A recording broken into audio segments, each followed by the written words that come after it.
Well, they call it one game sudden death. They call it the postseason. They call it the second season. They call it the new season. No matter how you call it, there'll be a couple of teams tonight that will fall by the wayside, and their season will come to an end, while two other teams will move on to the championship of the 15th District Basketball Tournament and a berth in next week's 4th Regional Tournament to be played at different sites and also at Western Kentucky University. But tonight, it's the boys' turn to take to the court here on this Monday night.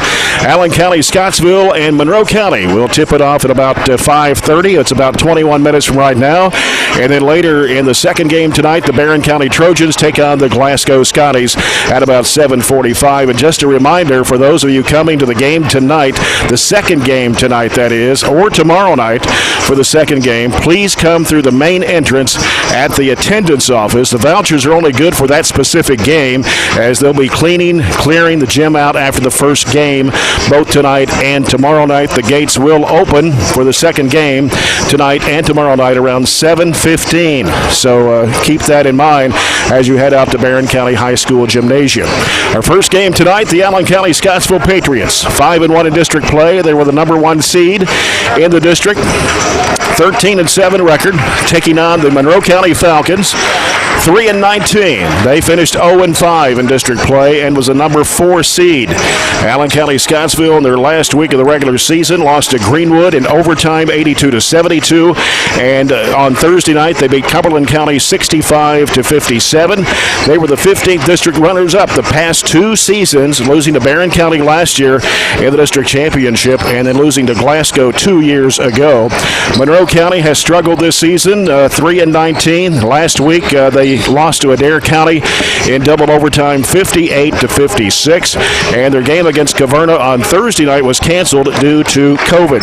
But tonight, Robert Bauer, Allen County Scottsville, is the favorite. They're favored by at least 15 points over the Falcons. Yeah, they're a heavy favorite. Monroe's really struggled this year, just 3-19. You went over all of that to begin with. But, it's surprising to look at that Allen County has actually lost 3 of their last 4. But they did play Bowling Green, obviously, in one of those. Metcalf put it to them really good, and they really struggled to put away Cumberland County. And I think Cumberland County kind of got a raw deal, having to be the 4 seed down there. They played Clinton County a great game yesterday, but just couldn't pull that upset. So they played 4 tough opponents, but still they've lost 3 of the last 4. You would rather come into this tournament winning 3 of 4. And what's maybe even more surprising is they haven't had a district championship since 2010. That's right. So they're going on an 11-year drought. There's 3 other teams that have something to say about them capturing their first one since then. So tonight, it's obviously different circumstances where we play one game, completely clear out the gym, and then play another one. But for the kids, it's the same circumstance in the fact that there's a 15th district championship on the line. And the Patriots have defeated the Falcons twice this season, 73-30 the first time, but only by 9 points the second time, 61-52. They beat the Glasgow Scotties twice during the regular season, 68-59 and 76-59. And they split with Barren County, 52-46 at Allen, and then lost here at Barren to the Trojans, 65-62. Again, they were the 15th district runners-up from the past 2 years and looking for their first district championship, as you mentioned, Robert, since 2010. And their final 4 games, they lost to Bowling Green by 11 and lost to Metcalf County by 38 points before losing to Greenwood by 10 in overtime and then winning by Cumberland County by 8 in that final game of the regular season. They've had some close wins. They beat Glasgow by 9, Clinton by 2, McLean by 5, Logan by 1, Monroe County by 9, Cumberland County by 8, Barren County by 6, and Taylor by 2 in overtime. Only a couple of close losses, Greenwood in triple overtime by 3, and to Barren County by 3. Monroe County only 3 wins this season. They beat Todd Central by 8. They knocked off Bowling Green Foundation Christian Academy by 46 and Cumberland County by 3. But they've had some close losses this year, losing to Adair County twice by 6 and by 2 in double overtime. Clinton and Metcalf both by 5. Caverna and Hart County both by 7. They beat Warren East by 9, or lost to Warren East by 9, and Franklin Simpson by 8. They lost to Barren County in the first round of the district tournament last year. They were the number 4 seed last year, losing to the 1 seed Trojans 54-40, and then lost to Allen County Scottsville 2 years ago in the opening round 66-51. The last time Monroe County won the championship was in 2017. Well, we've got more to come. We are still about 16 and a half minutes away from the start of this ball game between Allen County, Scottsville, and Monroe County. Tip off the season with huge savings and score big at Don Franklin Glasgow. This is the Don Franklin Glasgow Countdown to Game Time pregame report on 104thescore.com and Nash 103.7.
District Basketball Tournament. The Allen County Scottsville Patriots and the Monroe County Falcons in Game 1. Barren County Trojans and the Glasgow Scotties in Game 2 tonight. Monroe County averages 50 points a game. They shoot 37% from the field, 31.3% from behind the arc. They average about 6 threes a game. They shoot 60% from the foul line and average 25 rebounds a game. Allen County Scottsville averages 65.5 points a game, and they shoot 48.8% from the field, 35.4% from behind the arc. They average about 5 threes a game. They shoot 68.4% from the foul line, and they average 28 rebounds a game. In the 73-30 win over Monroe County the first game, Allen County Scottsville shot the ball quite well, 53.4% compared to 21.4% for Monroe County. And Allen County Scottsville hit 6 of 15 from behind the arc. They out-rebounded Monroe County 36-18 in the first game. In the second time. Monroe County losing to the Patriots 61-52. Allen County-Scottsville shot 49% from the field in that ball game. Monroe County shot 35.3, and the difference there was from the behind the arc, 5 threes for Monroe County to stay in the ball game, while Allen County-Scottsville was only 1 of 13 from behind the arc, and they hit 16 of 21 foul shots, while the Falcons hit 11 of 16. The last time a number 4 seed defeated a number 1 seed, you go back 12 years ago to 2009 when Barren County won over Glasgow, and the last time before that was 2001. Allen County-Scottsville has 11 district championships, 11 runners-up, while Monroe County 2 championships and 4 runners-up since moving to the 15th district back in the 04-05 season. We'll have more pregame coverage here from Barren County High School in the opening night of the 15th District Basketball Tournament as the Patriots and the Falcons take to the court at 5:30. Trojans and Scotties around 7:45 tonight. This is the Don Franklin Glasgow Countdown to Game Time pregame report on 104thescore.com and Nash 103.7.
Welcome back to Barren County High School Gym for the opening round of the 15th District Boys Basketball Tournament. The Allen County-Scottsville Patriots and the Monroe County Falcons in Game 1. And later tonight, about 7:45 or so, the Barren County Trojans will take on the Glasgow Scotties. There were a couple of games played yesterday in district tournament action in the 4th region, and that was in the 13th at Franklin Simpson. The Franklin Simpson boys defeated Todd Central 77-61, and in the 16th at Cumberland County yesterday afternoon, Cumberland County gave it a fight as they lost to the Clinton County Bulldogs by a score of 60-53.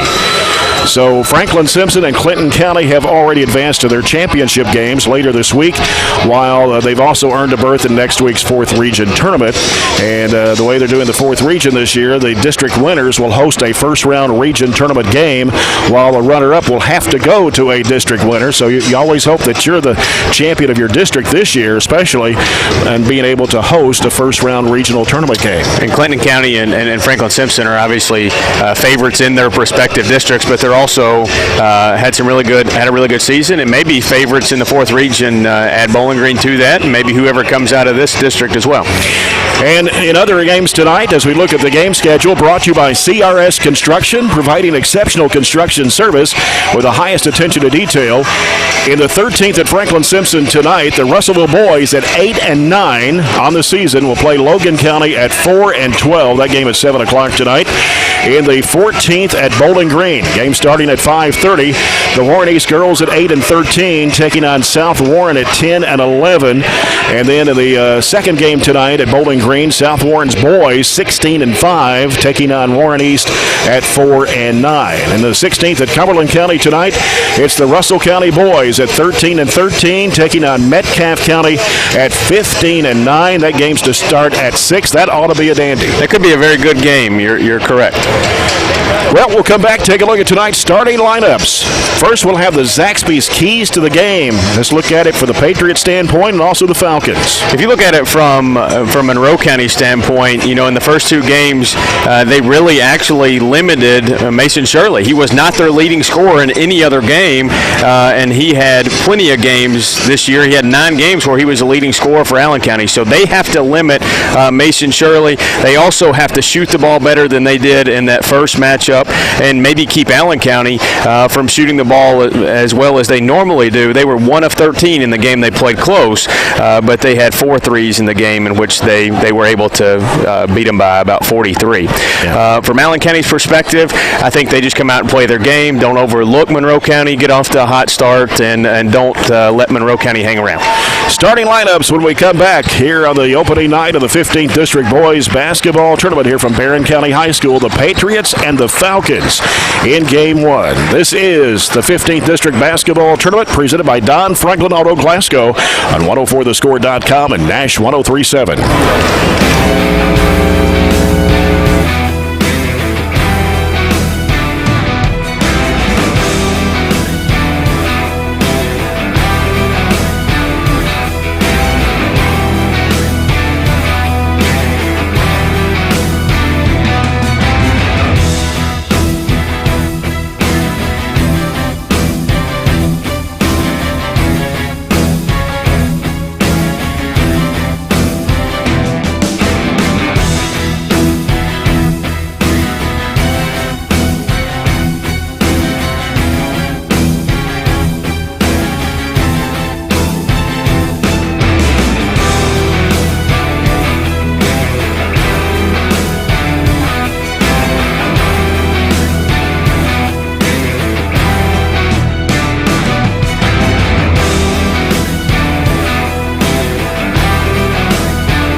Falcons under second-year head coach Ashley Geralds.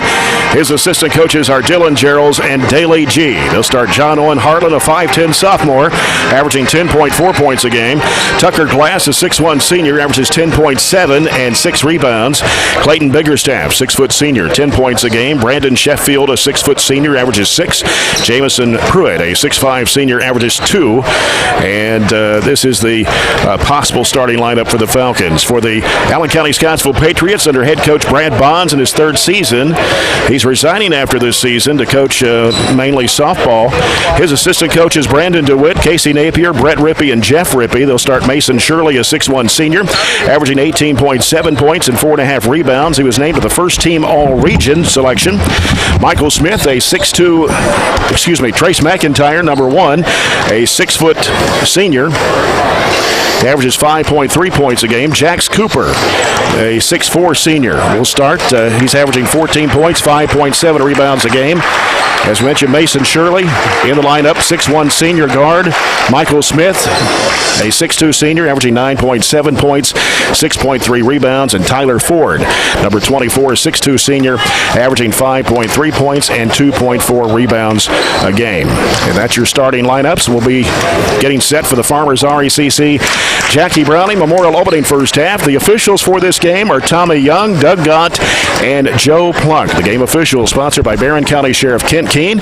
As our first quarter of action tonight, brought to you by German American Bank, supporting the communities they serve and believe that when a community thrives, its people prosper.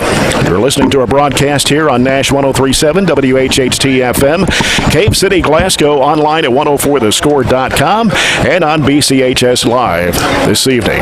Glad to have you with us here from Barren County High School on the opening night of the Boys 15th District Basketball Tournament.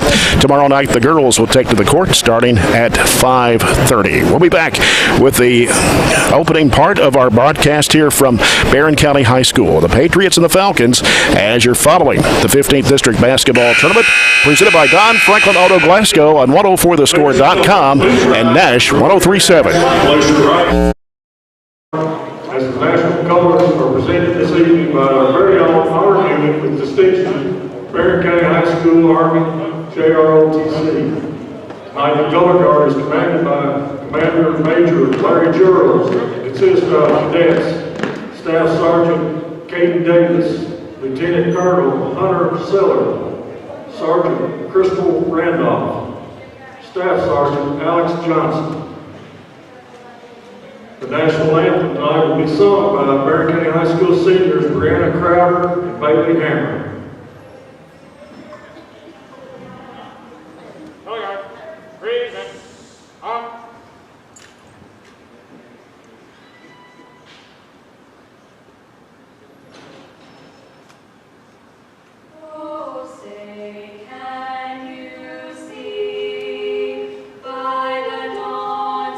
Early light, what so proudly we hail at the twilight's last gleaming, whose broad stripes and bright stars through the perilous fight, o'er the ramparts we watch, words of gallantly streaming, and the rockets red glare, the bombs bursting in air, gave proof through the night.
Welcome back to Barren County High School Gymnasium here on this opening night of the boys' 15th District Basketball Tournament. The Allen County-Scottsville Patriots will be the home team on the scoreboard. The Monroe County Falcons will be the guest team on the scoreboard. Allen County-Scottsville bench to our left, Monroe County to our right. Allen County-Scottsville in white uniforms with blue numbers and lettering outlined in red. And the Monroe County Falcons down to our right in navy blue uniforms, white numbers and letters and silver trim.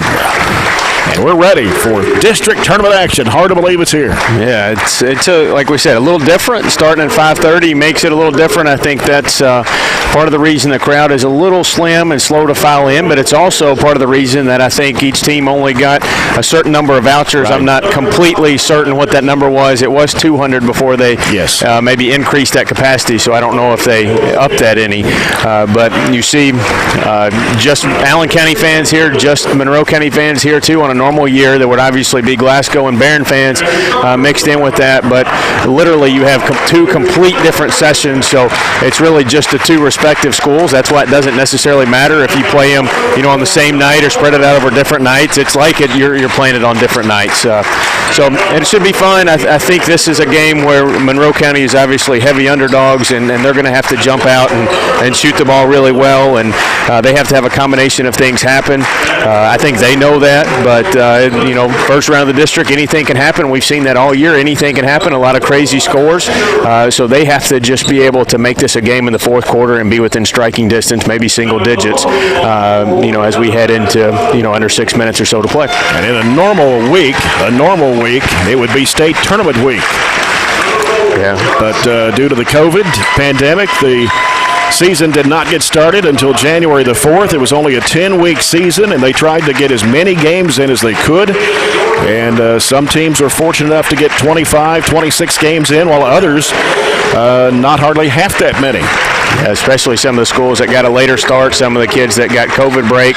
I saw where one district in Western Kentucky today got pushed to later in the week because of contact tracing already.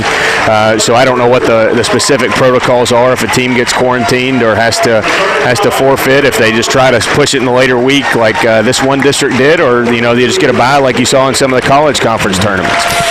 Allen County-Scottsville beat Monroe County the first time by 43 points, 73-30, but only beat them by 9 the second time, 61-52.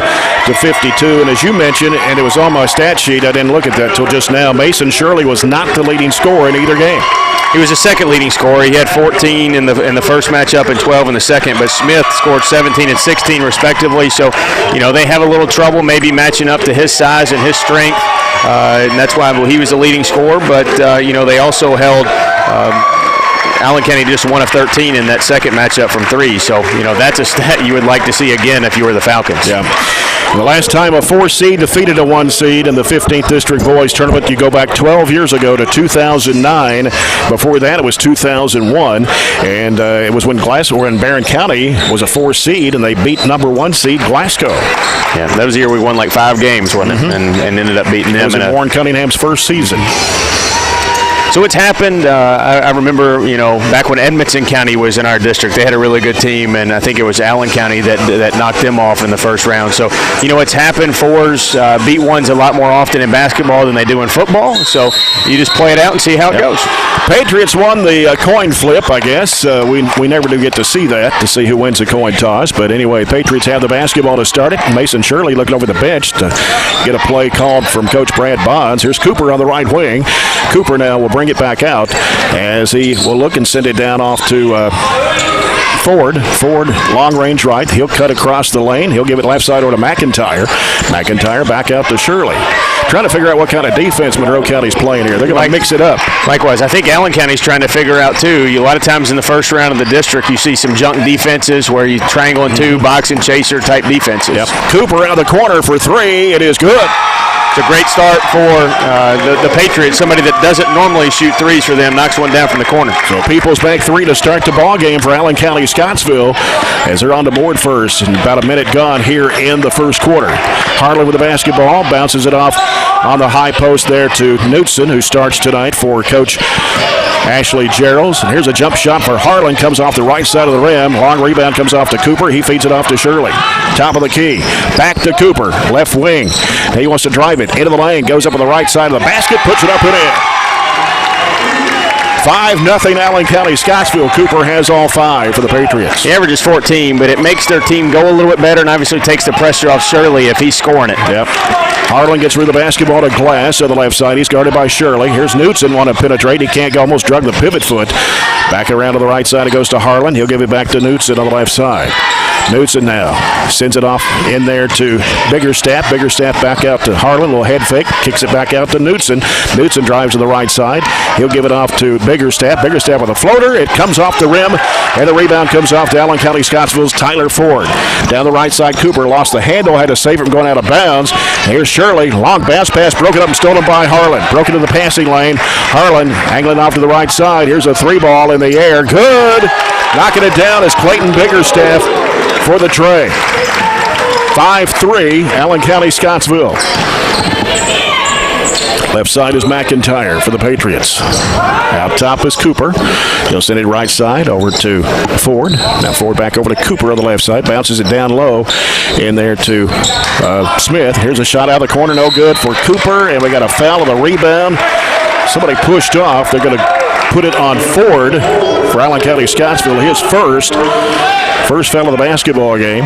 Monroe County didn't have a whole lot of contact with Ford. He just kind of gave a little nudge, and they called the foul on it. And Patriots going to go 1-2-2 here with a three-quarter court trap. Harlan gets with the basketball off the glass. He picks up his dribble, going to have to go somewhere with it. And there's a 10-second count. Couldn't get it across the line in time. And the Patriots will get it back with 5:23 remaining here in the first quarter, and the Patriots lead at 5-3. In my opinion, there wasn't a ton of pressure applied by Allen County, but it was just enough to close down those passing lanes. I don't think Monroe was in the right offensive configuration and turned it over. Shirley guarded closely by Harlan. They go left side of McIntyre. McIntyre skips it across over to Cooper with a spin move, leaves it in the corner with Smith. He wants to drive, had it swatted away, loose ball on the floor, picked up by Cooper. Fires it down low. In there to Ford, or rather to Smith. Inside, here's Cooper, putting it up and in. Good give and go there, and Jax Cooper just cut right down the middle of the lane as Smith had 2 on him. He gave it up for an easy layup. And Jax Cooper has all 7 points for Allen County-Scottsville. The Patriots lead at 7-3. Timeout by Coach Ashley Geralds and the Falcons. 30-second timeout with 4:48 to go. The People's Bank timeout with the Patriots leading the Falcons 7-3. See a little bit why Monroe County struggled. They did the same thing that possession they did the previous one when they turned it over. He tried to get another guard back in a 2-guard type configuration against the pressure. He told them after they turned it over that's what he wanted them to do. They didn't hear him, maybe, possibly. We know it's tough to communicate with the mask and things that are different this year, but he had to call timeout to try to get that press offense set up. Monroe County has 4 seniors on their basketball team this year. Glass, Biggerstaff, Sheffield, and Pruitt. Allen County-Scottsville with several seniors. Mason Shirley, along with Smith, Ford, Cooper, Bowe, and McIntyre. It'll be a different team next year. That's why they think this year is the year to go at it. Right. Glass has it for the Falcons. He brings it in the front court. Shirley there to guard him. Now Glass, bounce pass off to Knutson. Knutson, right side of the circle. We'll give it off out there for a 3. And Sheffield knocking it down from long range. They have 2 kids to hit 3s. Sheffield's 27th, but Biggerstaff had just hit 4 threes before he made that one open the game. Yep. Here's Shirley, jump shot, free throw line short. Rebound comes off to Harlan from Monroe County. Harlan dribbles it down, almost walked with it. Here's another long 3 from the right wing that's no good for Biggerstaff. Rebound put back up, no good by Glass. Patriots running the other way. Diagonal pass from Shirley, and underneath there's McIntyre laying it up and in. They clearly want to push the basketball. Shirley gets it off the rim and throws it the length of the court for a wide open layup. It gives him a Phillips IGA basketball delivery assist for Mason Shirley. It's 9-6. Falcons trail it by 3. Harlan with the basketball, the crossover to the left. He's cut off, has to do something with it. Jumps it back out to Biggerstaff. Biggerstaff, free throw line. His jump shot is up. It's no good. Rebound comes off to Shirley for Allen County-Scottsville, directing traffic. Long bounce pass, broken up, stolen. In there by Biggerstaff. Biggerstaff will go up against Shirley. Oh, got around him, put it up, no good, but a foul. Shirley tried to, after he made the turnover, he did a good job getting back, and he tried to set up and take a charge. He gave that away way too early, and all Biggerstaff had to do was step right around it. Clayton Biggerstaff, a 6-foot senior, 82% foul shooter on the year. for the Falcons, knocking down that three-point shot a little bit ago. Got 2 shots here. First one good. Couple of changes in the lineup for Monroe County. They bring 23 Jamison Pettit in, a 6'2 sophomore. And also in for the Falcons, number 22, that's Austin Arnett, a 5'8 sophomore. Second shot comes off the rim for Biggerstaff. Allen County-Scottsville with the ball. Cooper with it on the left wing. Cross-court pass in the corner. Here's his jump shot up. It's an air ball. Offensive rebound, though. Cooper crashes to the basket, puts it up and in. Monroe cannot let them get offensive rebounds. They are fortunate when they miss the first time, but they're not going to do it 2 times in a row. 11-7, Allen County-Scottsville, 3:06 to play here in the opening quarter. Harlan getting the screen out front, goes left side with it. Now hands it off out there to Biggerstaff. Biggerstaff is covered up by Cooper. Tries to penetrate. He'll give it back off to Harlan. Harlan with a jump stop. His jumper up off the glass, too strong. Rebound comes off to Wyatt Coffey for the Patriots. Long pass from Shirley down to Cooper. Missed the layup. And the rebound goes out of bounds. It's going to go back to the Patriots. And a couple of bodies hit the deck. I think that was Glass and Smith. Glass from Monroe County and Smith from Allen, who went up and tried to challenge it. It kind of looked like maybe Allen got a break there.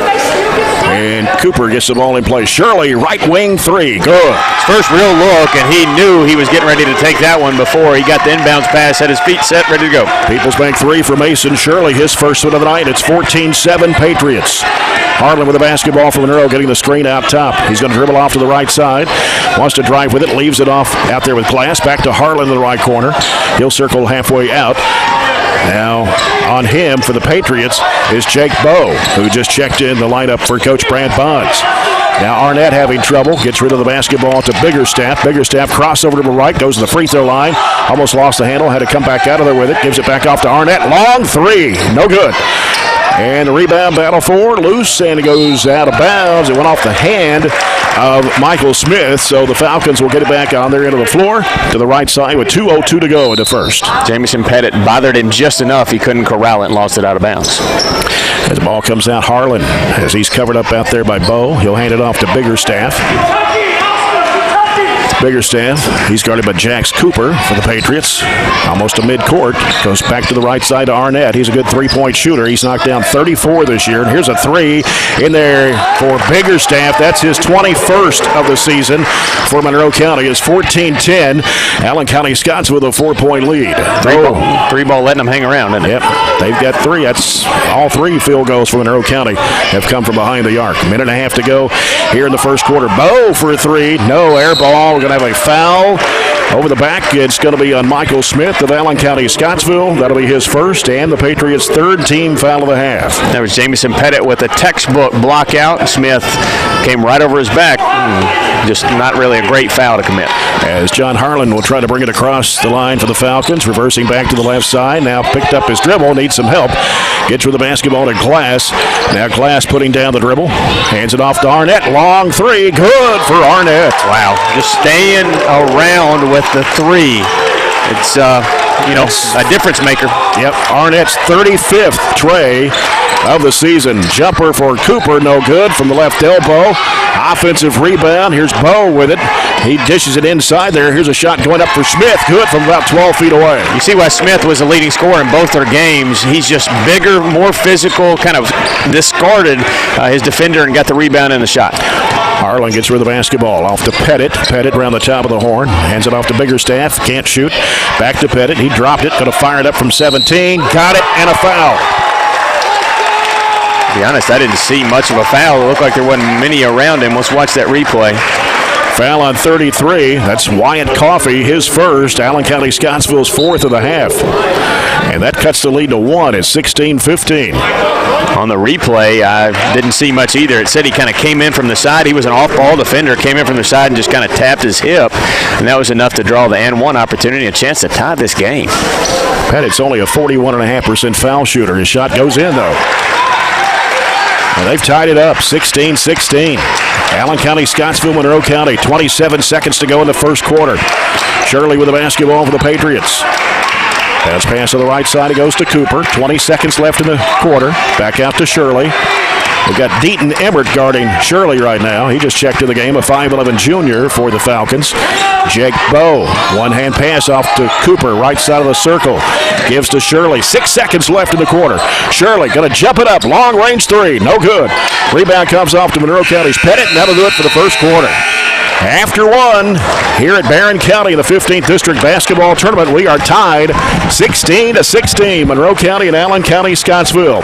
This is the 15th District Basketball Tournament presented by Don Franklin Auto Glasgow on 104thescore.com and Nash 103.7.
Tied 16-16. Allen County, Scottsville, Monroe County as we start quarter number 2, presented by Southern States Glasgow Co-op. Glad to have you with us tonight here from Barren County High School, opening night of the boys' 15th District Basketball Tournament. Harlan has it for Monroe County out of the right side of the floor. He's looking, goes down to the corner to Pettit. Pettit on the right side, putting down a couple of dribbles. He wants to head into the paint. The pass deflected up in the air. Going to go off the hand of Shirley and out of bounds. They try to go to Emmert with it on the left side of the court. So Emmert will toss it in for the Falcons as it comes out to Harlan.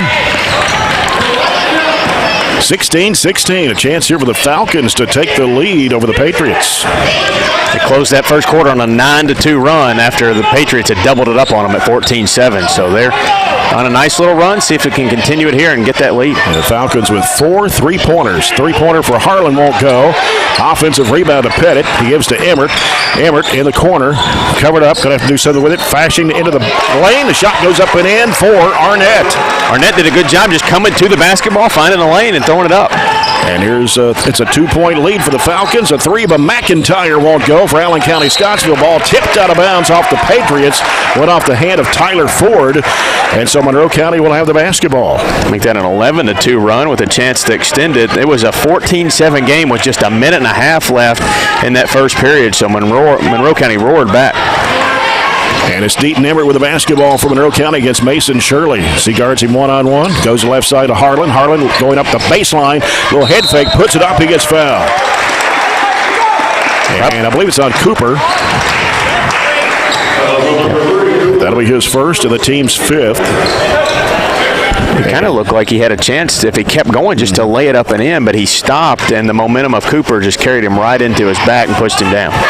John Owen Harlan, a 5'10 sophomore who averages 10.4 a game, misses the first free throw toss. He only shoots 50.5% from the line. Second shot for Harlan on the way. It's good. And Monroe County has a 3-point lead, 19-16. The Falcons, the 4 seed against the 1 seed. Allen County, Scottsville. Here's Ford dribbling to the top of the key. Bounce pass off to Smith, the left elbow. Floats it back out to Shirley. Shirley guarded by Emmert. Now he'll get rid of it on a bounce pass to McIntyre as he turns. Now sends it off right side. Cooper, 17-footer, right side, got it. I'd let him take the majority of the shots right now. He seems like he's feeling it, and they went away from him there for that stretch where Monroe County kind of caught up. Yeah, Cooper's got 11 of Allen County Scottsville's 18 points. And it's 19-18. Falcons of Monroe County lead it by 1. Harlan with it on the right side. He'll give it to Arnett for the 3-ball. It is in there. You see what their game plan is to shoot a ton of threes. They were 4 of 6 in the first quarter.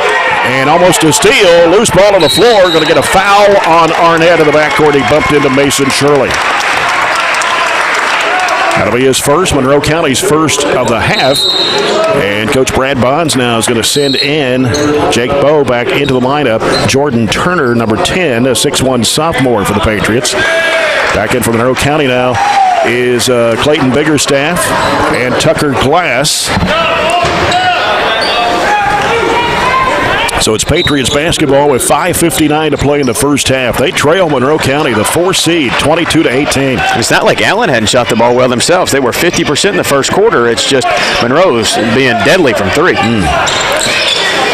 As Turner gets with the basketball, threw it right in the hand. Arnett has it for Monroe County. Angles off to the right side. He's going to drive. Here's his floater. No good. Rebound to Bowe for Allen County-Scottsville.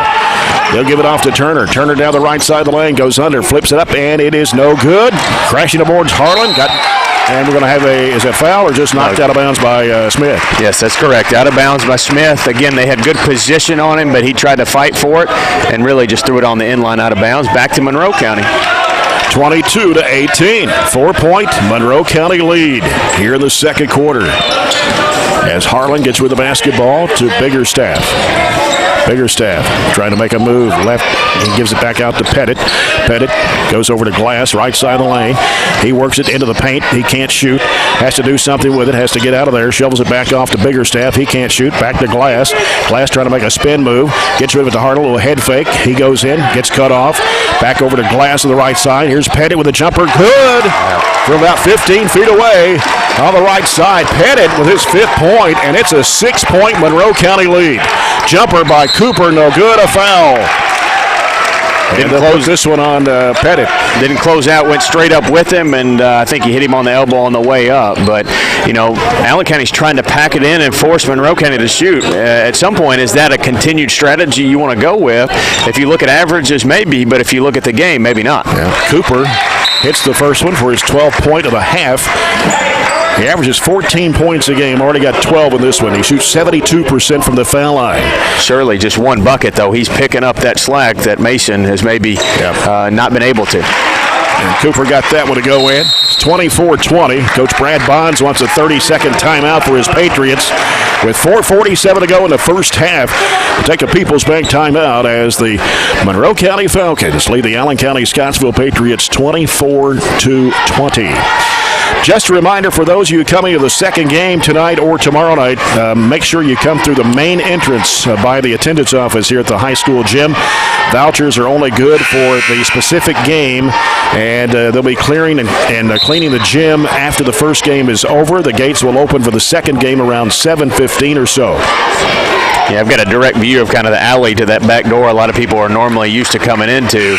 They've turned them around and made them go all the way to the front of the gym. So make sure if you're listening, that's the entrance you use. You're going to have to get a few extra steps in for the day.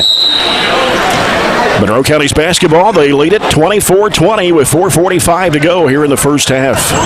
As Biggerstaff handles the basketball for the Falcons across the midcourt stripe. He looks over at Coach Ashley Geralds. They may try to spread it out here. I'm not sure. The 4-point lead. Not sure if you can handle it.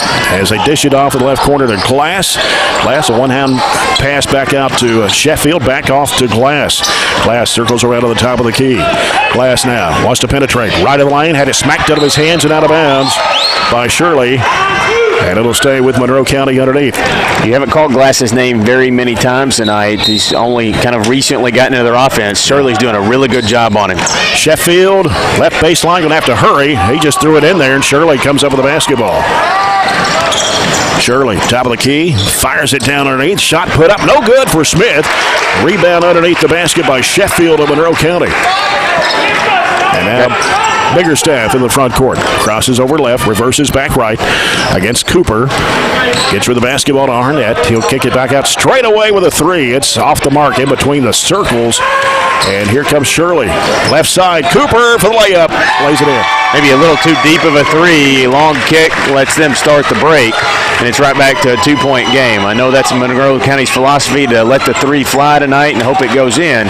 Well, some are better than others. Yep.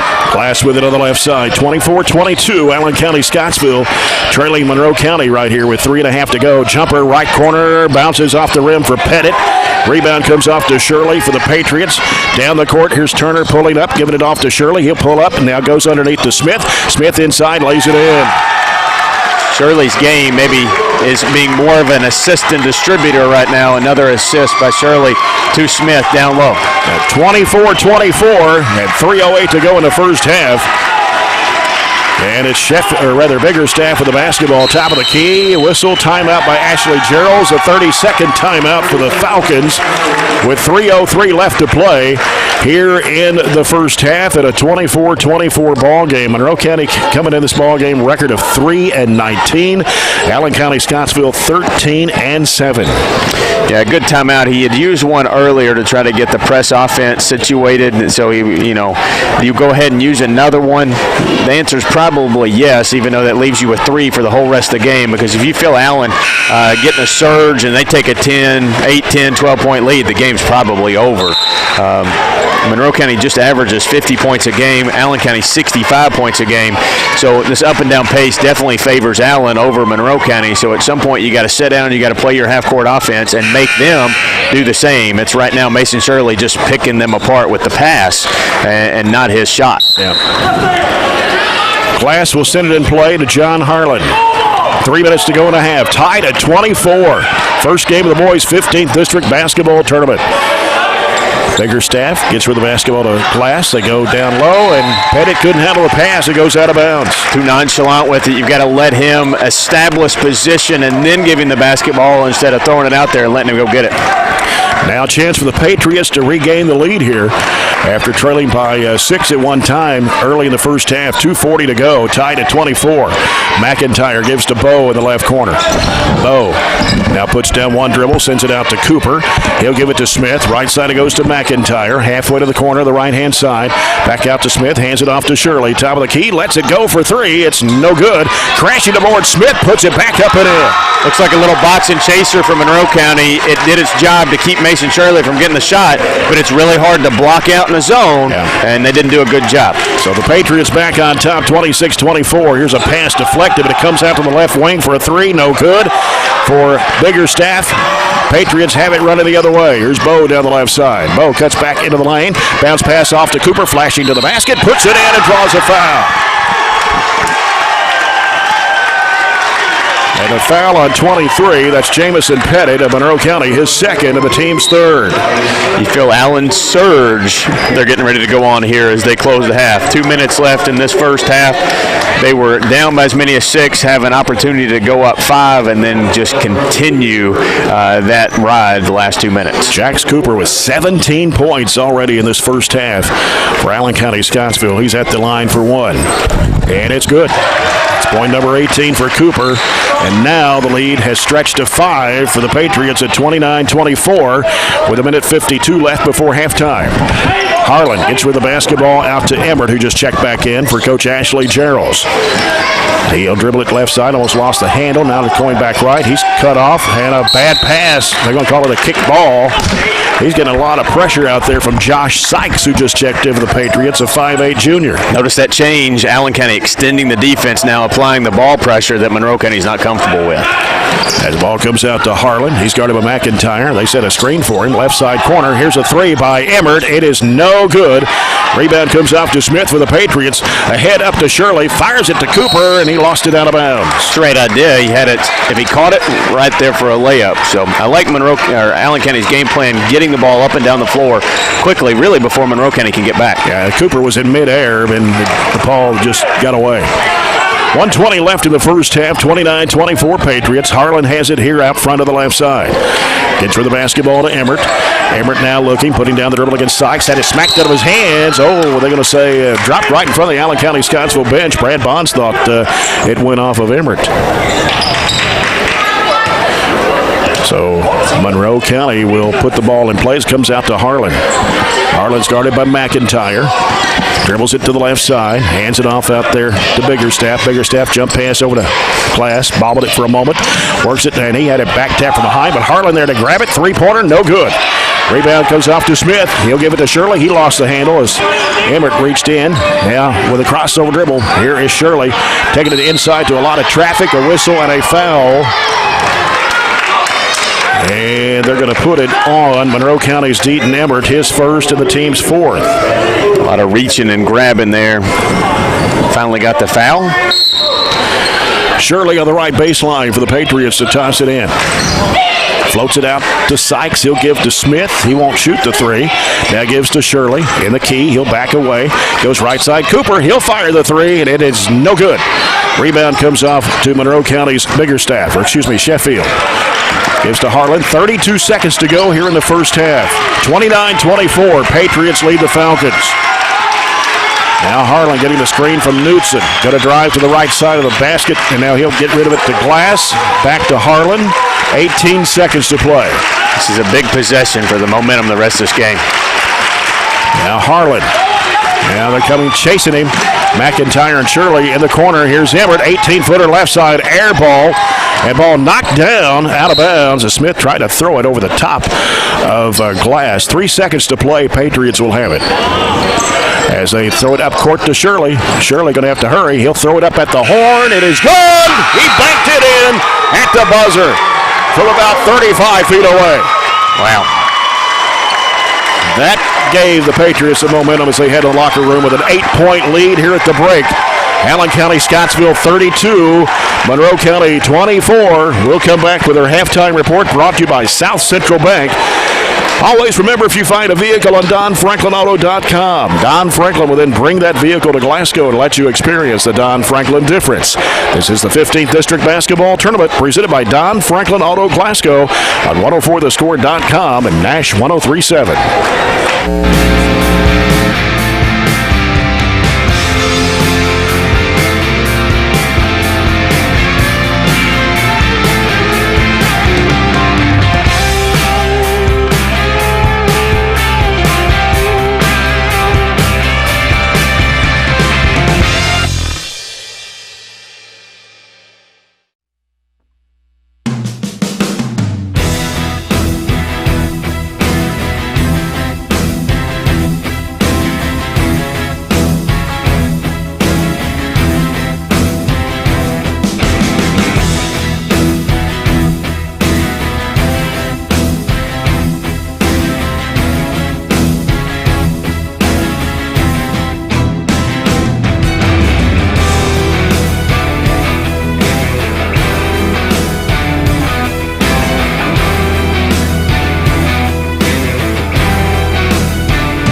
With Monroe County here at the break, 32-24. It was 16-16 into the first quarter.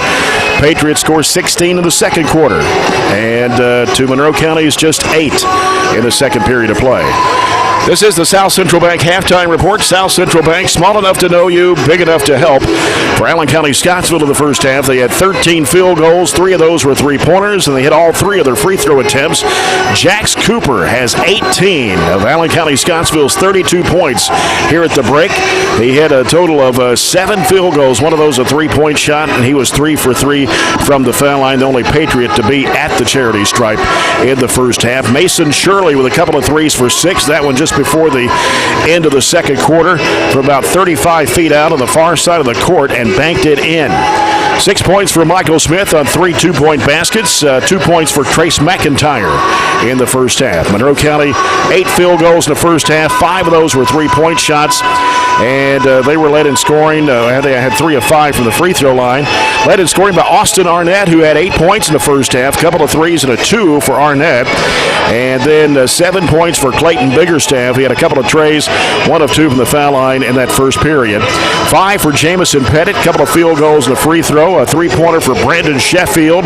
John Owen Harlan has 1 point in the first half on 1 of 2 from the charity stripe. Tucker Glass, normally the leading scorer for the Falcons on the season. Of course, 3 of them average around 10 points a game, but Glass at 10.7, Harlan at 10.4, Biggerstaff at 10. Glass has not scored in this basketball game. Give you the shooting numbers real quick for the first half. Allen County was 13 of 25 for 52%. Monroe County 8 of 23 overall for 35. Allen hit 3 of its 9 threes for 33, and Monroe hit 5 of 12. Started to cool off there as the half went on. 42% from behind the arc. Allen County out-rebounded Monroe 15-6. Allen County had 5 turnovers. A little uncharacteristic to have more turnovers than their opponent, 5-2. Allen County assisted on 6 of their 13 buckets. Monroe assisted on 8 of 8 of their buckets. Some extra stats here. Looking at some things, Monroe County had just 2 second effort points compared to Allen County 9. We really said their second chance offensive rebounding was something that Monroe County had to deal with. They're not doing a great job. Smith and Cooper are 2 of the big factors there. Points in the paint, Allen County is 18-4 lead there. Allen County really started the game by packing in the paint early. When they started to make the threes, they extended that defense, ball pressure, and then as they would get closer to the paint, they would just kind of condense back in and morph into that protecting the paint type of defense. I think Allen County's played an excellent game defensively. Shirley's done a great job, you mentioned, on Glass, who had 0 points in the game. And honestly, Allen County just kind of played through things. You know, the last about 2 minutes of that first quarter, Monroe County went on an 11-2 run to take that lead, and they just kept their composure, I thought. They really kept their composure. They didn't collapse, didn't kind of start, blaming each other. They just said, okay, we expect them to go on a run. We didn't expect it to be right now, but it is what it is, and they closed the last 5 minutes of the second quarter on their own run at 12-0. A 12-0 run after they'd been down 6 to go up at the halftime margin of 6. I thought Monroe made a huge mistake going early there on that last possession. If they take the last shot, they're just down 3, right? And instead they give Mason Shirley time. You give Mason time, he's going to do something with it. So Allen County looks good. Monroe's going to have a tough second half to overcome this. They obviously are going to have to shoot the ball really well and limit their second chance points that they got in the first half. Well, in the first 2 games against the Falcons, the Patriots shot 53.4% of that 43-point win. They shot 49% in the 9-point win. Of course, the first time the Falcons only shot 21.5% on 9 of 42, while they only shot 35.3%, but a little better there. That second time around, only losing by 9 points. But Glass had 16 in that game to lead the Falcons in that second game of the season. Yeah, he's got to get going, doesn't he? He's kind of the way he goes, or Monroe goes the way he does, and with 0, it's been tough, except, they started knocking down those 3-pointers, and that's what kind of gave them some confidence. When those things don't go in, you got to find other ways to score. You can't just keep throwing them up and hoping you're going to make a bushel load for them to get back in this basketball game. But really, just 2-possession game if you throw in a couple of threes. So, not all's bad for Monroe County, but obviously Allen County's trending upward. Well, Allen County Scottsville has hit 3 threes here in the first half. They average 5 a game. Monroe County so far has hit 5 threes. They average 6 a game. So we're about 3 minutes away from the start of the second half. This has been the South Central Bank Halftime Report. South Central Bank, small enough to know you, big enough to help, as we'll get set for our second half. And the Farmers RACC Jackie Browning Memorial second half coming up. Third quarter of action presented by Southern States Glasgow Co-op. First, we have a Coca-Cola scoreboard update. Coca-Cola, over to Coke and enjoy the game. This is coming from the 14th District Girls Tournament tonight at halftime. You ready for this? Warren East 19, South Warren 13. Low-scoring game. Yeah, I think that game's a toss-up. Warren East has kind of struggled this year. South Warren's got some decent pieces, so I don't think it really matters who wins, except for their confidence. Maybe one more game is all it'll last because Bowling Green's just so good. Yeah. Back with the second half. This is the 15th District Basketball Tournament presented by Don Franklin Auto Glasgow on 104thescore.com and Nash 103.7.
Keys to the game.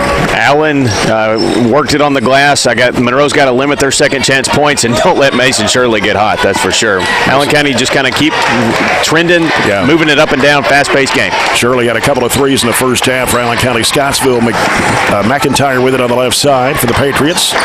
Looks for Cooper. He sets a screen in there for Smith. Smith dumps it off on the left elbow, and now he's double-teamed. They give it back to McIntyre down inside to Smith, and he puts it up. It is bouncing in good.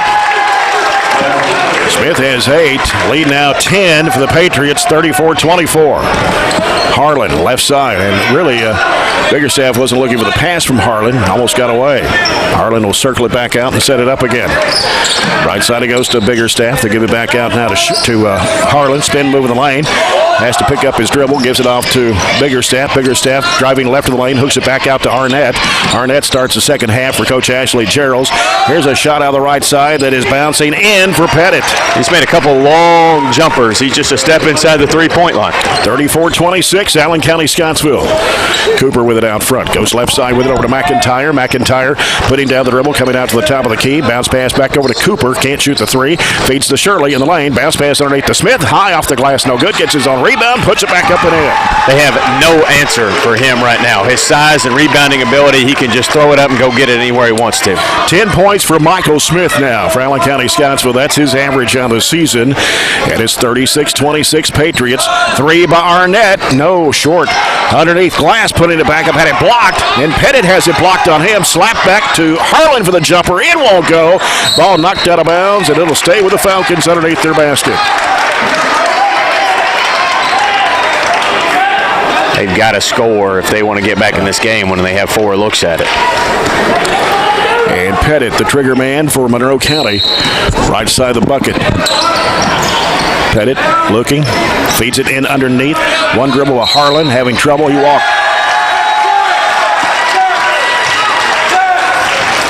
Jax Cooper did not give ground. We didn't even talk in our halftime report about how great a game Jax Cooper had in the first half. 18 points the first half. McIntyre floats it down to Smith inside. Here's Cooper, 8-footer, good. It's just 20 now for Cooper. It just seems easy for him, doesn't it? Just there's no pressure on Allen County right now, and that's usually not the case for a 1 seed. But they're just playing, just like they're out here having a good time, having fun, and that's a lot of what it's about. Yeah. 6:05 to go here in the third quarter, and it's a 38-26 Patriot lead. That's their largest of the ball game so far. It helps when you don't press, and that means you're trying to shoot shots that aren't really what you really are used to, or your shots aren't going in. Well, Mason Shirley hadn't had to take very many shots at all. He only had 1 bucket before that heave there at the quarter or halftime break. He's really just eased into everything, distributed the basketball. Let's see how many assists he had there in the first half, and it might take me a second to find that. Allen County-Scottsville, the runner-up the past 2 years, of course, to Barren County last year, 71-65. The Patriots were the number 3 seed last year. The Trojans number 1. And then they lost to number 1 seed Glasgow 2 years ago by 5, 61-56.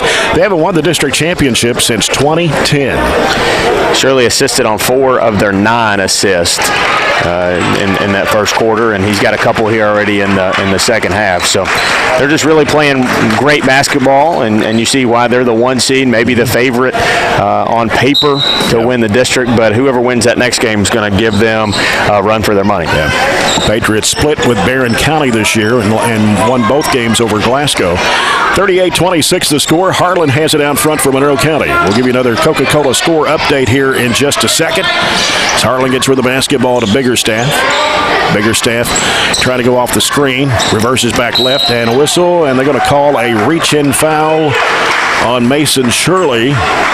And that is his second of the team's first of the second half. Coach Brad Bond's going to bring back in here in the second half Jake Bowe along with Wyatt Coffey. Coffey's a 6'4 junior. Bowe's a 5'8 senior.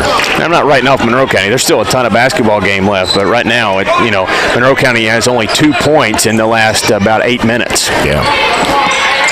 Harlan with it. They spread the floor out. Harlan on the right side. He wants to go and hand it off to Pettit. He'll circle out, sends it over to Biggerstaff out front left side. He heads toward the top of the key. Back to Pettit, 15-footer left side, bounces high off the rim. Rebound comes off to Mason Shirley. Shirley races down, pulls up with a 15-foot jumper. Good. Got it off the rim so quickly, they didn't have anybody to run with him, so he just pulled up himself. And now it's 40-26, Allen County-Scottsville. 5:12 to go here in the third period. Biggerstaff with it for Monroe County. Biggerstaff still on the dribble looking for Harlan. Harlan going to set a screen for him. Top of the key now is Biggerstaff. Biggerstaff working to the right side. Hands it off in the corner to Pettit. He'll fire. It's up. It is no good. And rebound in there by Coffey and a reach-in foul on Monroe County. I believe they're going to put it on. Is it on Sheffield or... Yes, it is Sheffield. It is Sheffield. His first, team's first of the second half. Patriots basketball. We're going to pick up a little pressure. As Shirley has it in the backcourt. He'll get rid of it across to Cooper. Cross-court pass goes to Bowe. Back out to Shirley in the middle. In the right corner, here's Coffey. His jumper is up. It is no good, but a foul. And I believe Sheffield's going to be called for his second.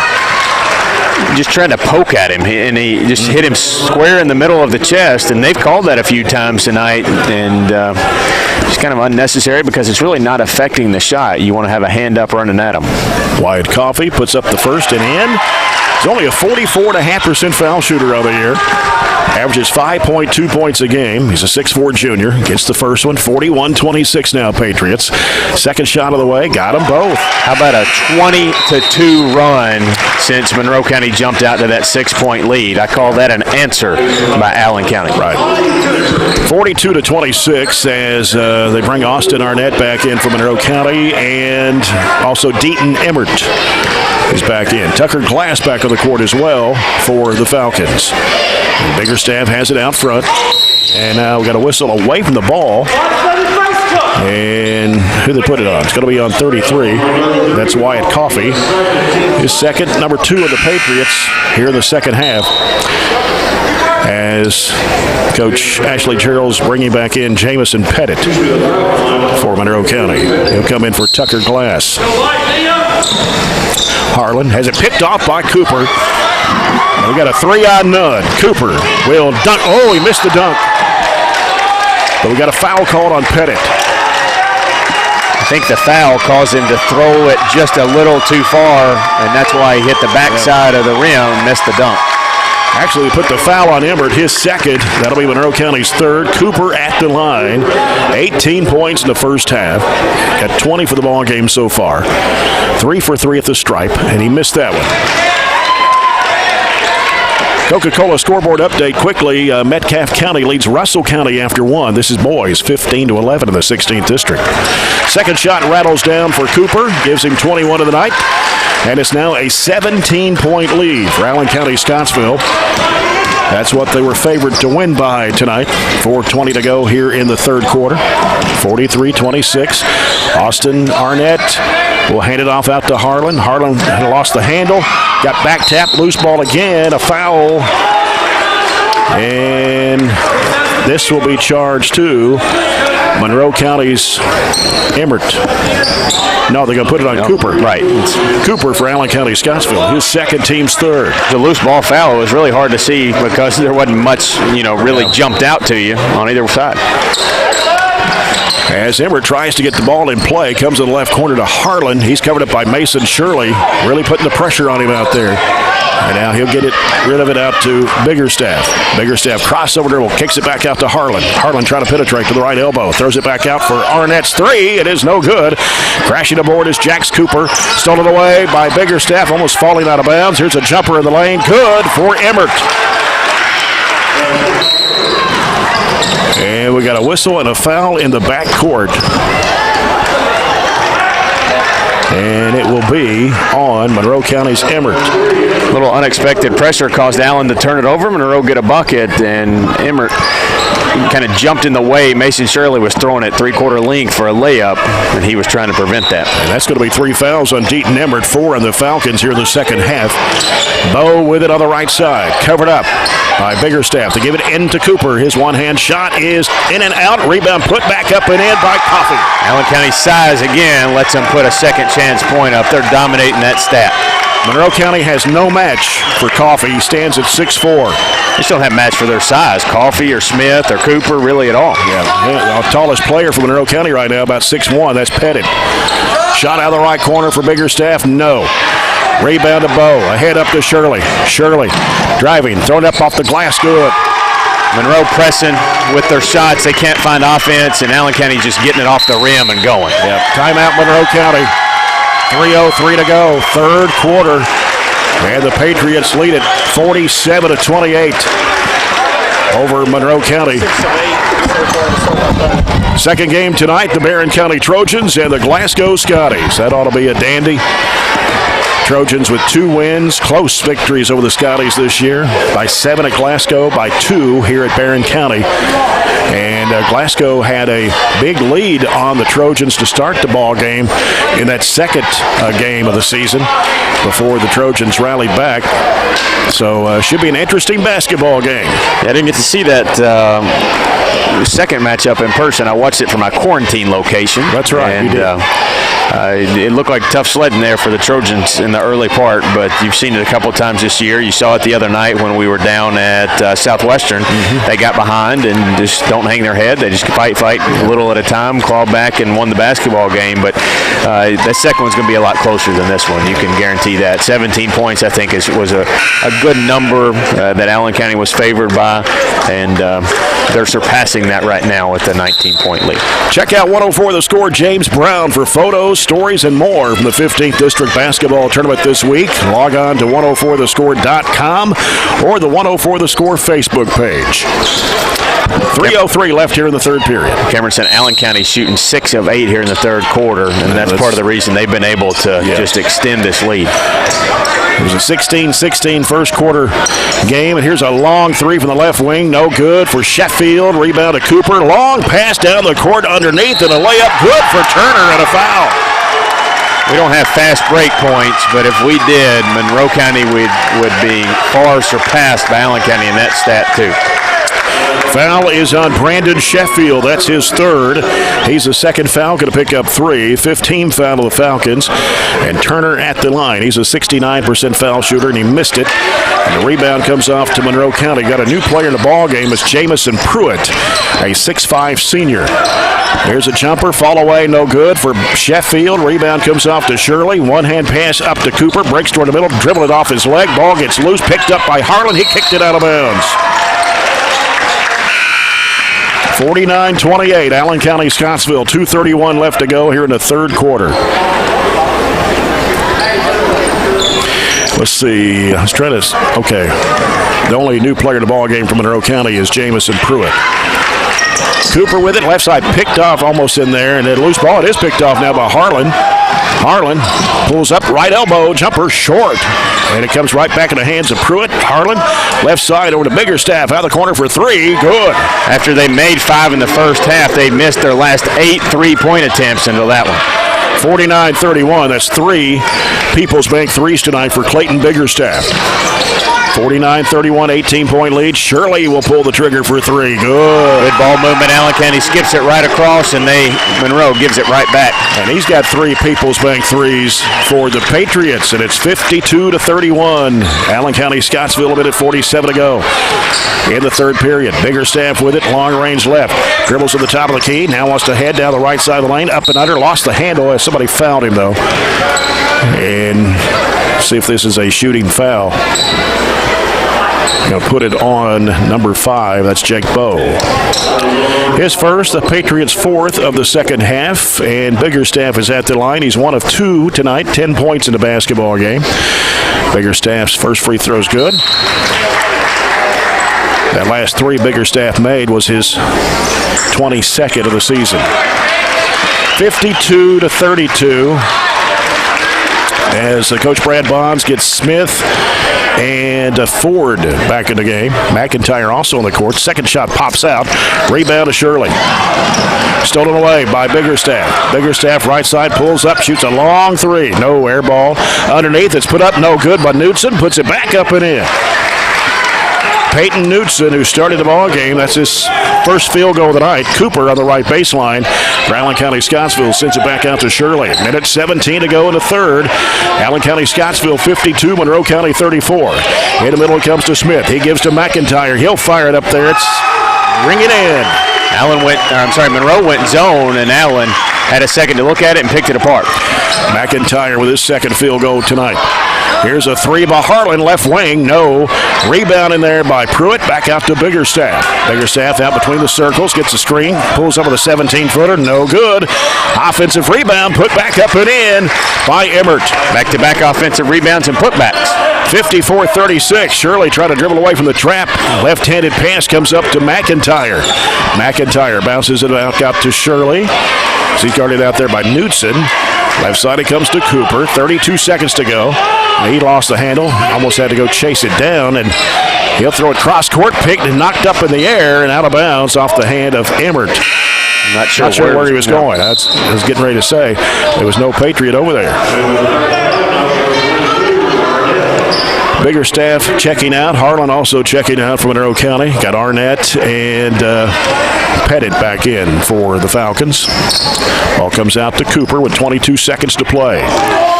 Cooper with 21 points on the night for the Patriots. McIntyre's in a trap, tries to dribble through it. Loose ball on the floor, picked up. Down on the floor, fighting for it, scramble for it, still all over the floor, bodies everywhere. And we'll get a jump ball with 9.8. That ball just kind of squirted out from everywhere. It went from all the way to the right side of the floor to nearest on the left, just fighting for it, scramble after scramble.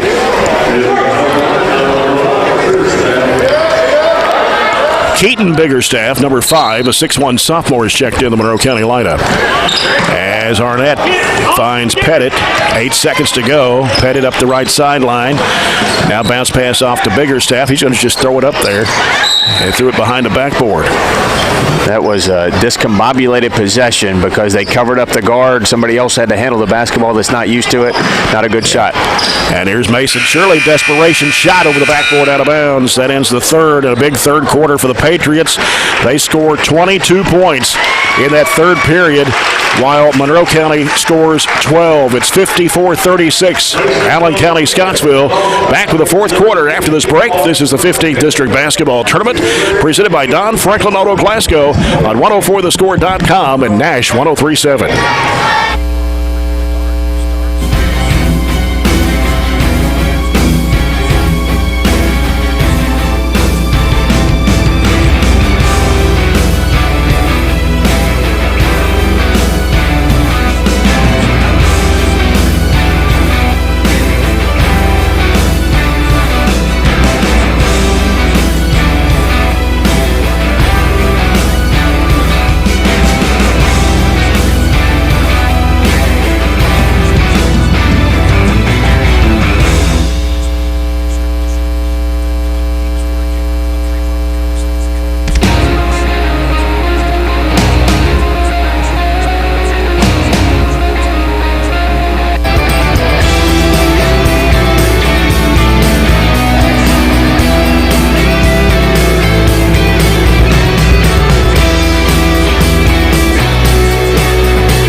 And this fourth quarter of the 15th District Basketball Tournament brought to you by South Central Bank. Small enough to know you, big enough to help.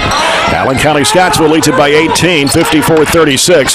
Cross-court pass, Shirley fires it down to Smith. He puts it in. Monroe County trying to run and jump. They get spread out. Mason cross-court pass for Smith's layup. 56-36. Harlan wants to drive to the bucket. He'll put it up, no good. And rebound by Harlan, going back up with it and puts it in. Harlan stayed with it. His first field goal of the night. It's 56-38. Cooper trying to get around his defender. Throws it up and in off the window and draws a foul. How good has he been tonight? Just size and strength. Better than Monroe.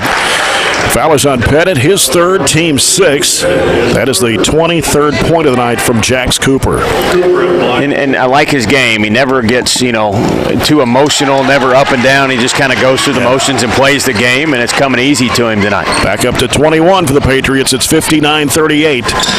Pettit with it in the right corner from Monroe County. Dribbles toward the paint. He'll give it off of the right baseline. Working inside, there's Glass. He puts it up, no good. Rebound claimed there by Smith. Ball gets knocked loose. Glass has it from Monroe County. Off to Biggerstaff. Left wing three. No good. Rebound to Harlan on the right side of the... And we got a reach-in foul on McIntyre. Allen County Scottsville, that'll be his first and the team's fifth. And Allen County Scottsville going to send back in Jake Bowe for Tyler Ford. Started that fourth quarter with their starters, I think, and they'll probably start progressively taking them out. A night between games, night of rest, but they don't want to overwork them too much. They work it down. Here's a floater. Good for Arnett on the left baseline. Arnett has 10 points coming off the bench for Monroe County, and it's 59-40. 6:50 to go in the basketball game. Bowe hooks it back out to Shirley. He dribbles down. He's cut off. No-look pass underneath the McIntyre for the layup. Drew a crowd and distributed. McIntyre with a 6-point. Giving Shirley the Phillips IGA basketball delivery assist. Here's Harlan putting up the shot. He gets fouled. And that last assist brought to you by Phillips IGA and Butcher Shop in Heistville. For local delivery or curbside pickup, shop online at phillipsiga.com. We said Shirley had 4 in the first half. He's got to be getting close to 10 for the game. Free throw by Harlan is short off the front of the rim. He's only a 50.5% foul shooter on the year. He's 1 of 3 tonight.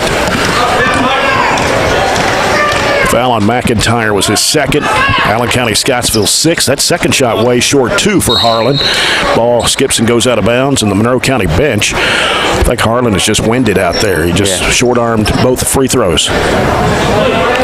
6:28 to go. It's a 21-point Allen County Scottsville lead, 61-40.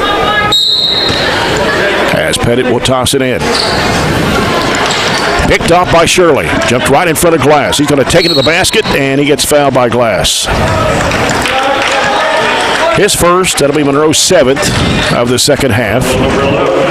And Mason Shirley will be at the line for 2 shots. His first trip to the charity line. Actually, Cooper, Coffey, and Turner have shot free throws. But Shirley, very good from the free throw line, 81.2% as he drains that one. Makes it 62-40. Glass is going to check out from Monroe County, and they've got Keaton Biggerstaff returning to the lineup. Shirley back of the line for his second free throw shot. It's on the way, and he got them both. 15 for Mason Shirley tonight. 63-40. And a 1-2-2, three-quarter court trap for the Patriots. Arnett having trouble.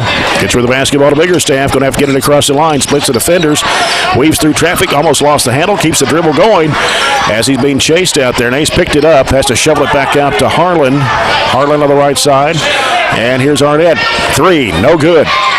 Rebound is Cooper with it for Allen County-Scottsville. Behind the back. Lays it up and in.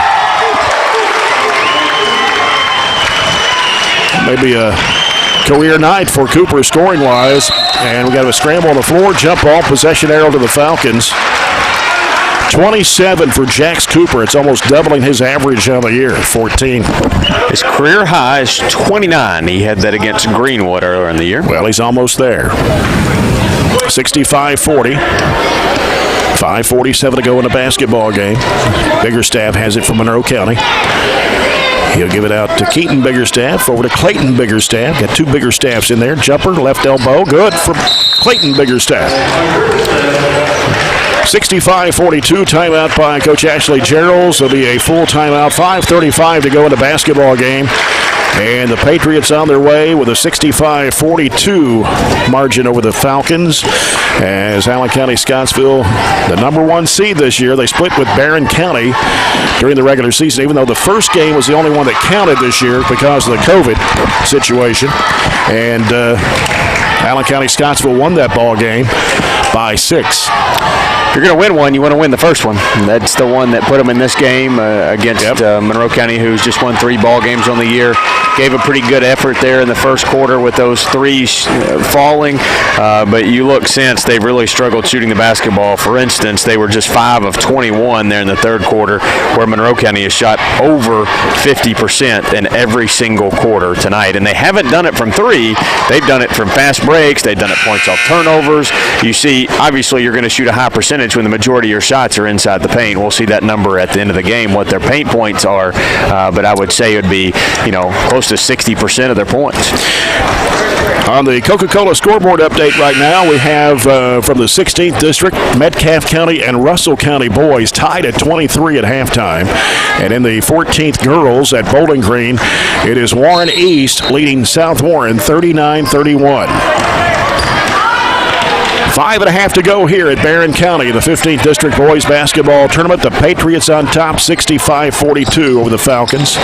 As the Falcons try to trap the ball, Shirley with it on the left side. They come to trap him. Jump pass down to Cooper. Throws it up in midair off the glass and in. That's a tough shot. You got to orient yourself to where the basket is in midair, and he just threw it off the window. 28 on that People's Bank shot for Jax Cooper. 25-point lead now for the Patriots with 5:05 to go. 67-42. Harlan with it out front. And they give it to Deaton Emmert. Back out to Harlan. Over to Biggerstaff. Biggerstaff will stop and pop. Three-pointer. No. Rebound to Mason Shirley for the Patriots. And now Mason Shirley. Diagonal pass to the right side of McIntyre. Bounces it out to Bowe. Feeds it inside there to Cooper. He tried to throw it off and underneath to one of his teammates, but went off Monroe County and out of bounds.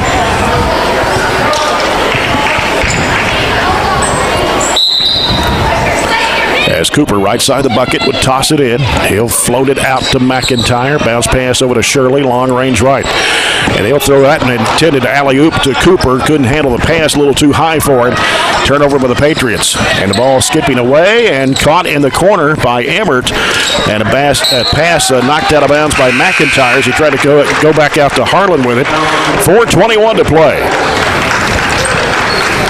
Seems all done, but the final score here, even though Allen County has, I think, all but one of their starters in the basketball game.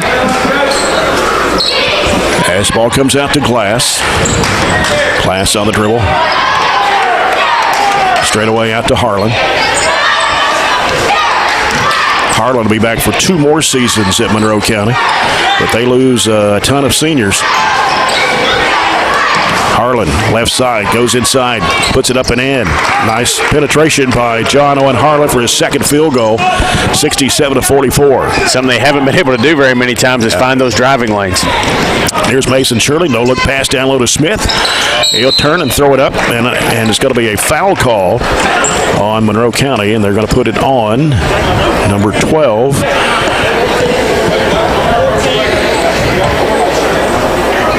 Number 12. Let's see. I don't have a number 12. Okay, 14. That's Sheffield. His 4th. Team's 8th. Forgot to add a couple fingers there.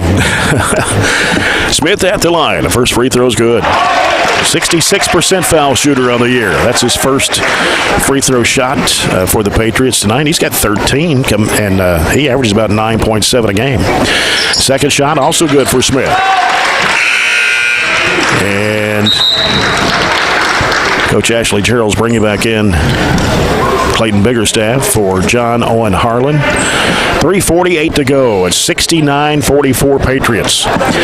Biggerstaff gives it to Glass on a bounce pass. Sends it off to Emmert. Emmert back to Glass. Back over to Emmert on the right side. Now he's picked up his dribble. He's in a trap. Oh, bad pass. Chased down. Bo's got it for Allen County. Scottsville goes to the rack, lays it up, missed it. Follow-up was no good. And coming out there with it is Glass for Monroe County. Glass stops and feeds it off to Biggerstaff. He's going to drive, crashes in. No foul call there. The shot put up and in by Knudsen. Mason Shirley tried to take the charge. He just didn't do a good job doing it. It was really more of a... kind of turned sideways. Yeah, turned sideways and shot away from the contact instead of took it. 69-46. Shirley with it, top of the key. Fires it down in there to Smith.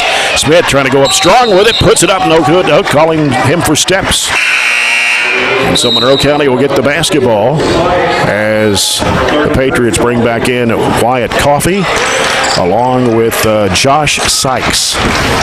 Allen's still in this 1-2-2 3/4 court press. I don't know the point of it unless you're working on for something down the road.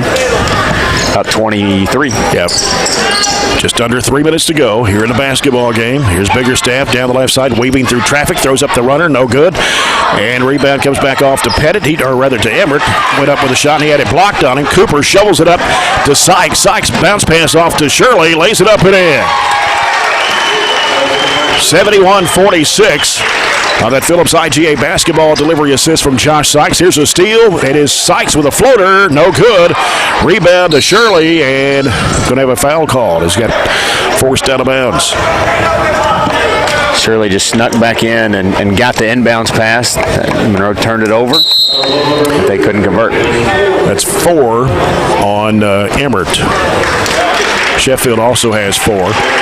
Going to get some changes in the lineup for both teams. We'll try to get those names for you. For Monroe County, number 20, Caleb Smith, a 5'11 junior. And for Allen County Scottsville, number 11, Colton Costello, 6-foot junior. And it's Shirley at the line. His free throw is on the way, and it is good. Makes it 72-46. Allen County Scottsville, 2:30 left in the contest.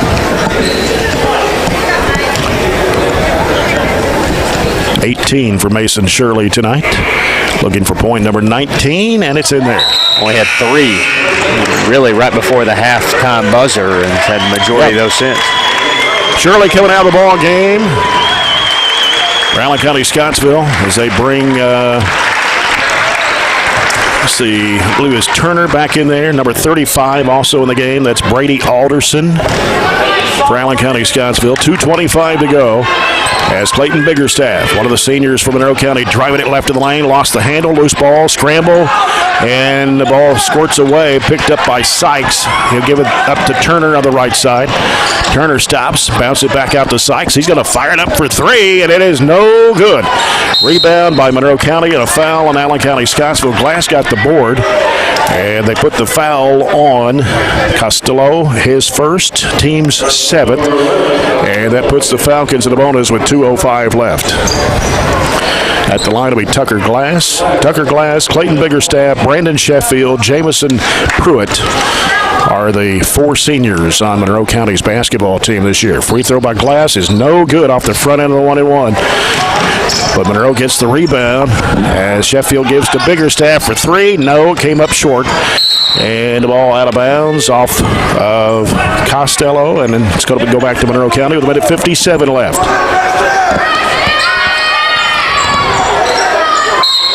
Caleb Smith will toss it in for the Falcons. And ball knocked away, and it goes into the Monroe County bench off the hand of Costello, and it stays with the Falcons. A minute 55 to play. As the ball comes out to Glass, gets the screen, dribbling to the left side, goes into a double team, gets cut off, and they're Pettit with it on the left side.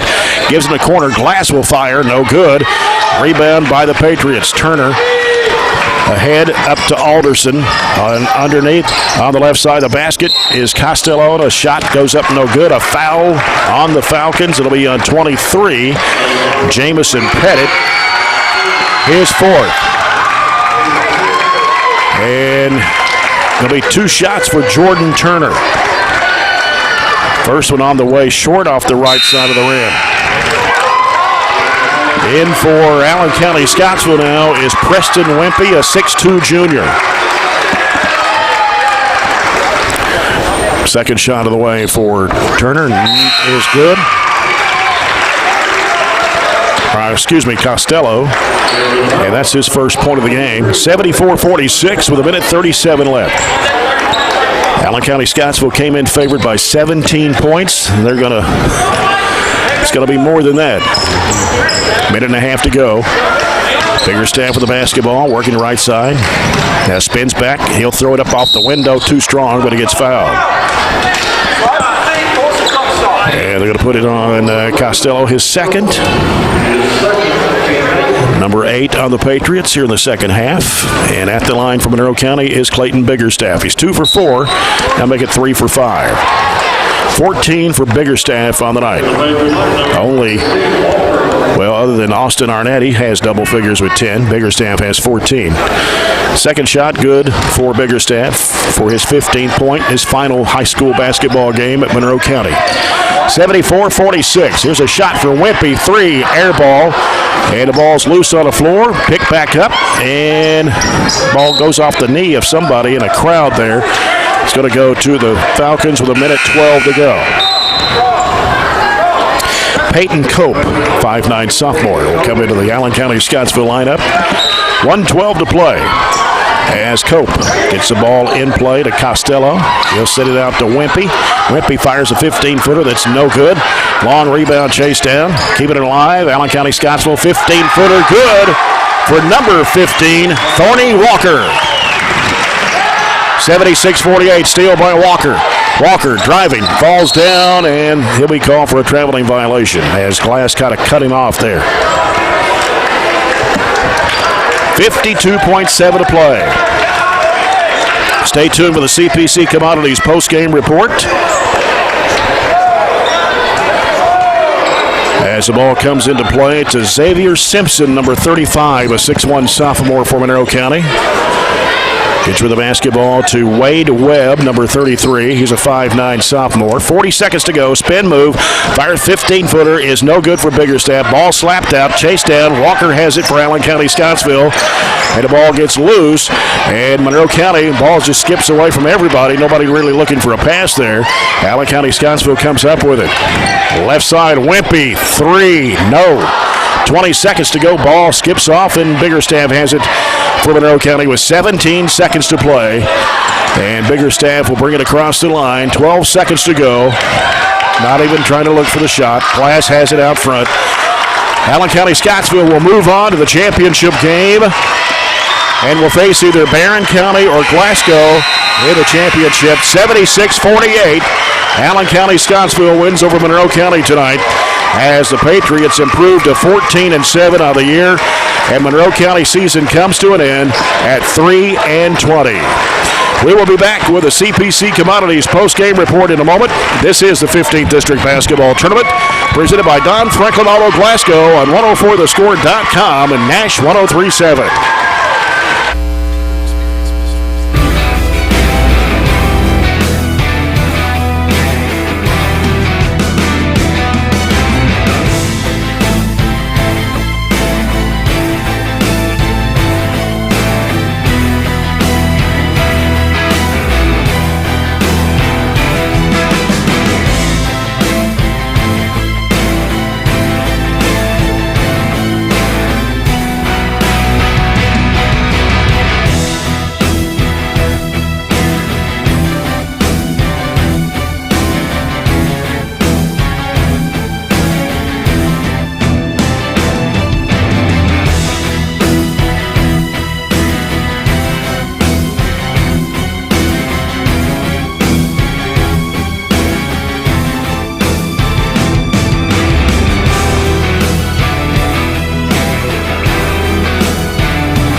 $76-48.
County-Scottsville wins it over Monroe County here in the first game of the boys' 15th District Basketball Tournament by a score of 76-48 to move on to the championship game on Wednesday night against either Barren County or Glasgow. That game coming up, it's going to be about an hour from right now as both teams are warming up here on the court for the second game of the night.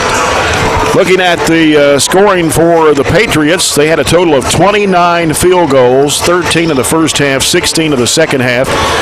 4 of those 29 field goals were from behind the arc. They hit 13 of 18 free throws tonight, and they placed 3 players in double figures. Jax Cooper led the way with 28 tonight for Coach Brad Bonds.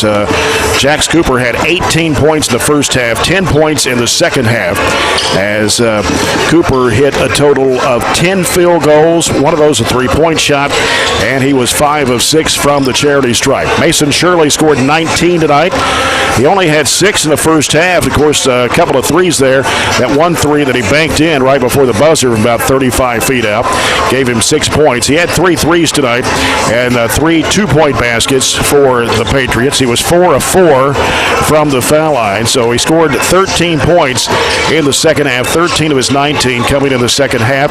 14 for Michael Smith tonight as he knocked down 6 baskets from two-point range, 2 for 2 from the foul line.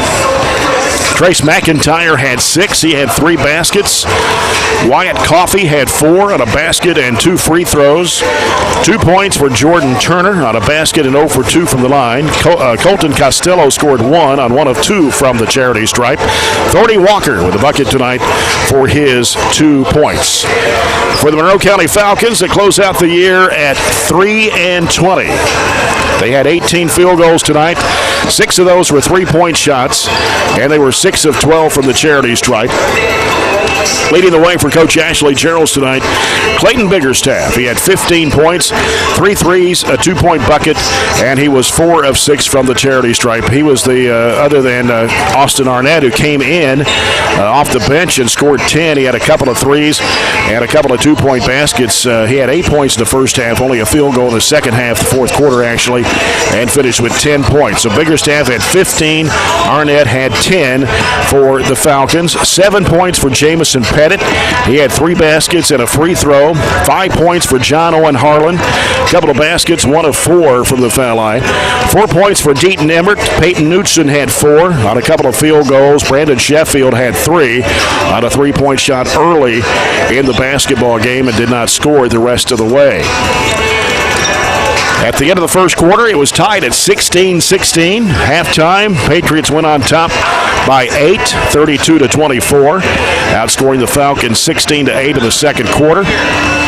Third quarter, Patriots outscored the Falcons 22-12, and they also outscored the Falcons 22-12 in the last quarter, so they outscored Monroe County 44-24 in the second half.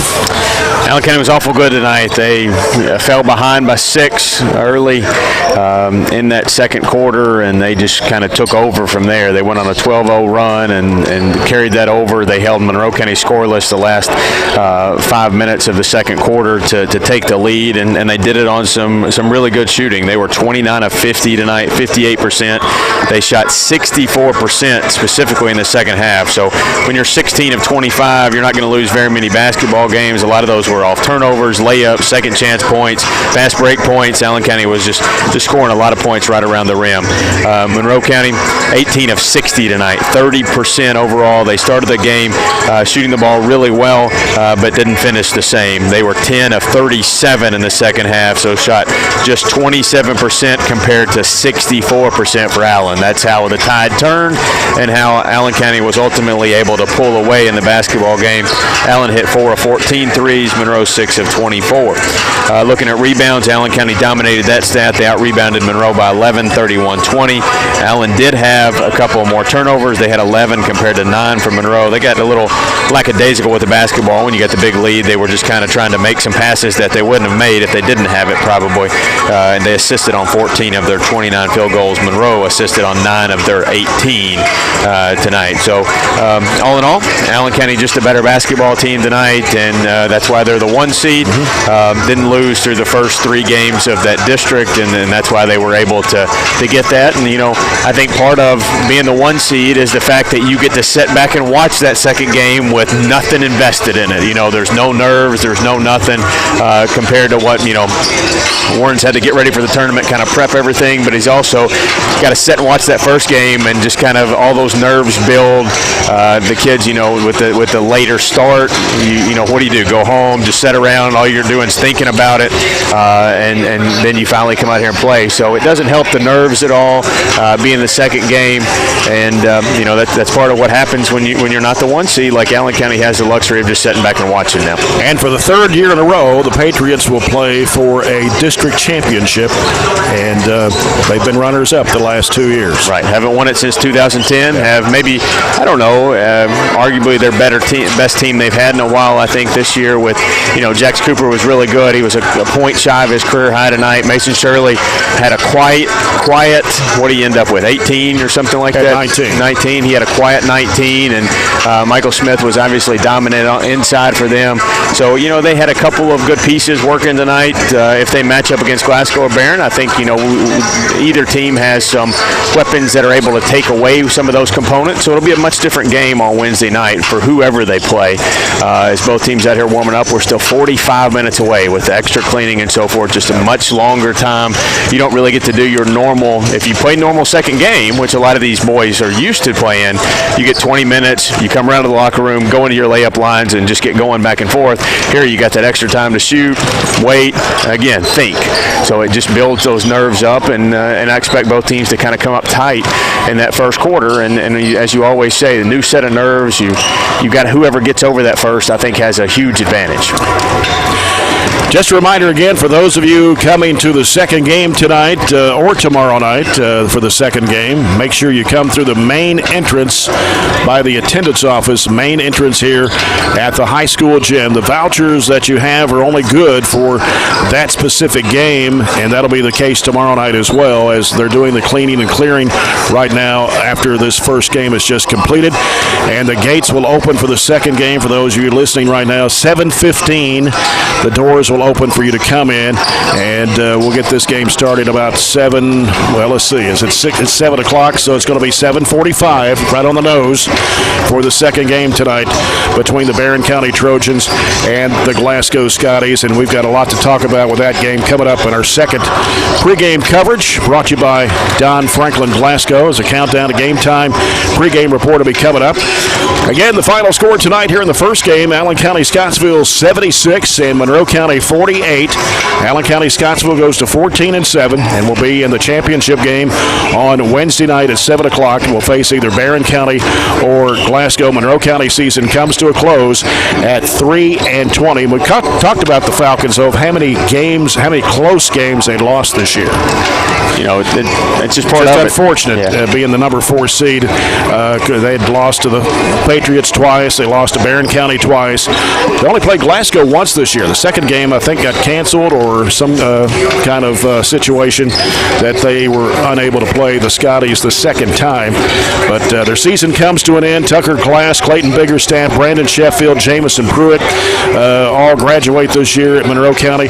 John Owen Harlan will be one of the starters back next year for the Falcons, along with Deaton Emmert will be back, Peyton Knudsen will be back, and probably Austin Arnett will be in the starting role next year, but still a small lineup, not a whole lot of size in there for the Falcons. Pettit, probably the tallest player, Jameson Pettit at 6'2" for the Falcons, so another small team for Monroe County next year. They got some kids that can shoot the basketball, but as you said tonight, when that doesn't go your way there for a stretch like it didn't, you can't rely on that. You got to get those offensive rebounds. You got to battle with strength and size, and Monroe's got to find their identity offensively to be able to compete in this district. You know, Glasgow's going to have a great squad next year, no matter what happens this game. Barron's going to have a tough team back next year as well. You know, Allen loses a ton, so it's a tough district to compete in. We've seen that over and over for a long amount of time, and everybody goes through ebbs and flows. Monroe's had a few years there where they had some really good basketball teams, and right now, you know, it goes through cycles. Everybody at some point in this district is the 4 seed, and it's just right now that's where Monroe County is. Talking about Allen County-Scottsville, the 1 seed. The 1 seed has won the district the past 2 years in a row. Can it happen again? Well, we'll find out Wednesday night, 7 o'clock.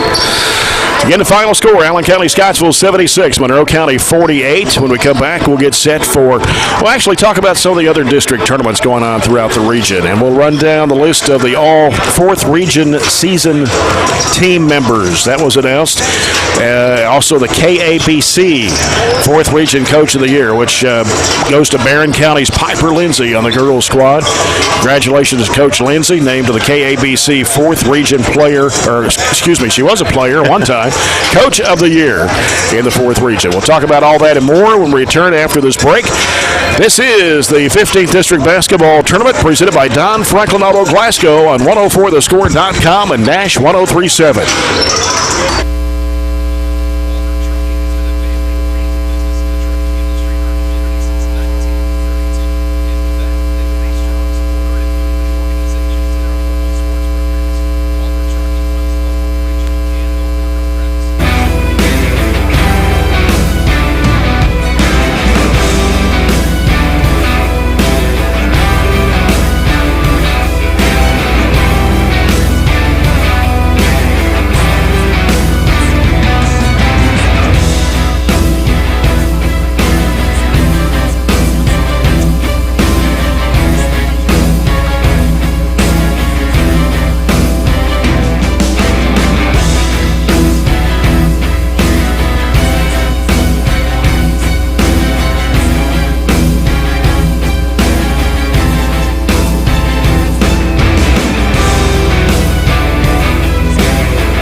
Coca-Cola scoreboard update. Open a Coke and enjoy the game as a couple of games from the 14th and the 16th tonight. And Robert, have you got a couple of those already? I just have one is all I've got. That's the Metcalf-Russell County score. At the end of the third, Metcalf's up 37-35. That's a close game as we expected it would be. Yep. That was it was tied at halftime, 23-all. The 14th District girls at Bowling Green after 3. A game should be close to being over. Warren East was leading South Warren 39-31. Of course, that's the 4-5 game in that 14th District, so whoever wins that will have to play Bowling Green tomorrow night in the 14th District tournament. I got that one if you want. Okay. Warren East wins 45-36. So Warren East and Bowling Green playing each other now. South Warren season comes to an end. And that was the two games tonight. The boys game tonight, South Warren against Warren East. South Warren 16-5, Warren East 4-9. They've only got to play 13 games this year due to the COVID situation. And South Warren is favored by 22 points in that game tonight over Warren East. So we'll see how that one goes. 13th at Franklin Simpson tonight. Got the boys going on down there. They had a game yesterday. You know, there was actually some district tournaments played Saturday. Really? Across the Bluegrass. And here in the 4th region, a couple that were played yesterday. 13th at Franklin Simpson. Franklin Simpson boys down Todd Central 77-61. Franklin Simpson moved to 13-3 on the year. Todd Central season came to a close at 7-12. Also yesterday in the 16th at Cumberland County. Cumberland County gave Clinton County all they wanted, but fell short 60-53. Clinton County now 20-3 on the year, and Cumberland County season closes out at 6-19. Also tonight, as we talked about in the 13th at Franklin Simpson, Russellville boys. That game's not just now got started. Started at 7 o'clock. Russellville boys 8-9 against Logan County at 4-12, and Logan County's actually a 5-point favorite. Well, I'm going to say this, and this is maybe I haven't checked this report out, but there's a media outlet reporting that Woodard is not playing tonight. He's not in the book, we'll say. That's a big loss. So that's 20 points a game for them that is not there if that report's true. So he scores 20 of their 50 points. So that's a big, you might change the pick, thinking more trending towards Russellville if Logan is without their best player. That's right. That is right. 16th at Cumberland County. You talked about the score there between Russell County Metcalf. Metcalf was up. What was that score again? 37-35. It's been about a 2-point game, one possession game all the way through. Metcalf County came into that game at 15-9. Russell County 13-13. And it showed Metcalf as a 1-point favorite over Russell County. That game at Cumberland County tonight. So we'll see how that one turns out and see who moves on to the championship in the 4th region tournament and whose season comes to an end. Now tomorrow night, got lots of action tomorrow night, especially here at Barren County High School. Got the girls. So we're going into overtime, 49-49, Metcalf, Russell County. Wow, what about that? We have the girls' 15th district here tomorrow night, 5:30. Trojanettes against the Lady Patriots. Barren County 16-7. Allen County-Scottsville 7-13.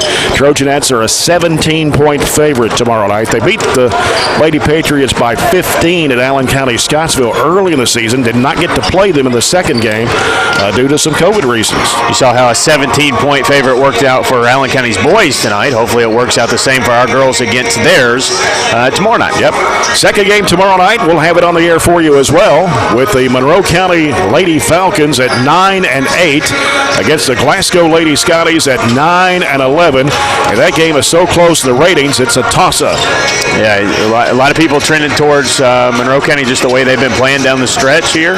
But it's a toss-up. Could go either way. And, you see that a lot more maybe this year in the district tournament than you have in the years past, where it's hard to pick some of these 2-3 games. And you even saw last night with the Cumberland game, almost a 1-4 upset. Yeah. And Monroe County beat Glasgow during the season by 20. It's 57-37. Can they do it again? Well, we'll find out. tomorrow night at 7:45 when that game is to tip off. Our broadcast coverage begins just after 5 tomorrow here from Barren County High School with the Trojanettes and the Lady Patriots. 16th District at Cumberland County tomorrow night. The Russell County girls at 14-11 taking out the Cumberland County Lady Panthers at 5-18. Russell County is heavily favored in that ball game.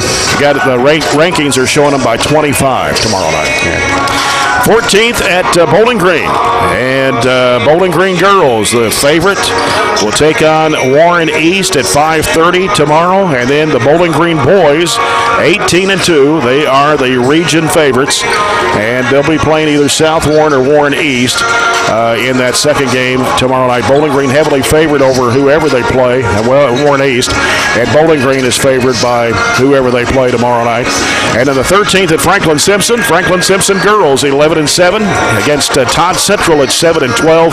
Franklin Simpson is the favorite to win the 13th district there.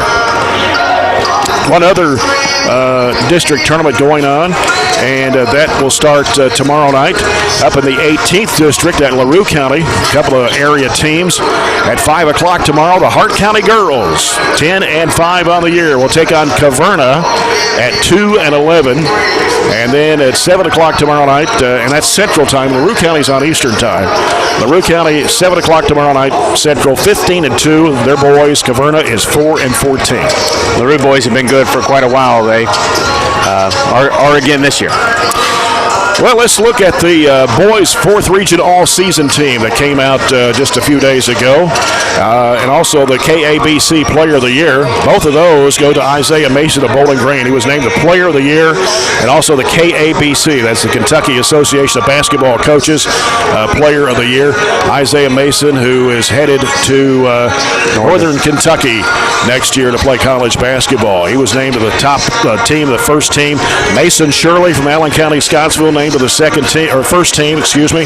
Turner Buttrey from Bowling Green, and he's committed to go to Eastern Kentucky, and he's just a junior, so he's still got one more year with the Purples. Cade Stinnett from Greenwood was named to the first team All-Region, and Dre Miller of Franklin Simpson named to the first team All 4th Region season team. And on the second team, you got Anthony Woodard of Logan County. You got Sam Bowling of Glasgow named to the second team. Bowling's a nice player, averages 20 points a game for the Scotties. Ty C. of Cumberland County was named to the second team, and I think he's back next year for the Panthers. So is Woodard. Woodard will be back for Logan County next year. I think he's a junior this year. Chappelle Whitney of Warren Central was named to the second team All-Region, and Metcalfe County's Peyton Dial named to the second team All 4th Region season team. On the third team, you got Barren County's Mason Griggs, who has really stepped it up this season. You know, Aiden Niken went down with the ACL about the 4th game of the season, and these guys, Mason Griggs and Tay Pointer, Gavin Withrow, they have really stepped it up and kind of filled in those scoring spots that Niken was averaging 18 points a game. So Mason Griggs named to the third team. Chase Steins of Clinton County named to the third team All-Region, along with his teammate Nick Delk. Both on the third team. Jax Cooper of Allen County, Scottsville, who had scored 28 points tonight for the Patriots. And Scott Ham of Russell County finishes out the third team All-Region selections. Coach of the Year in the 4th Region, Brandon Brockman of Metcalfe County. And the KABC Coach of the Year is Todd Messer of Clinton County. Both out of the 16th district. Both out of the 16th district. Yeah, you can't argue with very many of those picks. Obviously, you fight for our guys to get the awards, and the way Mason's played, he obviously deserves to be on one of those teams, and maybe what keeps him from being higher is the way we play as a team, a cohesive unit. So, you're not going to complain about that. Obviously, you said, Withrow and Pointer, kind of all just kind of share.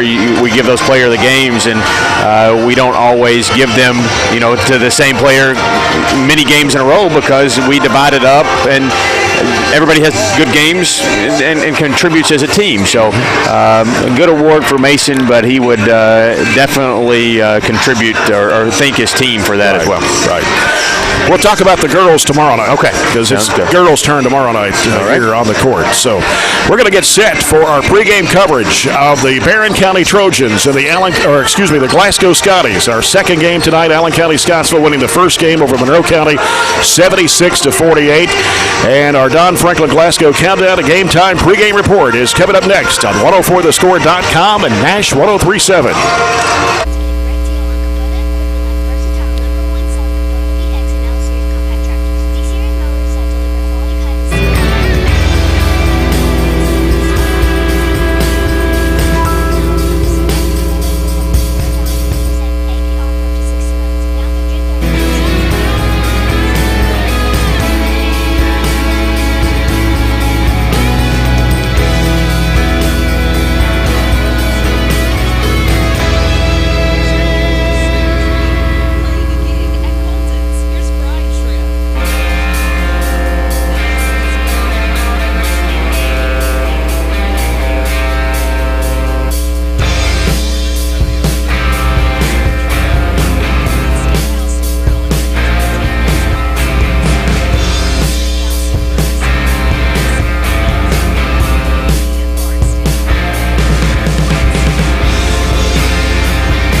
Welcome back to Barren County High School here on the opening night of the 15th District Boys Basketball Tournament, and it's Game 2 about to take underway. 25 minutes from right now, the Barren County Trojans and the Glasgow Scotties, as fans are starting to come in to Barren County High Gym for the second game of the night. Of course, all this COVID situation has changed a lot of things this season with basketball games and how many people you can have in the gym, and at least it was up to around 20% capacity, and we're able to get a few more vouchers out to fans to make it to the games this week. I always laugh, though. This place holds 4,000, 4,500 in between, and everybody's going to get a seat, but when they open the gates, people run right to their normal spot. You know, we didn't have any season ticket seats this year, but even when, the home games, everybody has their spot that they have to set in, and you look around, everybody's in their normal spot already. They wanted to make sure they got that, and you don't want any superstition to come into play, you not sitting in the right spot or crossing your legs the right way or anything like that. The difference, in a Glasgow Barren County game, raucous student sections, they are kind of like at Diddle Arena, where they're up in the end zones this year. They don't get their normal almost spots on the floor behind the benches. So, that takes an element out of the game you missed in the Allen County, Monroe County game earlier. But I do feel like we'll have a few more students in the Glasgow Barren game. You already see a few filling in that pep session. Coca-Cola scoreboard update. In overtime, Metcalfe County boys defeat Russell County 58-51. Able to pull away, separate themselves a little bit in overtime. Monroe's had a good season. They put it to Allen County in the last week or so they've closed well. I know they're happy to get that W and move on to the regional tournament. So the Hornets back in the region. And, of course, as we talked about, the region's going to be different this year with first-round games for the first time since 2002 at 4 different district winners' sites, all played on the same day. That'll be on Sunday afternoon. That'll be 4 games at 4 district winners' sites. So you're hoping that you win the district so you can host first-round regional tournament game. Yeah, it gives it an extra incentive or an extra element to win that district so you get that home game. But, first things first. You got to win the first one to get there into that district championship, and then you kind of let everything fall as it will and go have fun on Wednesday night. But this is going to be a very, very tough game. It's a hard-fought game both times, and I expect it to be again. Barren County comes in 19-7 on the year. 5-1 in district play, the number 2 seed. Glasgow 9-14. They finish 1-4 in district play, the number 3 seed. Glasgow lost to Russell County 58-53 last Thursday night. They've lost 6 of their last 7. They've only won 2 of their last 10. They've lost 4 in a row. So they're hoping to bounce back with a victory here in the first round of the 15th district tournament. They lost to Barren County twice during the regular season, 65-58 and 54-52. That 54-52 game here, Glasgow jumped out to a big lead early before Barren County came back and winning that ball game by just 2 points here on their home court. They lost to Allen County-Scottsville twice, 68-59 and 76-59, and they beat Monroe County 60-50 during the regular season. They've had 4 close wins this year. Russellville by 3, Bardstown Bethlehem by 8, Metcalfe County by 8, Logan County by 3 in overtime, and close losses to the Patriots by 9, Metcalfe by 6 in overtime and by 8, Barren County by 7 and by 2, Cumberland County by 8, Franklin Simpson by 9, and Russell County by 5. And now with Glasgow being the number 3 seed, the number 3 seed has defeated the number 2 seed 7 times since 1999. Glasgow was the 2 seed last year and lost to 3 seed Allen County-Scottsville 51-48. In 2019, they were the number 1 seed and won over Barren County, the number 4 seed in overtime in the first round 55-50.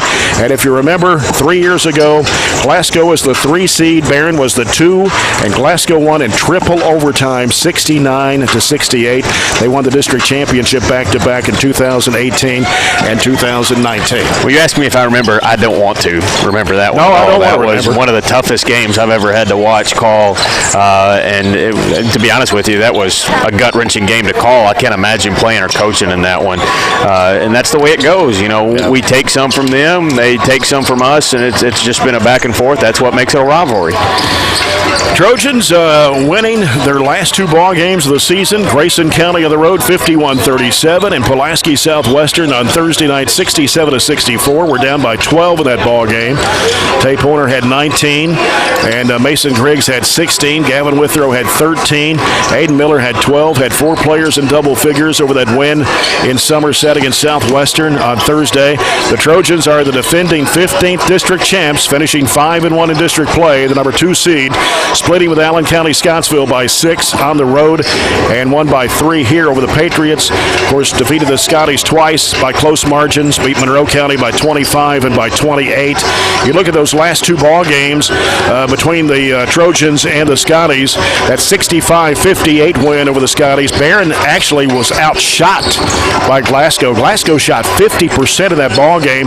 Barren County shot 39.6, and Glasgow hit 6 threes. Barren hit 4. The difference was at the foul line that night when Barren hit 19 of 27 foul shots and Glasgow only hit 8 of 10 from the line. That was the difference in that ball game. Glasgow actually trailed by 13 in that game late before Sam Bowling hit 2 back-to-back threes there within the last few seconds of the game to cut that margin to 7. And Bowling led that ball game with 25, along with Jackson Poland, who had 12, and Brendan Short had 12. Ryan Shirley had a big night for Barren County that first game. He had 20.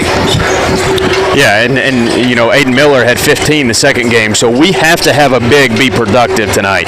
Ryan Shirley 20, Aiden Miller 15. I'll take 15 from both of them tonight, but I think we have to have it from one of them. And, if you have 12 apiece, that's even better. So our physicality will definitely win us this basketball game. I think whoever's more physical, whoever's more intense defensively is going to win the basketball game, and Ryan Shirley and Aiden Miller having big games will also help us win the boards.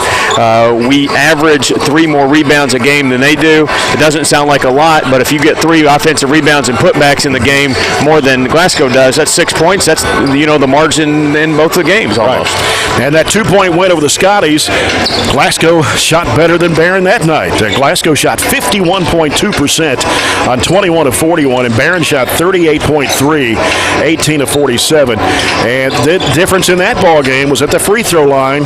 Barren hit 13 of 17. Glasgow was 5 of 9. Mason Griggs had 22, and you mentioned Aiden Miller had 15. Jackson Poland had 20, and Sam Bowling had 19 for Glasgow. So Barren County is due for a better shooting night the third time around because Glasgow has shot the ball at least 50% the first 2 games. Yeah, it's no secret they have some kids that can really shoot the ball. Sam Bowling is an excellent basketball player. Jackson Poland can shoot it. The short kid can shoot it. They've got shooters. Their top 4 leading scorers all have hit 16 or more threes this year, with Short leading the way at 42. So they can shoot the basketball. So can we. But one of the things that I think we can't do is rely on that 3. You said the difference was us getting to the stripe. So if we're more physical, we can get into the paint, score in the paint. Mason Griggs does an excellent job with that. Force the issue at them. Force them to defend us in the paint, get those paint points, be physical, and if we don't get the bucket, at least get a trip to the stripe. Barren County has some close wins this year. They beat Russell County by 7 in overtime, Ohio County by 4, Hart County by 9, Central Hardin by 1 in overtime. Of course, Glasgow by 7 and by 2, Pulaski County by 3, Allen County-Scottsville by 3, Warren Central by 4 in triple overtime, and the 3-point win at South Warren on Tay Horner's shot at the buzzer to beat the Spartans on their home court. Barren County was the 1 seed last year, beat Allen County-Scottsville by 6 in that district championship game. Trojans have had 3 close losses this year, Allen County-Scottsville by 6, South Warren by 4, Franklin Simpson by 9. Tip off the season with huge savings and score big at Don Franklin Glasgow. We'll be back with more of the Don Franklin Glasgow Countdown to Game Time pregame report on 104thescore.com and Nash 103.7.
Well, let's break down some numbers for you between the Barren County Trojans and the Glasgow Scotties. The Scotties average 59.2 points a game.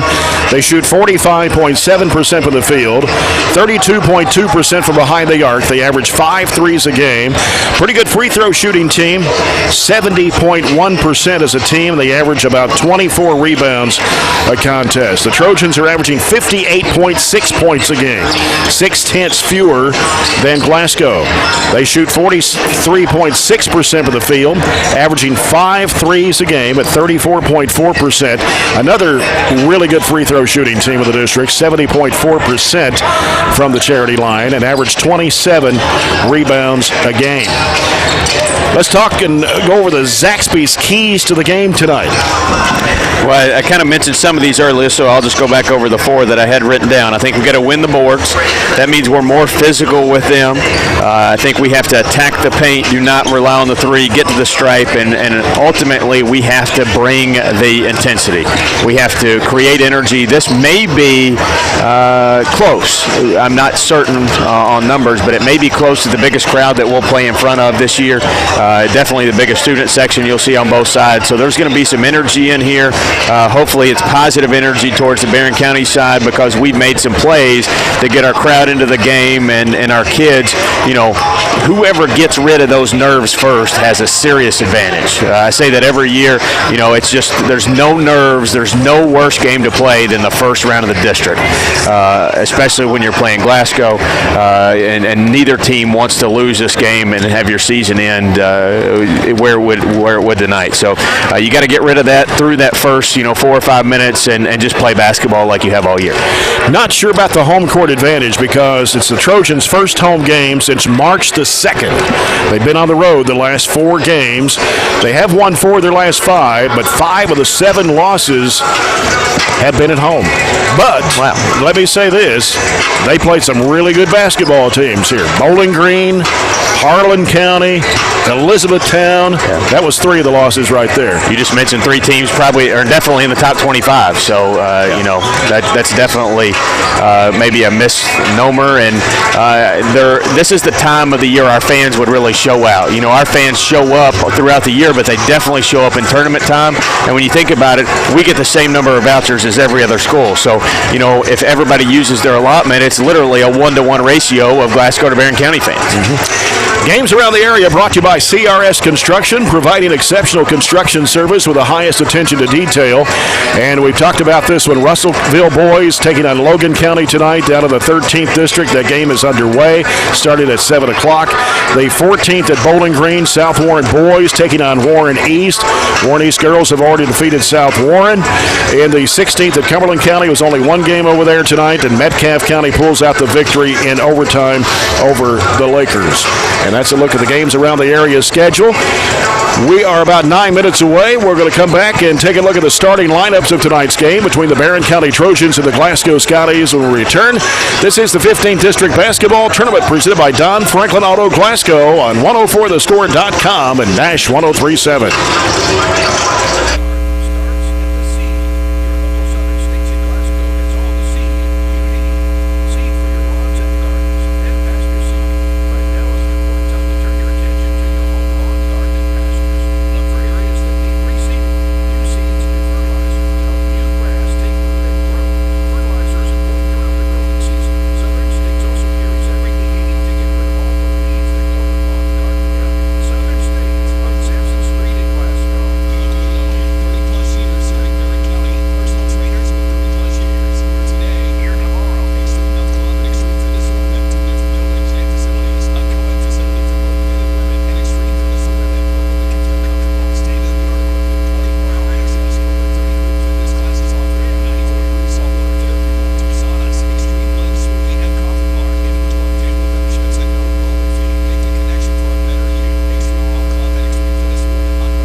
about 5.5 minutes away from the Barren County Trojans and the Glasgow Scotties. Game 2 of the opening round of the 15th District Basketball Tournament. Of course, tomorrow night, the girls will take to the court as the first game at 5:30. We'll have the Barren County Trojanettes taking on the Allen County-Scottsville Lady Patriots, followed by the Glasgow Lady Scotties and the Monroe County Lady Falcons.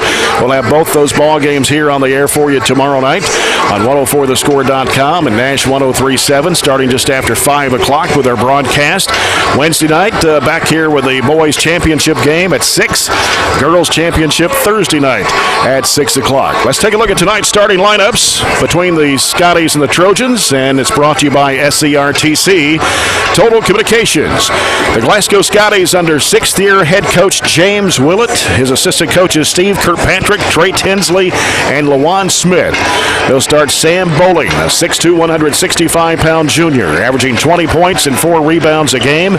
Jackson Poland, 5'9", 160 junior, 13.5 points a game. Brennan Short, 6 foot 175, a junior, averaging 10.5 points a game.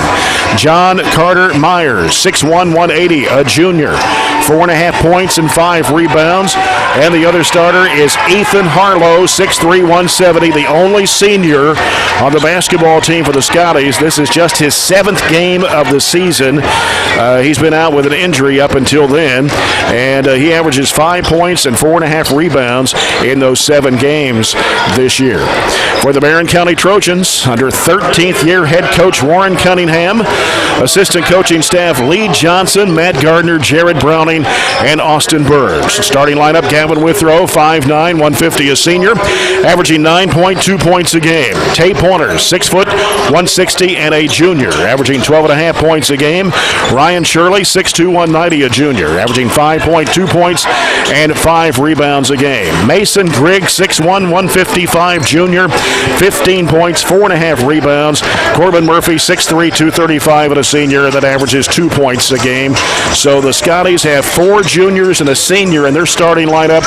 The Trojans have 3 juniors and 2 seniors in their starting lineup, as we're about 3.5 minutes away from the start of this basketball game. Should be a good one. A lot of things that are even about these two teams. They both have kids that can shoot the ball. They both have kids that like to take it to the rack. So, all in all, it comes down to who makes some more plays. And, another team, unfortunately, will have the season come to an end. That's right. We're going to come back and get set for the Farmers RECC Jackie Browning Memorial opening first half. The officials for tonight's game, well, they're not the same 3 we had in the first game. We have a different 3 of officials. Mark Curry, Adam Ryder, and Barry Vincent are the officials for game number 2 tonight. Game officials sponsored by Barren County Sheriff Kent Keene, and we'll be back with the opening half of the Trojans and the Scotties, day 1 of the 15th District Basketball Tournament. Always remember, if you find a vehicle on DonFranklinAuto.com, Don Franklin will then bring that vehicle to Glasgow and let you experience the Don Franklin difference. This is the 15th District Basketball Tournament presented by Don Franklin Auto Glasgow on 104thescore.com and Nash 103.7.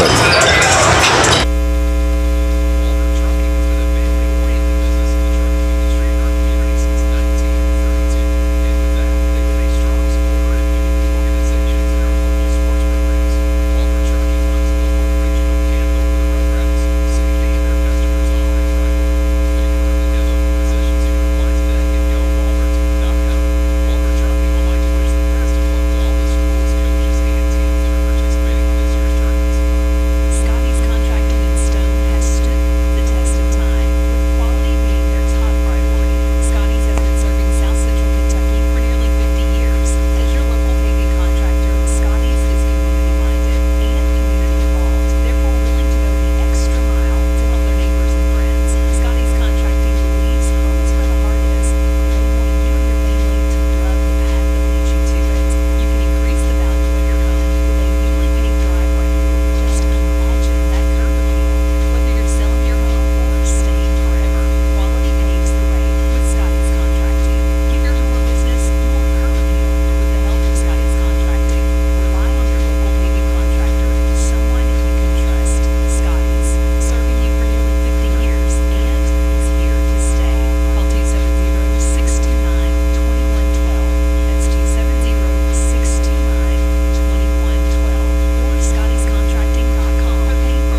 a nice crowd for the second game tonight. The Barren County Trojans and the Glasgow Scotties. The Glasgow Pep section is to our right, and it looks like they've got more student section than Barren County does. As we look to the left side, they're all in blue on the Glasgow side and white on the Barren County side, as the Trojans will have their white uniforms. Home team on the scoreboard, of course. The Glasgow Scotties will be in gray tonight with a Columbia blue lettering and numbers. It's a little hard to tell. It may be a little deceptive. All Glasgow student section are literally on top of each other. Ours are spread out. So that's true. You know, it's maybe a little deceiving, although I think they may have just a few more. Yeah. So they must have had a few more vouchers slipped in for the students. Well, they might have had some left over. You know, we've got a ton of adults here, so, you know, it's a matter of how many we had left over to give our students. We may have more adults than Glasgow does tonight. So it's hard to see back behind us, but across the way, Barren County has several fans, largest crowd that we've had this entire season here in this 15th District Basketball Tournament. First quarter of action coming up, brought to you by German American Bank, supporting the communities they serve and believe that when community thrives, its people prosper. As we're about to get ready for the Farmers RACC Jackie Browning Memorial opening first half. And it all comes down. It's one game sudden death. Right here is what some people call it. Second season, new season. You can throw the records out the window, the rankings out the window. Everybody starts 0-0. Yeah, in a lot of ways, it does not feel like district tournament. In a lot of ways, it doesn't feel like March 15th either. But, you know, this is the point we've come to in this extra long season. You start October 15th with practice, throw a pause in there, restart January 4th or so, and then we get 20-plus games in. The most games, we played more games than any other team in the region, and it comes down to this one. Barren County's played 26. Glasgow has played 23. Some teams didn't play more than 12 or 13. Yeah, you look at both teams' schedule. Neither team had a COVID pause of their own. And Glasgow, based on their schedule, didn't have a game canceled because of COVID either. I don't know if that was some shifting of schedules and took that off of the scoreboard here or not, but usually they're left on there. So that was a lot of luck on their side. Yeah. As a starting five being introduced for the Barren County Trojans, Tay Pointer, Mason Griggs, Gavin Withrow, Ryan Shirley, Corbin Murphy. Glasgow with Jackson Poland, Sam Bowling, Ethan Harlow, John Carter Myers, and Brendan Short. Here we go for the opening tip. Oh, never mind. I forgot. Yeah, we don't have opening tips. Not this year. Maybe next year. That's the only thing that you're kind of missing is that intensity to throw it up and let it go. That takes all that kind of motion you build up to, and they just hand it and throw it in like it's any other period. All right, Glasgow will have the basketball first as Short will toss it in to Jackson Poland. We're underway. Second game of the night of the 15th District Basketball Tournament. Poland goes left side to Short. Had it swatted out of his hands for a moment on corner, but regained control of it. A lot of pressure. They feed it off underneath. Harlow puts it up and in. They use that intensity and back cut us. They use some of our own medicine there to get their first bucket. And it's a 2-0 Glasgow lead. As the ball's tipped away, stolen. Glasgow's got it. Bowling inside, puts it up, no good. Batted out, chased down by Poland, or rather Pointer, and the Trojans have it running the other way. Here's Withrow stopping, top of the key. Feeds it off to Pointer on the right wing. Back out it comes to Withrow. He'll give it to Griggs. Looks like 3-2 zone to kind of cover up some of our shooting. As they get rid of it, back over to Withrow. He can't shoot, gives to Pointer. Long distance three, no good. Rebound Griggs. Had it smacked out of his hands and stolen by Poland. Got to go back with it. Poland down the right side, drives, throws it up on the run, and it is no good. Rebound to Corbin Murphy. He'll give it off to Withrow. Withrow quickly down the floor. Off it goes to Griggs. Griggs spins, goes up with a shot. It's blocked. A whistle and a foul. I will say this. I know there's two college officials on the floor, so they're going to call a little less contact than maybe you would normally see in a regular season game, just because that's how they're accustomed to calling those next-level games. Yeah. Mason Griggs at the line for two. The first one, no good. Too strong off the back iron. Griggs is 79.5% foul shooter on the year. He'll get one more. Griggs' second throw is up. It's good. 2-1. Glasgow leads it. We played just over a minute. As Jackson Poland will bring it up. Guarded by Gavin Withrow as he brings it across the midcourt stripe. Pass deflected by Withrow out of bounds. He tried to go to short. Like the ball pressure early, that helps that intensity, makes those passing angles tough for Glasgow. As Short will toss it in. Short gets it out to Myers. And now Myers on the dribble against Mason Griggs. He'll hand it off out front near the midcourt stripe to Bowling. Bowling against Ryan Shirley. Poland fakes, drives, goes inside, forces up the shot. And they're going to call a foul. Basket will not count. The foul on Gavin Withrow, his first and the team's first. So Glasgow will have the basketball underneath. Poland gets it inbound out to Myers. Here's Bowling working against Shirley. Spin move. Pump fake. Goes up. Blocked in there by Shirley. Taken by Murphy. Withrow bounce past Griggs. A lot of traffic. Goes under. Puts it up. No good. Rebound comes off to Harlow for Glasgow. Looked like maybe Harlow deflected it. And now Poland throws it behind him. Here's Harlow driving in the bucket. Strong puts it up and in. Not a good matchup for us. We can't guard him that far out. Just one step, exploded by us. And Glasgow now leads 4-1. Shirley in the backcourt gets rid of it to Griggs. Long bounce pass left side. Pointer gets bumped, throws it off to the right side. Here's Withrow. He can't shoot. Out to Pointer. Straight away with a three. Bottom. He's got two good looks. That one straight away knocked it down to tie her up. Peoples Bank three-point shot for Tay Pointer, and it's 4-4. Poland with the basketball for Glasgow out front against Gavin Withrow. You feel more intensity than we've had all year in this gym. Yep. Pass to the right side. Harlow down to Bowling. Goes the bucket, puts it in. Can't get beat on a back cut. Two of their three buckets are back cuts. 6-4. Glasgow leads it. Now Shirley in the backcourt looking at a trap. He's going to have to hurry.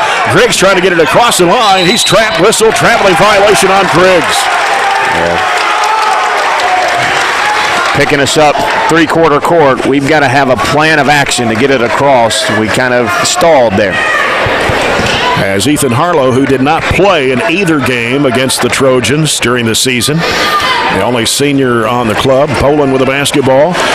He'll pull up, shoot a three-point shot, and it is coming off the rim. Rebound to Ryan Shirley. The head over left side, it goes to Withrow. Withrow back to Shirley, top of the key. Trying to go down the left side. He'll give it off in the corner to Griggs. Back out to Withrow, fakes the three. Bounce pass right side over to Pointer. Got Murphy posted up down there against Harlow, but they can't get it to him. Now Withrow, they get rid of the basketball over to Griggs on the left side. Goes in the corner to Pointer. He can't shoot as Bowling comes out to pick him up. Now Griggs trying to penetrate, gives it off to Withrow. Gives it back to Griggs. Griggs now getting some pressure, double team, pass deflected, and Poland stepped on the sideline. Couldn't save it. Trojans will keep it with 4:35 to play here in the first. Going to have to be aggressive against this zone. Their links really cutting down our driving lanes. As Gavin Withrow handles it out front for the Trojans. Dribbles off to the right side. He'll give it to Murphy. Murphy out to Shirley. Shirley goes left side. It's deflected by Poland and out of bounds. Trying to go to Pointer.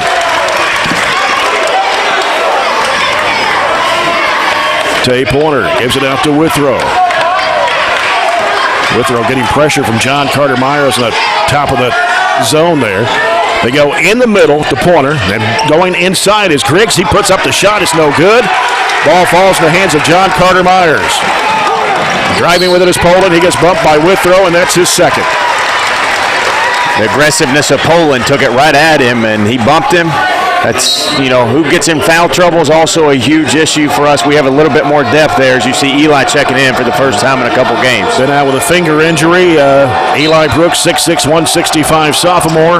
Aiden Miller, 6'4", 205 sophomore for Barren County. Pointer slides over, wanted to shoot the three, can't. Throws it way back out front to Myers. And now Myers will take it, and he'll throw it back out to Bowling. Bowling.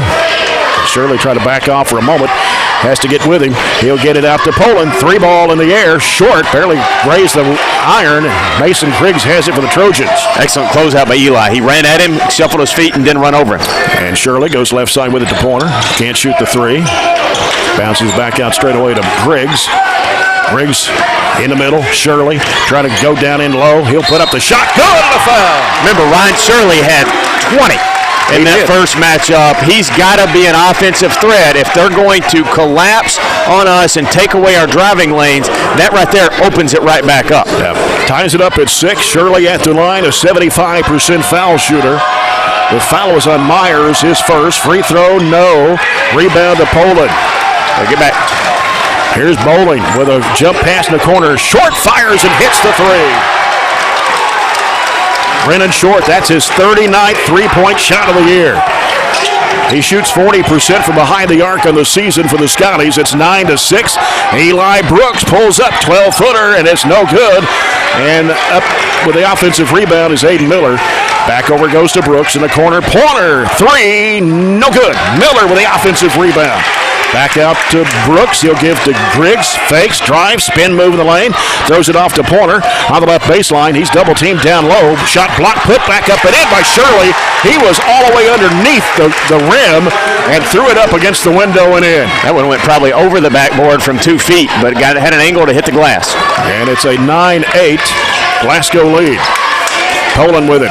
Trying to work against Griggs. Spin move up with a one-hand shot. Rims it off, no good. And Shirley with a rebound off to Mason Griggs. 2:20 left in the quarter. Griggs goes to Pointer. Pointer back to Griggs. Bounce pass right side to Miller. Miller in a trap. Throws it way back out to Pointer. Pointer now the dribble. Goes left side to Brooks. He can't shoot. Gives it back to Pointer. Pointer can't penetrate. Bounce pass off to Griggs. He gets cut off. Here's Miller out of the corner. His jump shot's an air ball. Glasgow back the other way. Bowling. Crossover dribble. And he'll throw it back out front to Myers. Myers will bounce it off to Bowling with 1:50 to play in the quarter. Got lucky we weren't matched up. Short was wide open for a section in the corner. And Bowling, three in the air. Got it.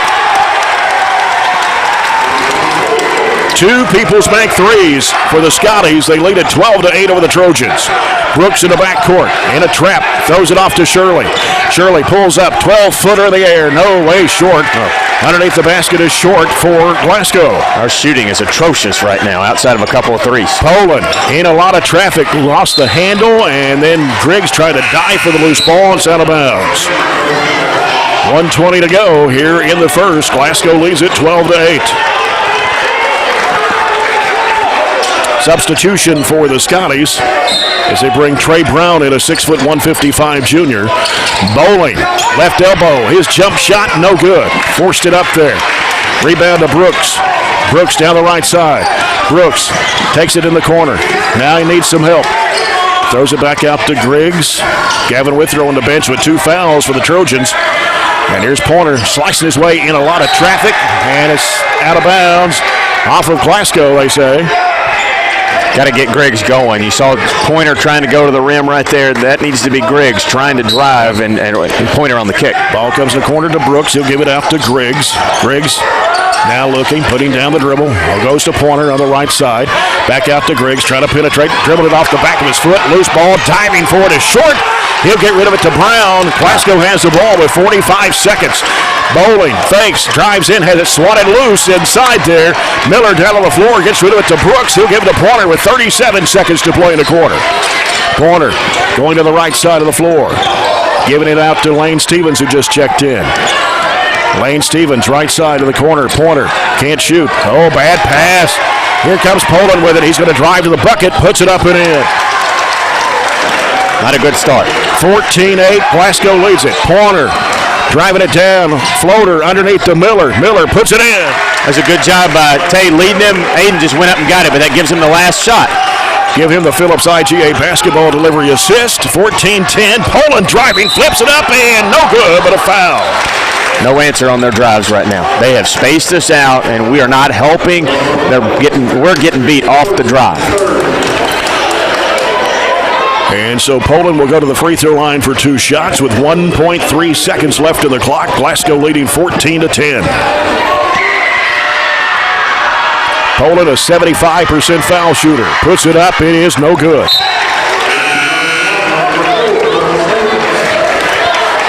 Colton Stevens checking into the Trojan lineup for Mason Griggs. And here's Poland back to the stripe for one more. It's on the way. He got that one to make it a 15-10 Scotty lead. Here's a long desperation shot over the backboard and out of bounds. That ends the first quarter. Glasgow 15, Barren County 10. We'll come back to the second quarter after this break. This is the 15th District Basketball Tournament presented by Don Franklin Auto Glasgow on 104thescore.com and Nash 103.7.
final scores on the Coca-Cola scoreboard. Russellville leads Logan County 29-24 after 3.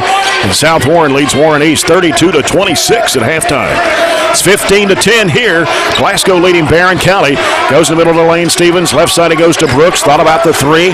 Dribbles it out. Bounces it back out to Colton Stevens. Colton Stevens sets it up. Straight away to Lane Stevens. Back to Colton. Now bounce pass inside there. Here's Miller. Turnaround shot. No good. Rebound comes off to Bowling. Take that extra dribble and lay it in. Bowling drives in a lot of traffic. Loses a handle, but it's chased down. Poland's got it on the right side. Poland sends it out to Myers. Now Myers putting down the dribble. Hands it back off to Poland out front. Poland getting some pressure from Colton Stevens. Sends it right side over to Bowling. Bowling now looking. Out to Brown. Brown goes left side to Poland. He's going to fire it up. 3 in the air. It won't go. But an offensive foul called on Brown. Illegal screen. Illegal screen against Trey Brown. His first, team's third. Now Glasgow will pressure. 2-2-1. It's more of a full court. They've extended it a little bit with our substitutes out there. Right. Here's Colton Stevens getting it across the line. Hands it off to Pointer. Pointer bounce pass over to Lane Stevens. Not going to go. Shot no good. And rebound at Glasgow as Poland has it for the Scotties into the front court. Drives it right down the lane. Left-handed layup good. What are we doing defensively right now? We're spread out and we're letting them take us off the dribble. We know they drive. 17-10. Glasgow leads it. Pointer down the lane. Flips up the shot. Got it. Good attack. We've got to attack ourselves. Don't rely on that 3. We just made 1 of 4 in the first quarter. Just 4 field goals all in the first quarter. It is 17-12 Glasgow. Kevin Withrow about to check back in for the Trojans with those 2 fouls. And here's Short for 3. Bottom. Give him a window, just a little bit of light. We had a hand in his face, but he's not afraid to shoot it. Short shoots 38%. He's got 40 almost on the year. 20-12 Glasgow. Brooks gets it across over to Lane Stevens. Bounce pass to Pointer. Pointer on the left wing. Can't shoot. He traveled. Had somebody closing in from behind that was going to block. I think that was Short. Glasgow playing with a little more confidence right now. Trojans struggling to shoot the basketball, and Glasgow extending the lead. This looks a whole lot like what it did the first time. Yeah. Or not the first time, but the last time they played us here. Yeah. 20-12 Glasgow as Griggs has returned to the lineup along with Withrow and Shirley. There's no written rule that says you got 2. You got to set up the first half. He's got to be very careful not to get 3 though. And Bowling going one-on-one. Jump shot partially blocked by Brooks, taken down by Miller. Gives it off to Withrow. Long bounce pass right side. Griggs out to Withrow. Can't shoot. Goes to Brooks. He'll fire it up for a 3. Yes! Was curious how that finger is going to affect him. It's on his left hand, so non-shooting hand. He stepped in and stroked that one nicely. Cut it to 5. Peoples make 3-point shot for Eli Brooks. 20-15 Glasgow. Poland, top of the key against Mason Griggs. Gets a screen from Bowling. He'll throw it back out to Bowling. Bowling wants to drive in the lane. Has it swatted out of his hands and out of bounds. That was an illegal screen that they kind of let him get away with right there, and we snuck over top of it to defend just barely. Javon Clark in the ballgame for Glasgow, 6'3", 160 sophomore. Poland looking, feeds it right underneath to Short, and he missed the shot from point-blank range. Wide open, wasn't it? Griggs over to Withrow in the right corner. He'll dribble it back out. He needs help. Finds Miller in the middle. Turnaround jump shot in the lane. No good. Rebound comes off to Myers for Glasgow. You got to play through it when you're not shooting well. You can't hang your head. Poland throws it up on the run. Banked it in. Jackson Poland has 7. And ball slapped out of bounds. And it will go back to the Trojans at 4:59 to play here in the second quarter. Glasgow leading by 7, 22-14. Hayden Miller checking out. Corbin Murphy back in for the Trojans. Our bigs have to help on drives. Warren is really upset right now, giving up layups because no help. Here's Shirley over to Brooks on the left wing. Out to Withrow. Straight away 3. No good. Rebound comes off to Short for Glasgow. Here's Poland into the front court. Drives it down the left side. Flips up the shot. No good. Crashing the board is Ryan Shirley. And he couldn't get it. And inside, here's Bowling going in. A blocking foul on Murphy. Kind of leaning backwards as he took the charge. That'll be his first and Barren County's 4th of the half, sending Sam Bowling to the free throw line. And he is an 81.5% foul shooter on the year. Shot goes up. It's good. 23-15. Glasgow leads at 4:35 left to play in the first half. Bowling, second shot. On the way. It is no good. Rebound comes off to Griggs as he moves it down the floor. Gets cut off by Short. Now he'll throw it off to Withrow. Back to Griggs. Over to Brooks on the left side. Back to Griggs. Penetrating down the lane. A lot of traffic. Lost the handle. Trying to get it back. Stolen away by Myers, but he dropped it on the end line. Colton Stevens checking back into the Trojan lineup for Mason Griggs. Mason having a tough go of it tonight. Is he even on the board? Got a free throw? Yeah, one free throw. That's it. Comes into Brooks. He'll put it up and in. Nice inbounds pass from Withrow to Brooks to make it a 23-17 lead for Glasgow. 4:10 to go in the first half. Poland with it for the Scotties. He'll go left side with it to Bowling. Bowling getting the screen there. They had to switch off. Shirley had to switch off on him. That's fine. Here's Myers. Myers on the right side. Myers covered up. Comes back out to Poland. Poland guarded out there by Colton Stevens. 3:50 left in the half. Poland driving. Spin move up. Good. What a move. Where's the help? Where's the help? We can't let our guards be exposed one-on-one. And I'll keep saying it. I know I've said it. I'll keep saying it until we make that adjustment. Yep. 25-17. Glasgow leads it. And here's a pass coming to Shirley. Going to have to get it across the line. Colton Stevens gives it over to Withrow. Bounces back to Colton Stevens. Diagonal pass, left corner. Brooks pulls up. 15-foot jumper. No good. Rebound Shirley. Back up. Wide open. Got it. Yeah, we need more of that. We got to send at least 3 to the glass.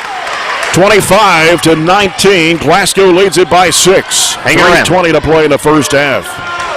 Poland with it. They set the screen. Myers. Here's a three-point for Poland. It is no good. Offensive rebound. And it was Shirley hitting the deck.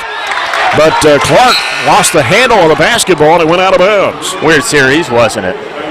We really got away maybe with a foul. I think that was Colton that closed out on Poland with the 3. Maybe got away with a foul there and didn't get a charge call, but got the ball back at the end. Here's Colton Stevens giving it out to Withrow. Right side corner, 3, no good. Long rebound comes off to Poland. Poland had it swatted away, and it's going to go off Poland and out of bounds. Corner slapped it on him, brushed him out of bounds. Good hustle after he missed the shot, not giving up, getting right back in transition. You know, those long kicks on those 3 sometimes kick in the right directions, but that one that kicked in the wrong and really gave them a fast break outlet. Yep. It's 25-19. Glasgow, 2:50 to play here in the first half. Withrow, left side, Griggs, who's back on the court now. Griggs can't penetrate. Gives it back to Withrow. Over goes to Pointer on the right. Back to Withrow, penetrating. Throws up the shot. No good. And we're going to have a foul pushing off Corbin Murphy. His second, team's 5th. We got 2 in foul trouble. We've only got 5 team fouls, and they're distributed between just 3 people. Corbin got 2, and Gavin's got 2.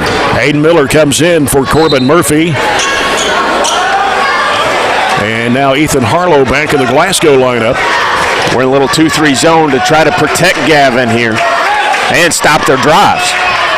25-19, Scotties, 2:26 to play in the first half. Bowling out front with it. He'll hand it off to Poland. Poland straight away to Short. Short back over to Poland. Now Poland gives to Harlow. Glasgow being patient here. Yeah. Bowling on the right wing. Gives it back to Poland.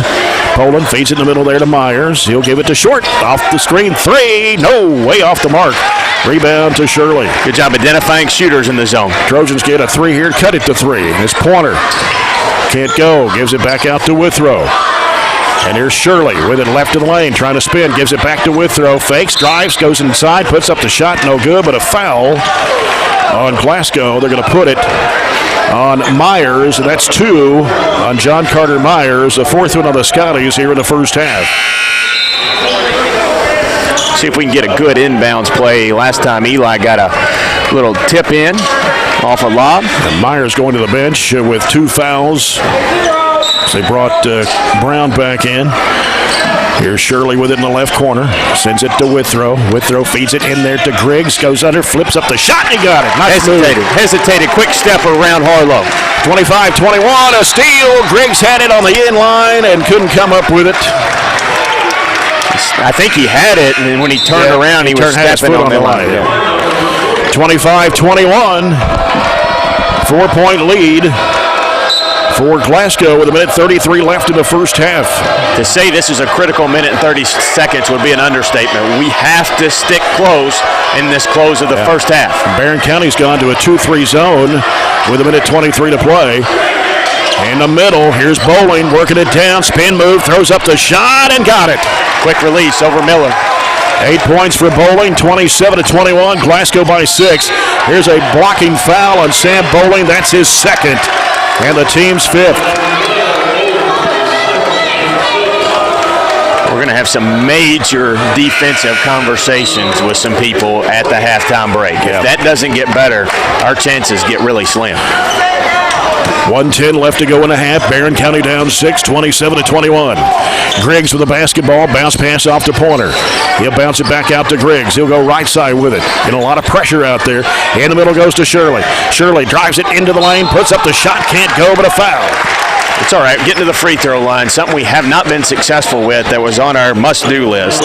Foul is on Harlow, his first, team 6th. And Ryan Shirley at the line, a 75% foul shooter, missed his only free throw back in the first quarter.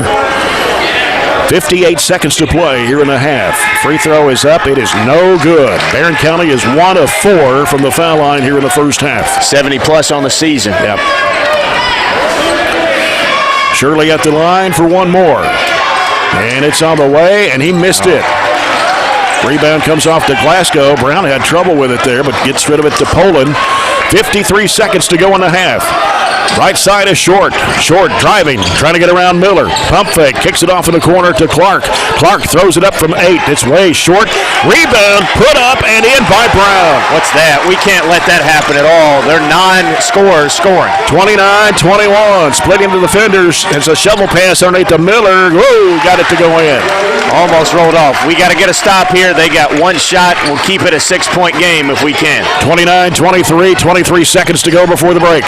Poland in front court with it. Double team. Gets rid of it over to Short. Down in the corner. Clark back out to Short. Sends it back out front to Poland. Had it swiped out of his hands. They throw it back over to Clark. They go down low to Harlow with a spin move. Offensive foul on Harlow. His second. Didn't think they were going to call it. A little hesitation, but good job by Mason taking it. Get Gavin back in for offense. And we get the last shot, 8.3. So a chance like Allen County did maybe to turn the tide a little bit. And so Gavin Withrow in for Eli Brooks. Full court pressure, 2-2-1. Zone press by Glasgow. They get the ball into Withrow. They give it back to Shirley. Shirley now in trouble. Has it swatted away from high by Poland with 3.7 out of bounds. Trojans will have it with 3.7. And Eli Brooks checking back into the Trojan lineup. He's going to come in for Ryan Shirley. So Gavin Withrow out of the side across the way will toss it in. Gets it in to Miller. Off to Pointer. Going to fire it up. 3 in the air. No, it's an air ball. That's the end of the half.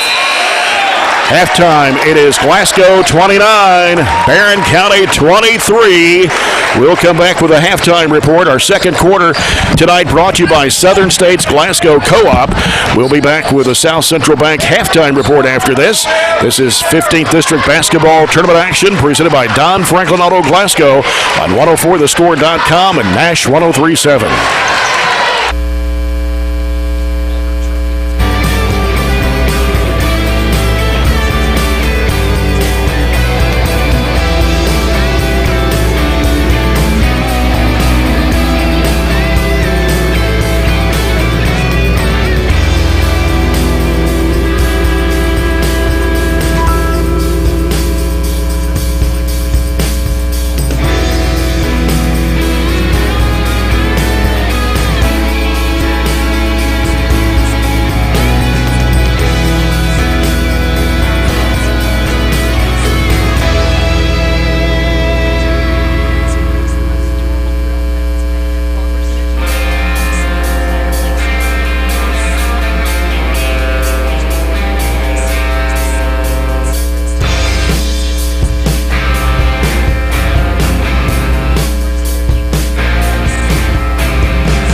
time of the second game of the boys' 15th District Basketball Tournament. Glasgow Scotties leading the Barren County Trojans 29-23. This is the South Central Bank halftime report. South Central Bank, small enough to know you, big enough to help. Glasgow led 15-10 at the end of the first quarter and outscored the Trojans 14-13 in the second period of play.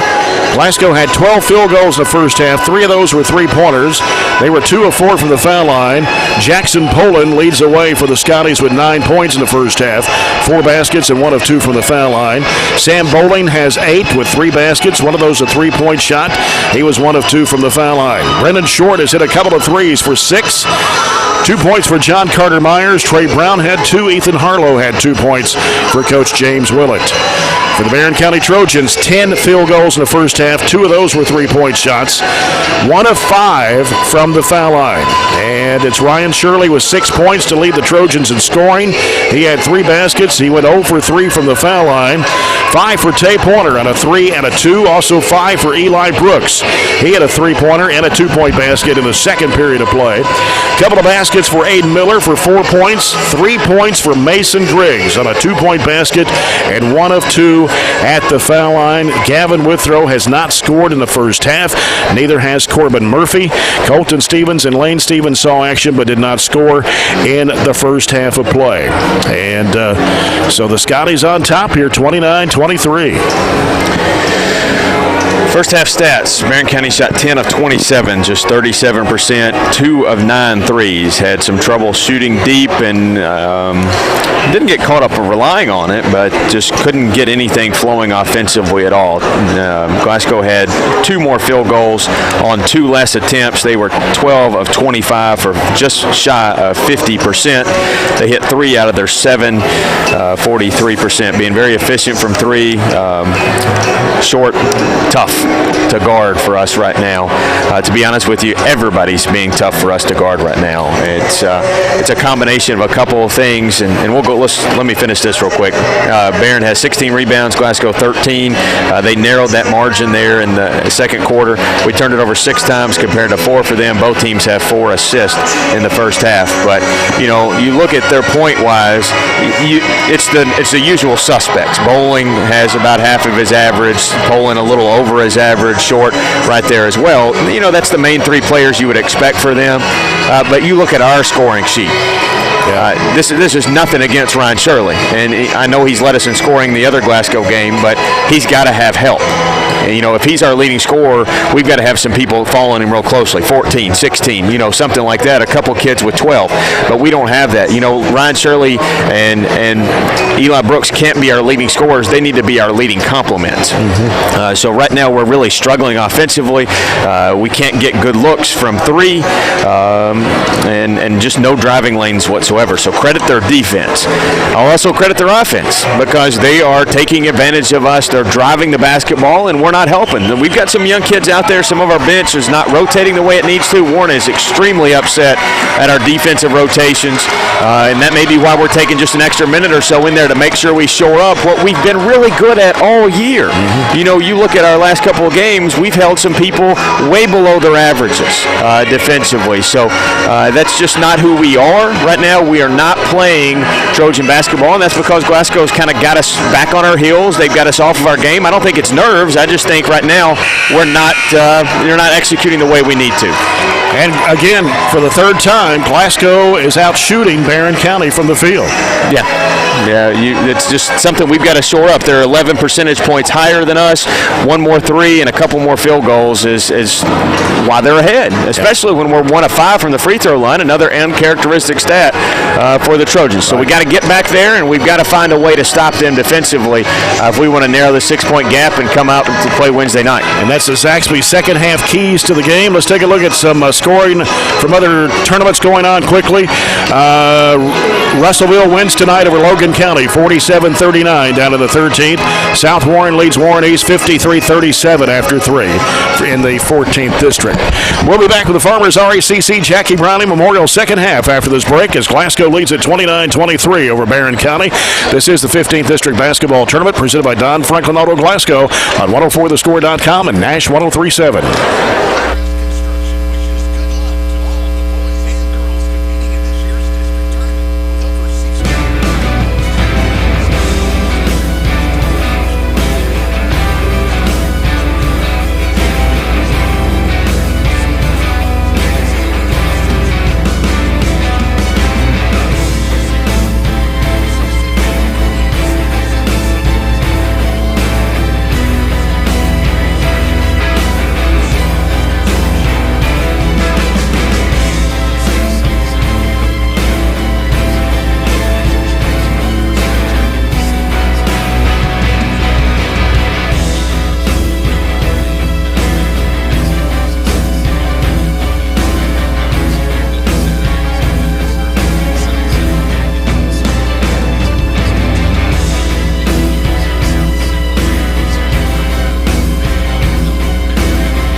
This third quarter brought to you by Southern States Glasgow Co-op as we get set for the Farmers RACC Jackie Browning Memorial second half.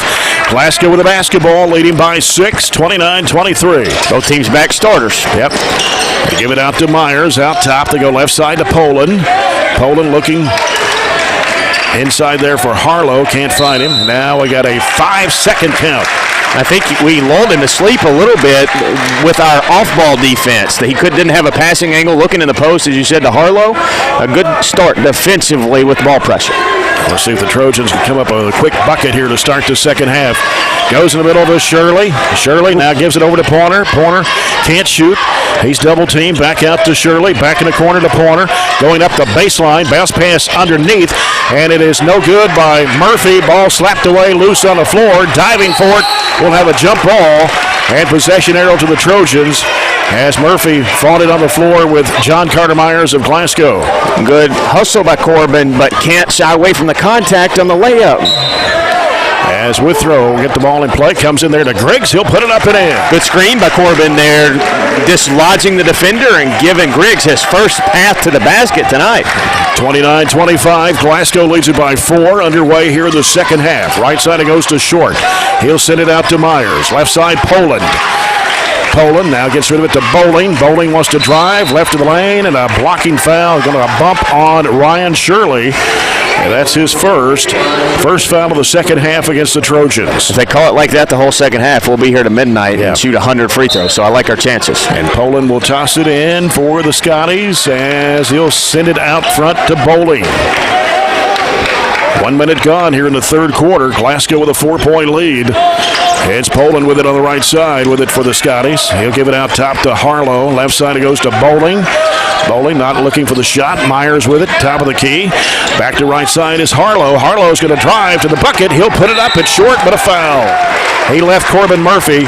And Murphy commits his third foul, second one on the Trojans here in the second half. They did that earlier, spread it out, and really took him one-on-one to pick up one foul in the first, and they did it here to pick up his third in the third.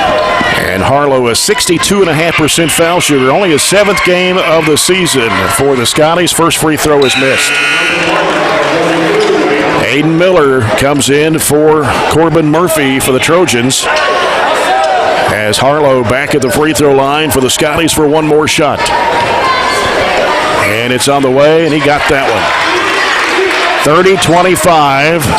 Glasgow, that 2-2-1 press again. Griggs weaving through traffic, lost the handle, that's poked out. Here's Poland with it for the Scotties. Behind the back, he throws it up. We're going to have a foul on Gavin Withrow. Gavin turned his back to try to run away from contact, but Poland just ran right into him. So we'll have to get him. And that'll be 3 fouls on Gavin Withrow. He'll have to check out. It's Eli Brooks back in for Coach Warren Cunningham. 6:35 to go in the third quarter. Barren down 5, 30-25. Poland looking, gets it in play to Bowling. Bowling drives, throws up a fall-away left-handed shot, no good. Shirley trying to get the rebound. He's going to be fouled. And they put it on Myers, and that's 3 on Myers. And he'll come out of the ball game, and they'll put Trey Brown in to replace John Carter Myers. We can't overlook him. He had a big rebound and bucket there in the quarter, second quarter. As Mason Griggs brings it up for the Trojans, he'll give it to Ryan Shirley. Shirley on the left side, looking at a trap. He's going to have to do something with it. Finds Brooks, gives to Griggs, out to Pointer for the 3. No good. Rebound comes off to Harlow for Glasgow. Lit on the bucket from deep. Find other ways to score. Almost 2 minutes gone here in the third. Glasgow leads by 5. Poland off the screen. Drives, leaves in the corner with Short. He's going to be fouled by Pointer. That'll be his first, team's 4th. So Glasgow with only 1 foul in the second half. Barren County with 4 already. And only 2 minutes gone here in the third. Poland to toss it in right side of the bucket for Glasgow. Feeds it right underneath. It is Short, missing the layup. And we'll have a jump ball. Poland and Griggs tie it up. Glasgow will get it. Maybe that's our best defense. Give Short wide open layups. He's missed 2 of them. But we have to mentally stay in the game and fight through this slump. Comes into Brown, gives to Harlow, out to Short. Back to Harlow on the right side. Harlow hands it back off to Poland. He'll throw it up. It is good. Boy, he's all over the place. Yeah. 11 points for Jackson Poland. He averages 13 and a half. Lead is 7 for the Scotties at 32-25. And here's Shirley falling down. They got rid of the ball to Miller, but somebody reached in and fouled it. And they're going to put it on Poland. That's only his first and the team's second.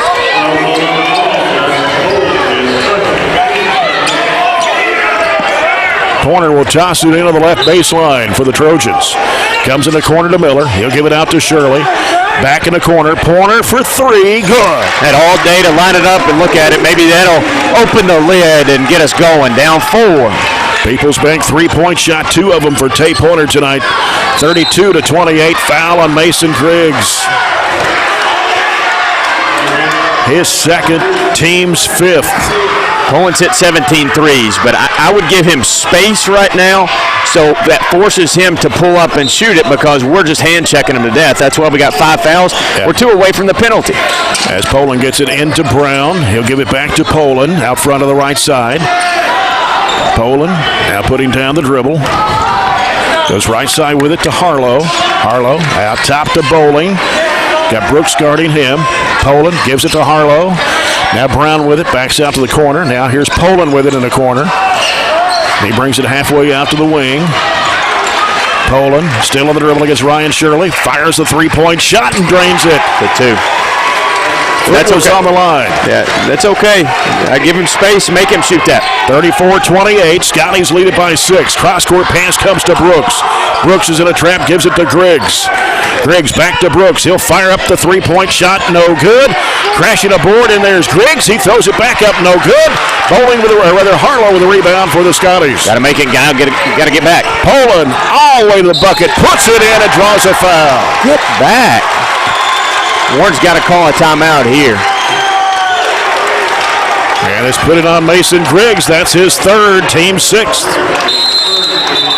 And there will be a timeout called by Coach Warren Cunningham with 4:24 to go in the 3rd quarter. Barren County down 8, 36-28. People's Bank timeout. The People's Bank in Glasgow working for you. Took us a long time to get going in that Southwestern game. We won by 3, but it just has a different feel to it than that Southwestern game. We were making shots and we were in it. Right now they're exploiting our weaknesses defensively. You hate to go back zone and let them slow the game down 8 like we are, but I don't know what you do defensively if you don't do that, because we're hand-checking to death right now. We are next foul putting them at the stripe. They're a great free throw shooting team, and if we don't foul them, they got an unimpeded path to the basket. So it just, to say it looks bleak right now, maybe a little dark and early, but I just don't see anything changing if we come out of the locker room the way we did. Jackson Poland is 1 of 2 at the stripe. He'll get the shot. It goes up. It is no good. Rebound to Brown. He'll throw it up, falling away. Got it. See, that's what we can't have right now, and we've got kids in foul trouble and just not playing games we need them to play. Down 10. Glasgow with a 10-point lead. Brooks with the basketball. Bounce pass off to Griggs. Slicing his way down the lane. Pump shot, no good. Rebound in there by Harlow for the Scotties. Miller and Griggs fought over it. Griggs had it and lost it. Poland driving. Throwing up, falling away. Got it. Slipping away. Down 12. 40-28. Glasgow leads it. Cross-court pass comes to Brooks. Takes it down the right sideline. Goes to the basket. Puts it up. No good. Battle for the rebound. It's grabbed by Bowling. Glasgow on the run. Bowling down the right side. Crossover dribble against Miller. Miller cuts him off. He'll throw it out to Poland. Poland drives it. Throws it up. Got it. Timeout again. We are out of sorts, and that's nice as I can put it. I have not seen us play like this all year. A lot of Glasgow energy, and they are being more intense. They're being more physical. They're winning the boards. We're not making threes. They've made their first 6, last 6. And Poland's hit 5 of them. Give him 19 points on the night. Glasgow has outscored Barren County here in this 3rd quarter, 13-5. Made their last 6. We missed our last 4. You couple that together, that puts us down 14 with 3:30 to go. Largest deficit of the night. And I believe, if I don't know, one of those games, was it here that we were down 14? Yeah, it was the game in here. that game, but it was early in the game. It was early. It was at the first quarter, second quarter. We got the largest crowd in the gym tonight, and they're sitting on their hands right now because we're not giving them anything to cheer about. Nope. 3.5 minutes to play here in the third. Glasgow 42, Barren County 28. Gavin Withrow back in the game now, along with Colton Stevens and Lane Stevens, Pointer, and Aiden Miller. And Glasgow back in that 2-2-1 again. They've been there all night. As Withrow gets it into Colton Stevens. Here comes Withrow on the right side. Stops and gives it back to Colton Stevens. They're going to have to move the ball. 3:23 to play, down 14. Got a lot to make up. Here's Withrow over to Pointer. Can't shoot the three. Came off his tippy toes there, but here's Withrow getting bumped. No call. Miller puts it back up. No good. Rebound inside there. Fighting for it underneath the basket. Whistle and a jump ball. Jump ball. It's going to go back to Barren County. They are letting them play. Except when you hand check and then they call ticky-tacks. Withrow, right side of the bucket. Comes in the corner to Miller. Gives it out to Pointer. Now Pointer, back left side, Withrow. Whistle and a foul. Harlow just drilled Colton Stevens. That's going to be Harlow's third and the Scotties' third of the second half. Harlow's going to come out, replaced by Clark. And Withrow on the left baseline gets it to Miller, out to Pointer, out to Withrow. Withrow trying to slice his way to the basket, puts it up, he missed it. Rebound slapped out to Poland. On the way, here is Short putting it up and in. Finally made it layup, and we're down. 16-point deficit right now. Glasgow 44, Barren County 28. Here's Pointer driving strong to the bucket. He can't get the layup.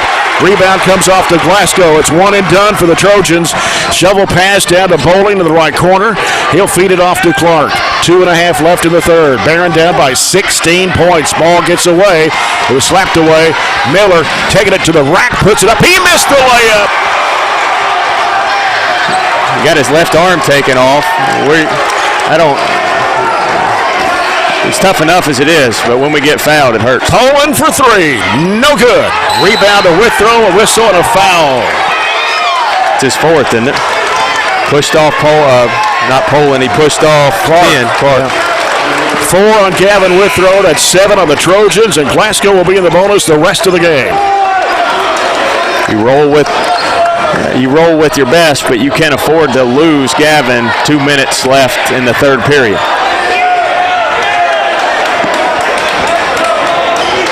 Major foul trouble for us. We got 3 starters on the bench Riggs right now. has 3, Murphy with 3, now Withrow with 4. Clark at the line for Glasgow.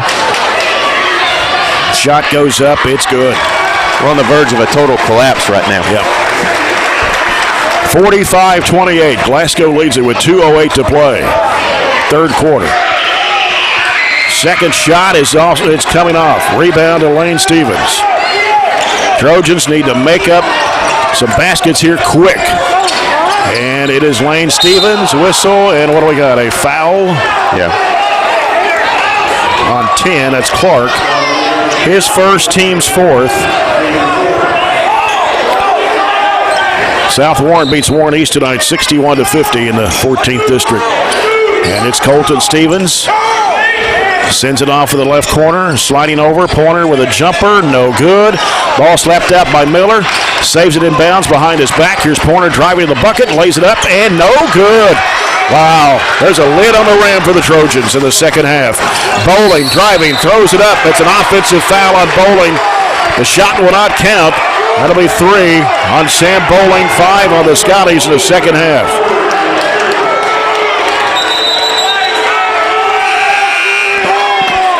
Eli Brooks back in the Trojan lineup along with Ryan Shirley. Yeah, I knew it was bad. I didn't know it was this bad. We've missed our last 11 shots, Jay. Last 11. as the ball comes in to Colton Stevens. Stevens trying to get it across the line. Minute and a half to go. And Brooks bounces it off to Shirley. Feeds it inside there as Griggs trying to go over the shot. He's fouled. Said he's going up, give him 2 shots. Maybe, sometimes you got to get to the free throw line and see the ball go in to get this lid off. So Mason Griggs at the line. Only 5 points tonight. Free throw, good. Barren County has only scored 6 points in the third period. Can we get it under double digits when the last 125?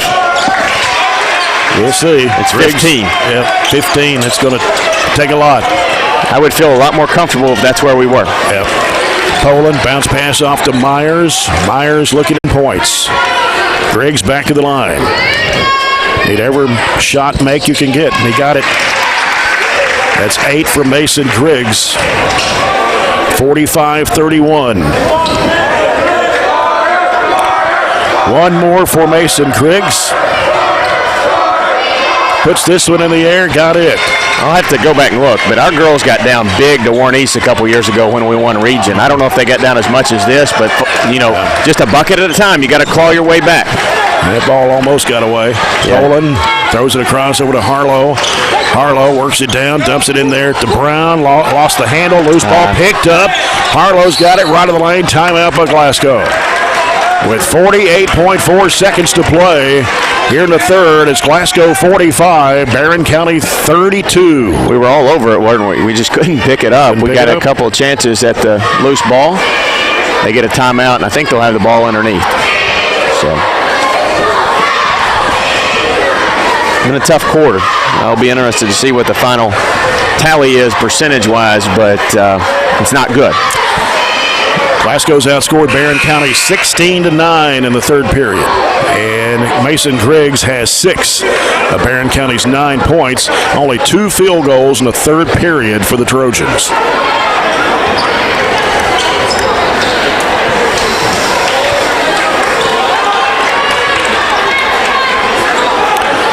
Glasgow's basketball on the right baseline. Poland will toss it in. Comes into the bounce pass to Brown. They give it back to Poland for 3. It is no good. Long rebound on the right side to Colton Stevens. 40 seconds left in the third. Ryan Shirley trying to drive strong to the bucket. Gets blocked by Clark. Harlow off to Poland. 32 seconds to go. That would have been a big bucket. We've had our chances. Comes off to Harlow with 25 seconds. No, it's knocked away. Here's Griggs. He's going to drive in short. Puts it in and draws a foul. Chance to get it to, 10 with the free throw make. So get close to where I wanted it to be. Little energy with that. We kind of went to the 1-2-2 that we love to get that intensity and change the defensive game up on them. And now both teams even up at 8 fouls. Free throw by Griggs is good. Going to get their best player back in the game here with 1 possession. Sam Bowling, who's playing with 3 fouls. 45-35. Glasgow leads it by 10. Largest lead has been 17 or 18. Got it to 18. Got it to 18, yeah. 30, I don't remember. And Eli Brooks runs into the back of Jackson Poland. It's going to be his first, team's 9th. Going to put Poland at the line for the 1 in bonus. Got to be smart there. Eli just ran over him. He was trying to sneak back and get the foul. Or, I'm sorry, he did get the foul. He was trying to sneak back and get the ball there on the out of bounds. And Poland tonight is 1 of 3 from the foul line. Normally shooting 75% on the season. Got a block out, still 1-1. We missed a block out on a free throw a while ago. Shot goes up for Poland. It's good. He's got 20 points tonight. Way above his 13.5 points per game average. Bonus try on the way, and it's good. Back to a dozen, 47-35. As Gavin Withrow playing with 4 fouls. Checks back in with 20.4 to go here in the third quarter. Ball comes into Brooks. Brooks in the backcourt. He's picked up his dribble, goes to Withrow. Withrow, 13 seconds to play. A 3 would cut it to single digits. As Withrow, 8 seconds. Gonna have to think about it. Withrow's picked up his dribble, gives it to Griggs. He drives, he goes in a lot of traffic, puts it up, it's no good. Battle for the rebound, and that's the end of the third quarter. Just can't make those layups. After 3, it's Glasgow 47, Barren County 35. One more quarter to go, and we'll be back. This is the 15th District Basketball Tournament presented by Don Franklin Auto Glasgow on 104thescore.com and Nash 103.7.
Well, we got one more quarter to go. This fourth quarter brought to you by South Central Bank. Small enough to know you, big enough to help. Glasgow outscored Barren County 18-12 in the third period. They lead it by 12. Their largest lead's been 18. And here's Poland over to Bowling. Bowling in a trap, trying to drive against Brooks. Drives it all the way down, falls down, and travel.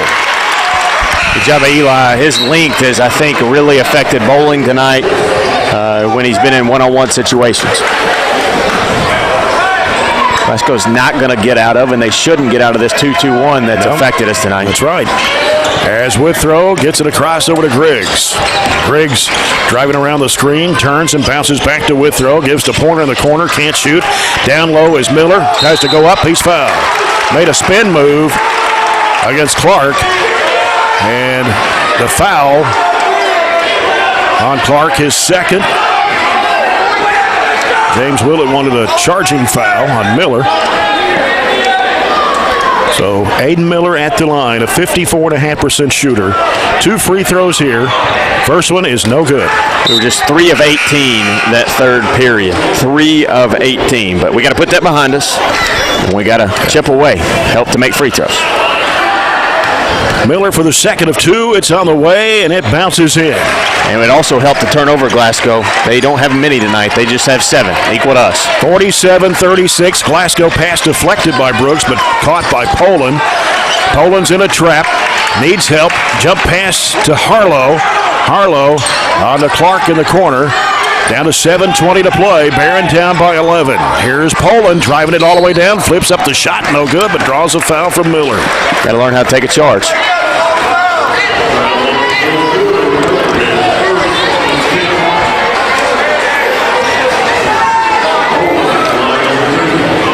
There's a little discussion about who the foul was on, maybe on the previous trip, to make sure it's called correctly.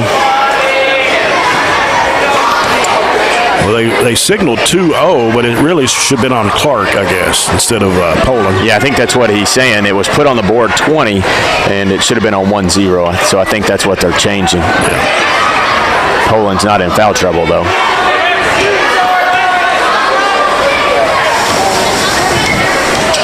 Double bonus. Poland puts it up. It's good. 22 for Jackson Poland. Ryan Shirley in for Aiden Miller for the Trojans with 7:16 to play. Glasgow up by 12. Poland's second shot of the way, and it rims good. 49-36. Glasgow leads it with 7:13 to go. In the middle, Shirley driving it to the bucket. Puts it up too strong against the window. Anticipated contact. Now they're running the break. Here's a runner pass. It's picked off by Griggs. Bounce pass off to Porter with a spin move. Goes up. He's fouled by Harlow. Should have just went up for a straight layup and tried to make a fancy move. You can't make spins in the middle of the lane. 4 on Ethan Harlow. That'll be 10 on Glasgow in the second half. So now they have 2 players, 2 starters have 4. Myers with 4, Harlow with 4. Tay Pointer at the line, a 79% foul shooter. Free throw is no good. It is not Barren County's night. Hayden Miller in for Ryan Shirley. Second shot for Tay Pointer. On the way, he got that one. Gives him 9 points. 49-37. Still 7 minutes to play, but man, Barren County in trouble right now. I think we're 8 of 14 from the line. Poland, left-handed pass. Here's a 3 by Clark. It is no good. Rebound to Tay Pointer. They can't be happy with that shot. Withrow.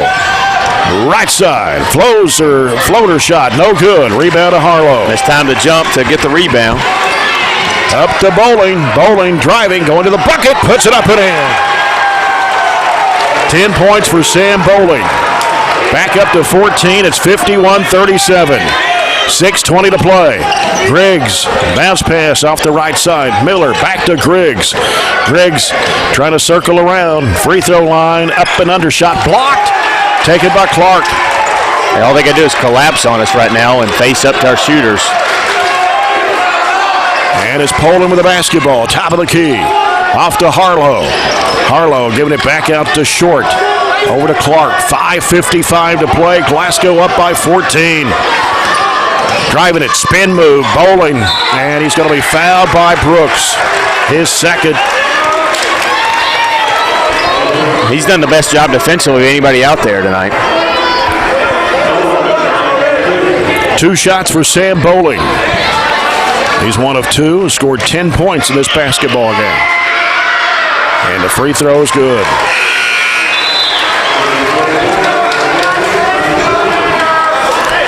(52-37). Scotties on top.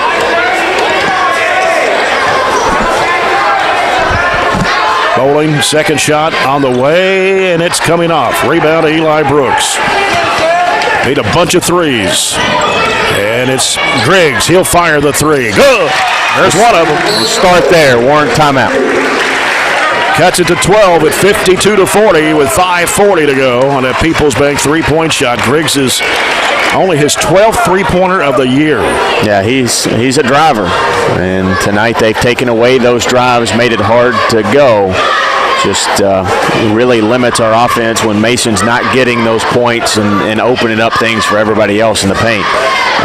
You couple that with some defensive lapses. Some of our kids have just had some big-time defensive lapses tonight, and I know that drives anybody crazy. But it hurts when you're having defensive lapses and you're not shooting the ball well, too.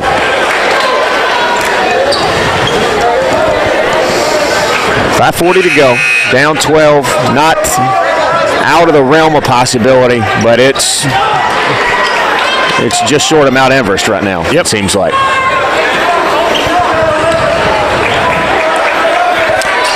Glasgow's basketball. Myers is back in for the Scotties as they get the ball in play to Bowling. And he walked as Myers took one extra step. Didn't know if he was going to call it or not, but didn't jump stop. Yeah, just took a running start out there. Barren County will get the basketball. Take anything we can get to build positively off of it. 52-40, Glasgow. They led by as many as 18. And now a chance here for the Trojans to cut it to single digits. Brooks with it on the right side. He puts down one dribble, looking, fires it across to Withrow. 3 in the air, no good. Rebound Brooks. Throws it back to Shirley for a 12-footer. It won't go either. Rebound comes off to Myers. I've never seen us shoot so poorly. In the corner, Short for 3. High arching shot, good. When you're hot, you're hot. 55-40. Glasgow. Brooks with it on the left side. 5 minutes to play. It's Griggs on the right side. He'll fire a corner for 3. No good. Rebound comes off to Myers. He'll give it to Poland. Poland pass deflected by Withrow. Out of bounds as he jumped over the scores table on the right, on the other side of the floor.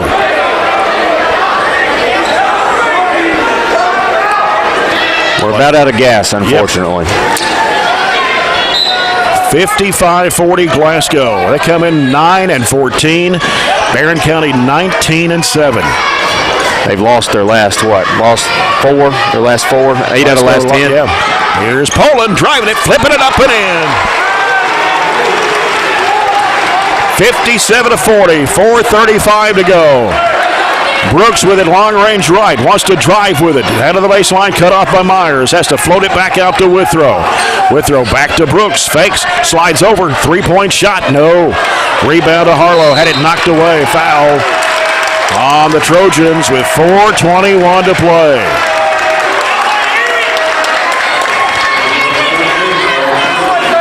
Shirley, his second foul.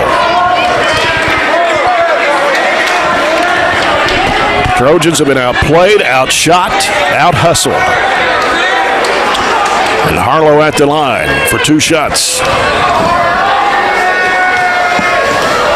Free throw on the way, good.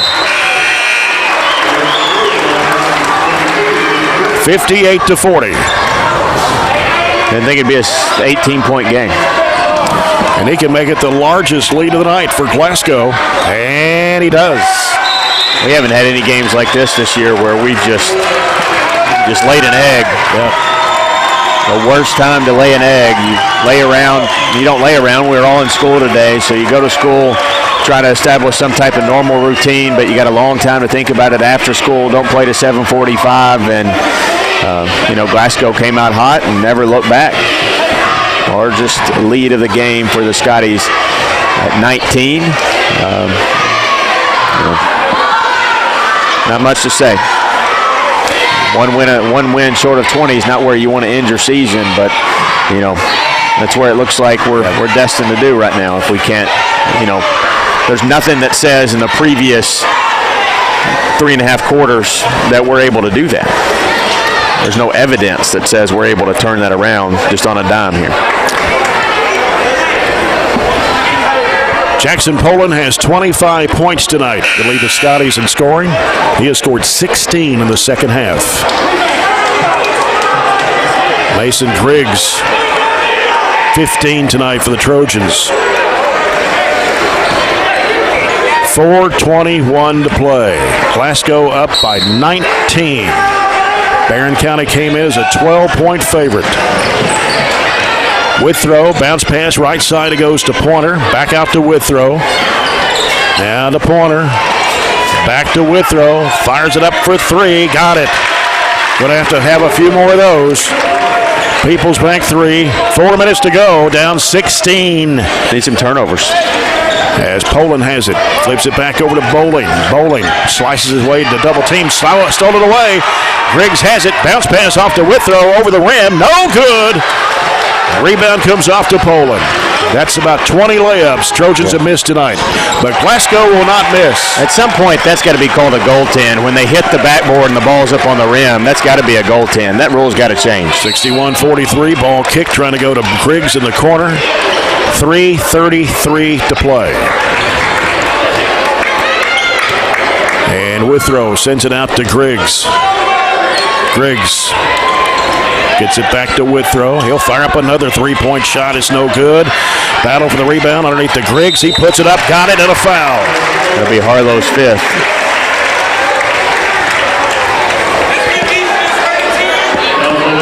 And Griggs will be at the line for 1. 61-45 Glasgow. Harlow will be the first player to foul out. Fouls out with 5 points. Field goal and 3 of 4 from the foul line.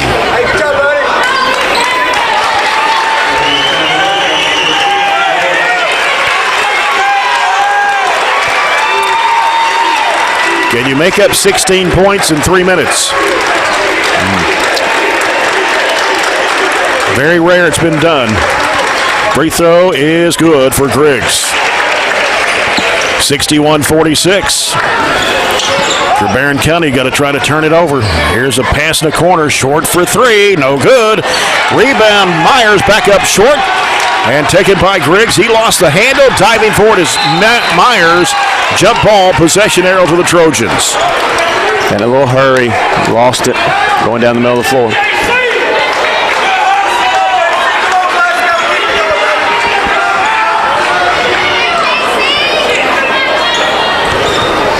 And you have to wipe up some perspiration off the floor. I think we're okay now. So Withrow will toss it in.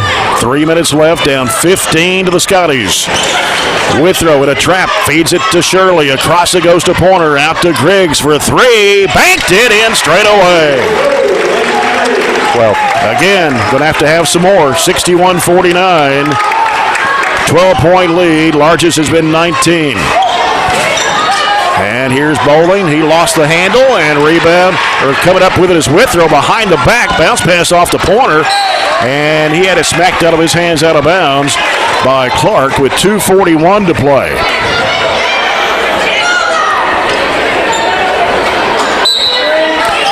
Withrow underneath. It's Griggs putting it in and drawing a foul. That cuts it to 10 at 2:39 left.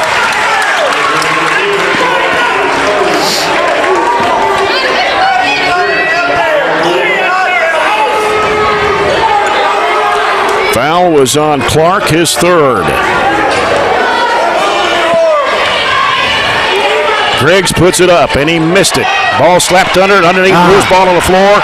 Going to be a jump ball. Glasgow will get it on the possession arrow. Went through about three sets of our hands. 61-51. Glasgow leads it with 2:35 to play in the game. The magic barrier's been cutting it to single digits. Just haven't been able to do that. We get it right here, and then they stretch it back out to 9. So we're knocked away by Griggs, out of bounds. It'll stay with the Scotties. 2:34 left. Got to press up, but you can't leave them open on the backside. Short back here hitting the threes. Myers will get the ball, and play comes into Bowling. Bowling still in the backcourt. Gives it back to Myers. And it's stolen away. Griggs had it for a moment, down to the floor, and a foul on Bowling. That's his fourth. Keeping it away from Poland right now is maybe our best defense. He's on that far side of the press. If I'm Glasgow, I get him involved. So Mason Griggs will be at the line for 2 shots. With 2:26 left, Griggs can cut it to single digits.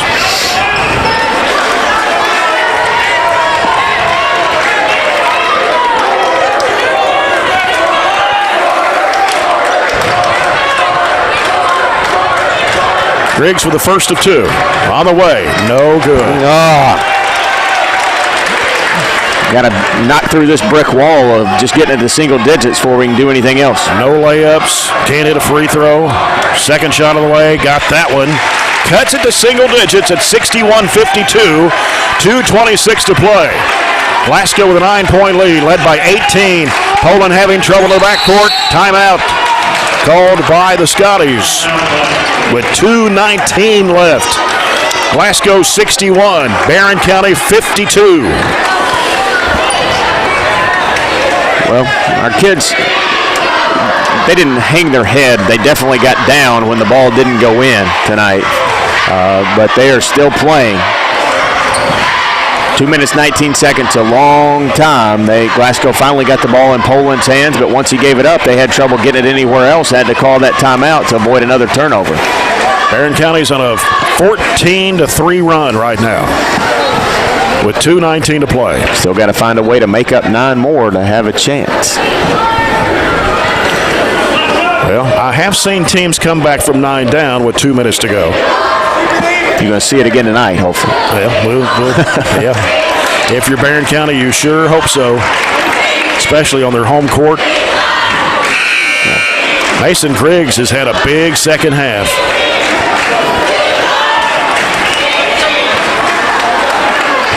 He scored 21 points. Glasgow drawing up some adjustments to this press that we have. We're going to go and change the press now, making it a man variety. Bowling gets the ball in play to Poland. And there's a foul on Pointer. I'm not sure about that one. That's a weak foul call when you're not trying to foul. Yeah. And Poland at the line for 2. First one is up. It's no good. He hit his last 4 in a row. Second shot for Poland. It's on the way, and he missed it. Rebound comes off to Withrow. 3 threes will tie it here. Left side it comes to Pointer. Being chased out there. Can't take a whole lot of time, though. Here's Withrow. Bounce pass underneath the Miller. He puts it in. They avoided fouling us. Good job by Aiden, just keeping his body composure. 61-54. Clark out to Bowling. Throws it across over to Poland. Poland now looking. Diagonal pass left corner to Clark. He'll fire it up for 3. No good. Battle for the rebound. Withrow has it for the Trojans. Withrow pulls up. Fires it off to Miller. Puts it up. Got it. Glasgow needs a timeout. Barren has cut it to 5 with 1:42 left. Somebody woke us up. All of a sudden, I don't teach math, thankfully. I'll let you calculate that run that we're on, but Glasgow has allowed us to cut it to 5 when literally all they had to do was close the coffin because we were done. Barren County has outscored Glasgow in the last 3 minutes. 18-3. 5 more. Gotta make it 2-possession game right now. Gotta make it 23-3 to get us back even. 1:42 to go, Jay. Barren down by 20 at one time. It was 58-38. Gotta make it a 1-possession game under a minute to go. That's where we have to be to have a chance. Short will toss it in. It comes into Poland. He'll give it over to Bowling. Bowling in the backcourt. Bounce pass off to Poland. Poland back to Bowling. Gets it across the line. Bowling will throw it cross over to Clark. Clark looking. Wants to drive with it. Goes to the bucket. Puts it up. It's blocked. Now they're going to call a foul. Probably was a foul. A little late on the whistle. Miller's second. Miller got him across the arm. And Clark is at the line for 2 shots with 1:27 to go. He's 1 of 2. Shows him shooting 39% from the charity stripe. First one missed. Don't know how many he shot. Sometimes those averages skewed because of not very many attempts. Clark for 1 more. And it's on the way, and it is good. It was all over the rim, but it went down. Sure did. 62-56. Glasgow leads it by 6 with 1:27 to play. They're going to get back in the little press. We got to handle it. And we're going to have to move it. Here's Withrow. Bounce pass in the middle to Shirley. In the corner, Pointer. 3 in the air. It's no good. Rebound taken off by Myers. Down the court, here's Poland. Behind the back, lays it up and in. It's a big-time move there. We traded no 3 for a 2. 64-56. Withrow with the basketball. Going up with a shot. Won't go, but he's fouled. He'll get 2 with 1:05 to play.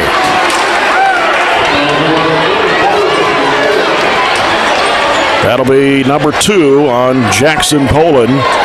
Gavin Withrow at the line. He's hit a 3-point shot tonight, and that's it. 1:05 left. 2 free throws. First one good. 64-57. Barren cut it to 5 at 61-56. Second shot also good for Withrow. And Colton Stevens comes in for Gavin Withrow with 1:05. It's a 2-possession game with the Trojans down 6, 64-58. And Myers having trouble. They finally get the ball and play to Short. Short gets rid of it to Myers. Bounce pass off to Bowling, and a foul with 1 minute to play. Foul on Miller, his 3rd. John Carter Myers is a 50% foul shooter. But he gets 2 shots here. The first one is on the way, and you knew it was going off when he left his hand. Very strong, wasn't it?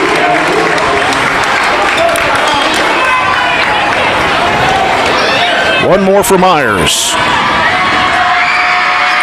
On the way, he missed it. Rebound Shirley. Tried to make both of them. Yep. Going to have to make 3s.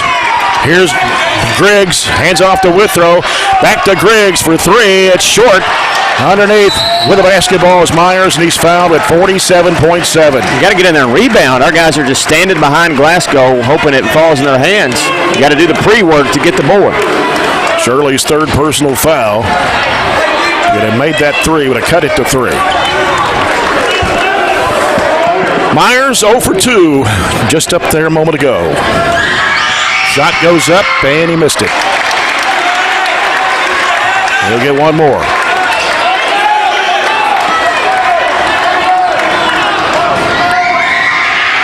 Shot in the air, got it. And makes it a 3-possession game. Glasgow by 7. And it's Withrow. Feeds it in there to Griggs, goes the bucket. He can't get it to go, but he's fouled. And score with the clock stopped at 41.4. 2 on Trey Brown. Griggs' free throw is good. Makes it 65-59.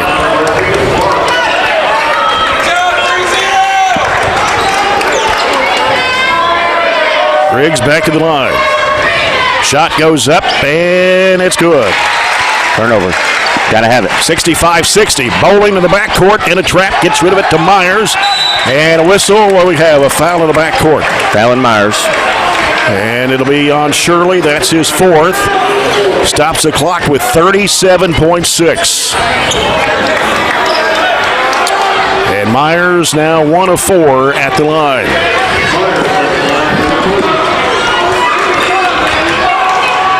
Free throw in the air. It's good. Found his stroke now after he was bad off on those first 2. 66-60. Glasgow leads it with 37.6 to play. Myers puts it up, and it is going to come off. Rebound to Withrow. Couple of threes with 34 seconds to play. Withrow driving, going to the bucket, throws it up. It's no good, but he's fouled with 30 seconds to play. Foul is on Brennan Short, his 2nd. And if you're the Trojans, you want to make shots with the clock stopped. Free throw is up, and it's good for Withrow. Can't trade free throws for free throws, though. You got to somehow cut into it. 66-61 Glasgow. They led by as many as 20. Eli Brooks in for Ryan Shirley. Get a little more length in. They have to throw over. One more for Gavin Withrow. On the way, and he missed it. Rebound tapped out, grabbed by Brooks. He puts it up, got it! Timeout.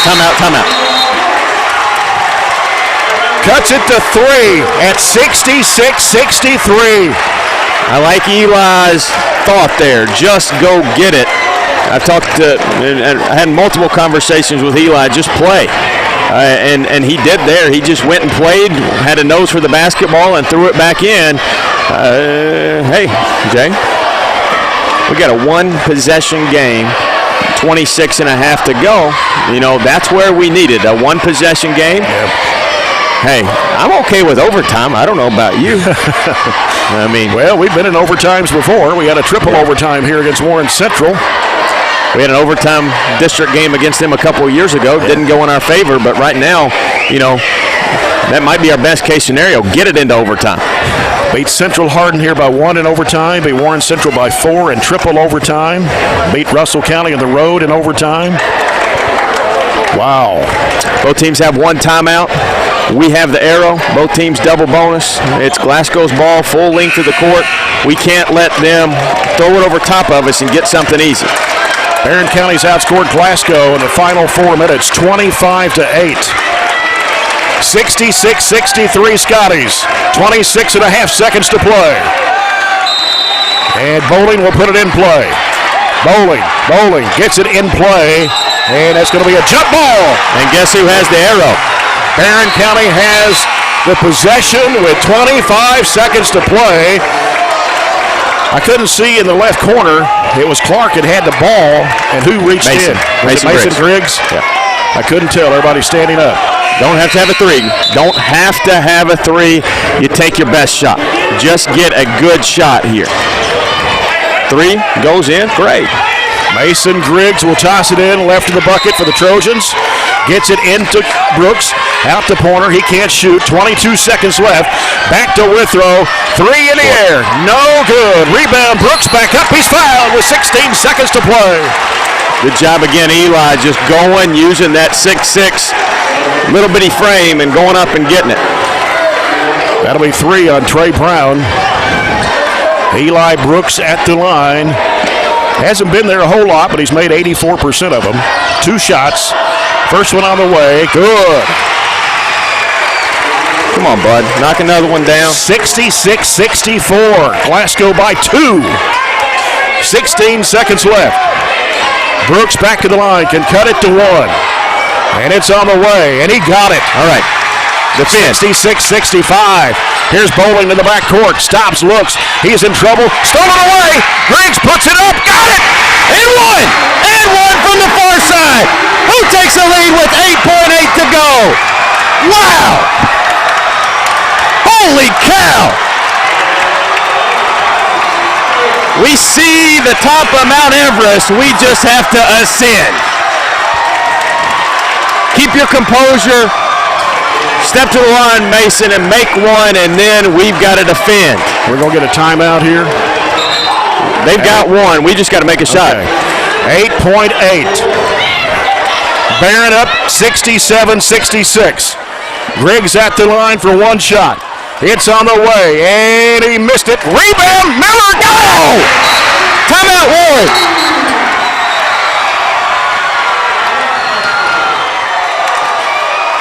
Holy cow!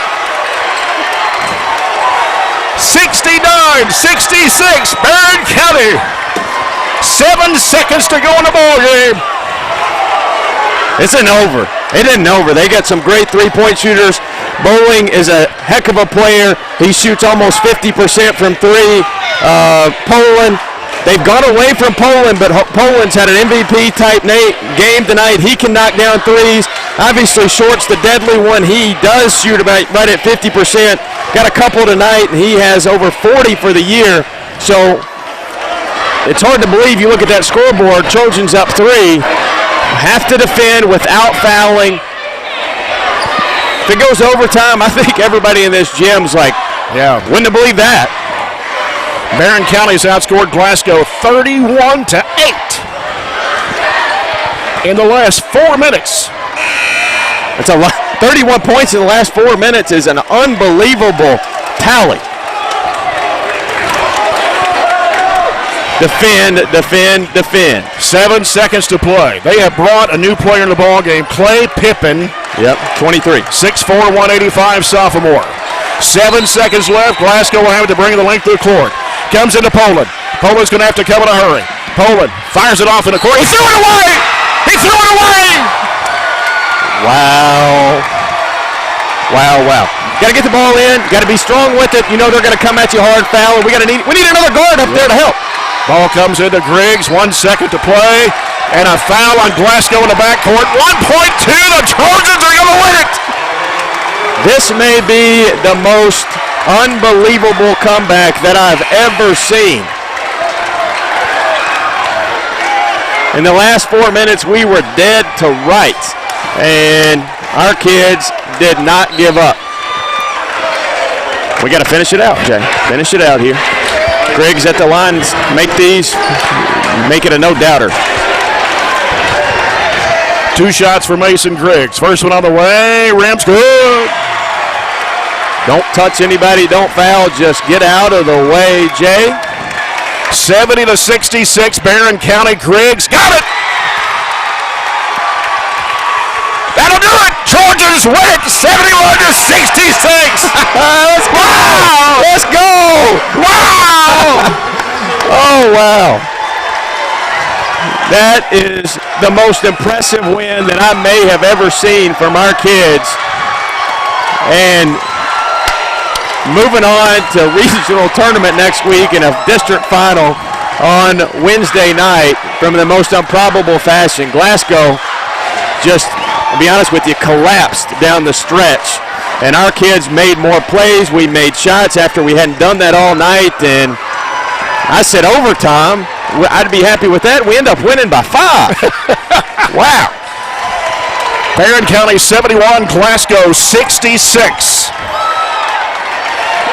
Barren County outscored Glasgow 36-19 in the last quarter. I'll have to Unbelievable. I have to run it back and see what their lead was, but and what time it was. Glasgow led by 19. We need to find out and run that replay back. All right. Oh, my.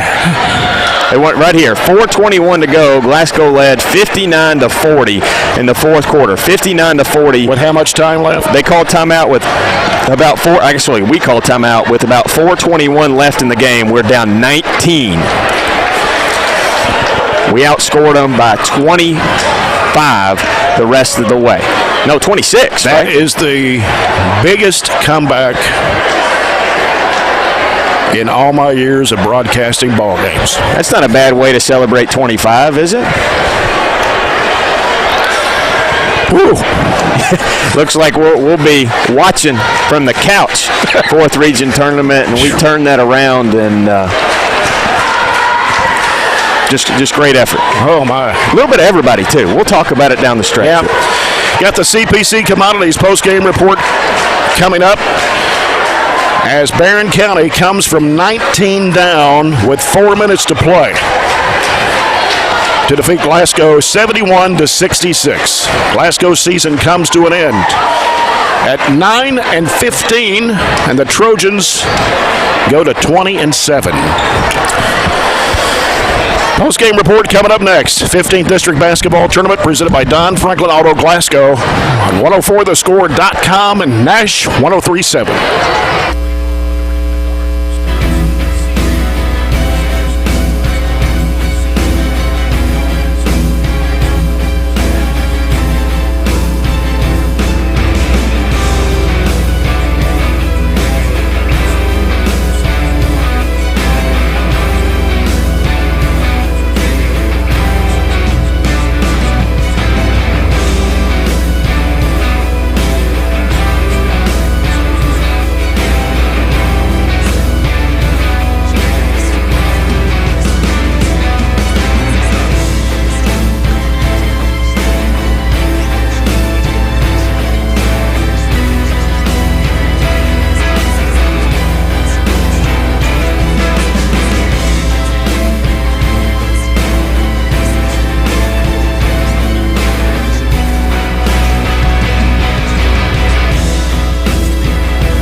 In all my years of broadcasting basketball games on the radio, I've never seen a comeback like that before. Never. 71-66. Trojans come from behind by 19 with 4 minutes to go in the basketball game. I'd say there's a few people that turned this game off, maybe. You think? Could have. I've done that with a few Kentucky down 19 games. with 4 minutes to go. You don't think you've got much of a chance. That's right, and there's going to be some surprise people. They might have been following it, on Twitter or on the radio, and looking back and how in the world did Barren come back and win that? Barren outscored Glasgow 36-19 in the last quarter.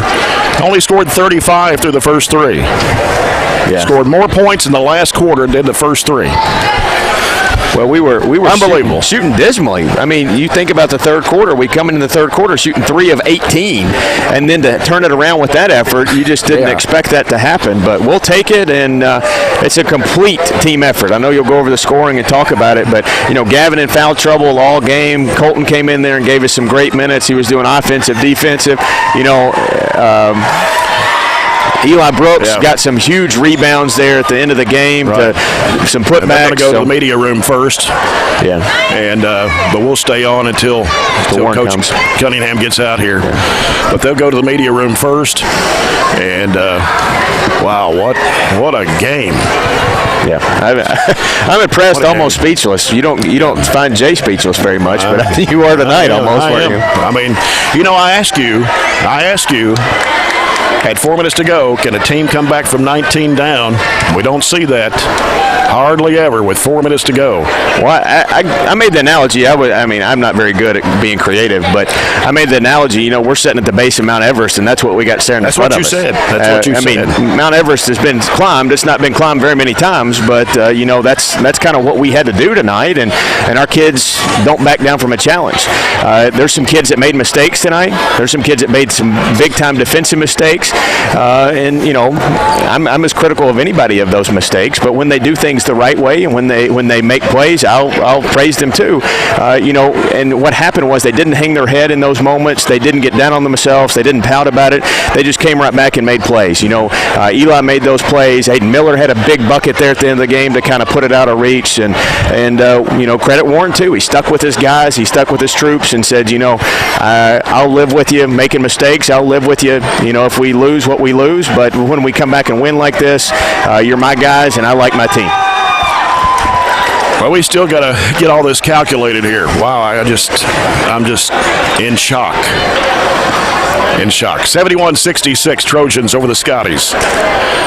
Let's do the CPC Commodities post-game report. CPC Commodities, proven on our farm and made for yours. We'll go down some scoring. I'll have to get some other stats together here. Okay.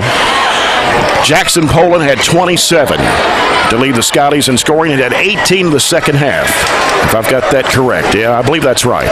11 for Sam Bowling. The Trojans did a pretty good job on Bowling for the most part. Yeah, that was especially Eli. The second half. Eli Brooks did a great job. Ryan Shirley started off on him, and that was a terrific defensive effort on Bowling. 11 for Brennan Short. He had 3 threes in the ball game and a 2-point basket. John Carter Myers with 6. And he went 2 for 6 at the foul line there late in the fourth quarter. Yeah, Lee went in the office there and printed out their free throw stats and had him on the bench. I'm sure that played a role in who we fouled there at the end of the game. 5 points for Ethan Harlow. He's the only senior on the Glasgow team, so they're going to have everybody back next year. But this was the type of margin that you thought it would be, this close of a game. Yeah, this is the final score, isn't it? Yes. Never thought that Glasgow would be up 19 with 4 minutes to go because of the way the first 2 games have gone this year. Mm-hmm. It's always hard to beat somebody 3 times in a year. And, Trojans did it.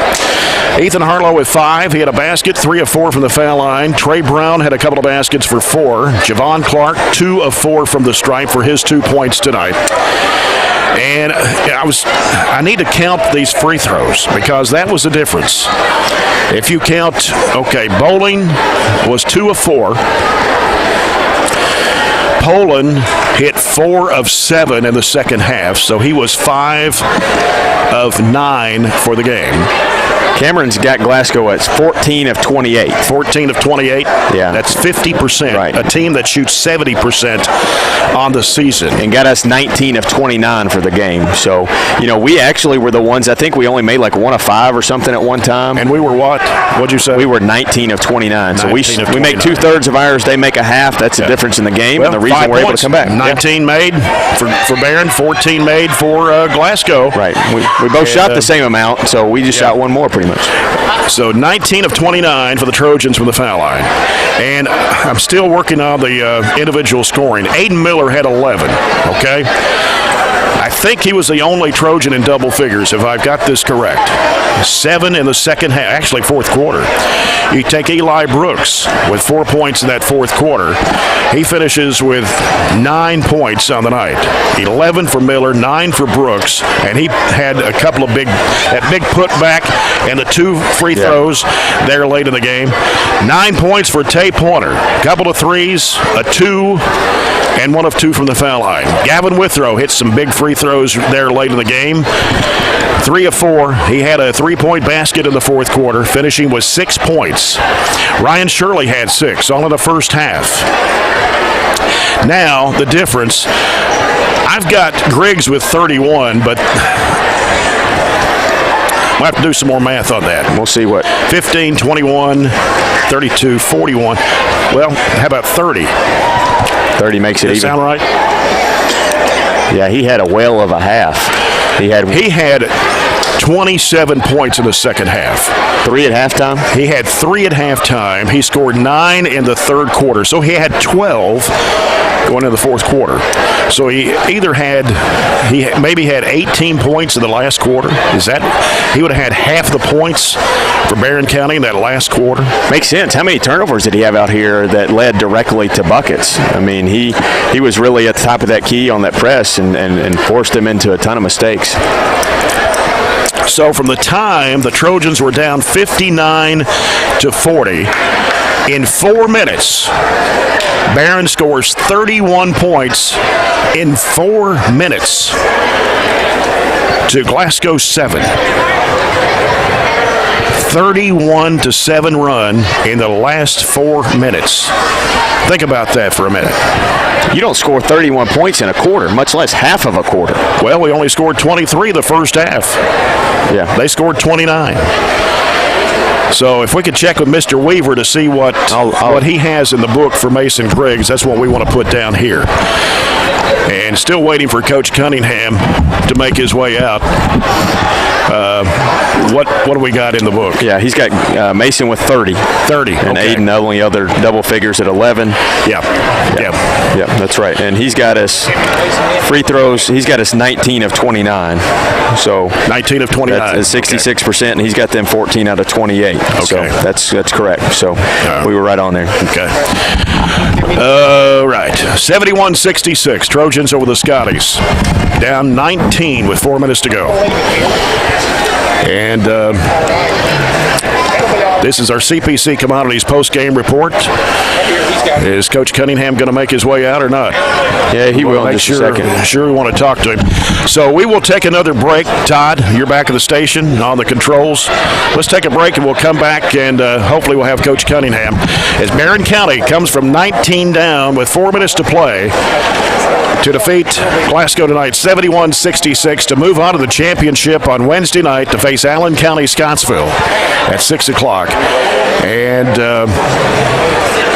And also earn a berth in next week's 4th Region tournament. Warren's on his way real quick. You want me to do stats real quick? Let's do stats. We were 23 of 67, 34% for the game, 6 of 22 for 27. Glasgow, 24 of 45, 53%. So we overcome them shooting 53%, and mainly at the line. They were 4 of 13 from threes. We out-rebounded by 5, 32-27. We turned it over 7. Listen to this. 7-7 turnovers were equal at the end of the third quarter. Coach! At the end of the fourth quarter, we had 7, they had 14. So we turned them over 7 times in the fourth period. I'd be interested to see how many points we got off those, but we got a bushel load turning them over and making plays. Here comes one. He's more excited than I am. I imagine he's all over the place. He's had a long day putting all this together and then putting together a comeback like that. He doesn't know if he's coming or going, right? Coach, you're more excited than I am, I tell you. In 13 years, I don't think I forgot you, but I just You have a little haven't. You haven't. Well, I can understand. I totally understand. And I was just saying that this is the biggest comeback in all my years. Unbelievable. And, the first question was, had I ever seen anything? I said, well, you see crazy things happen like that from time to time. Certainly never been a part of it.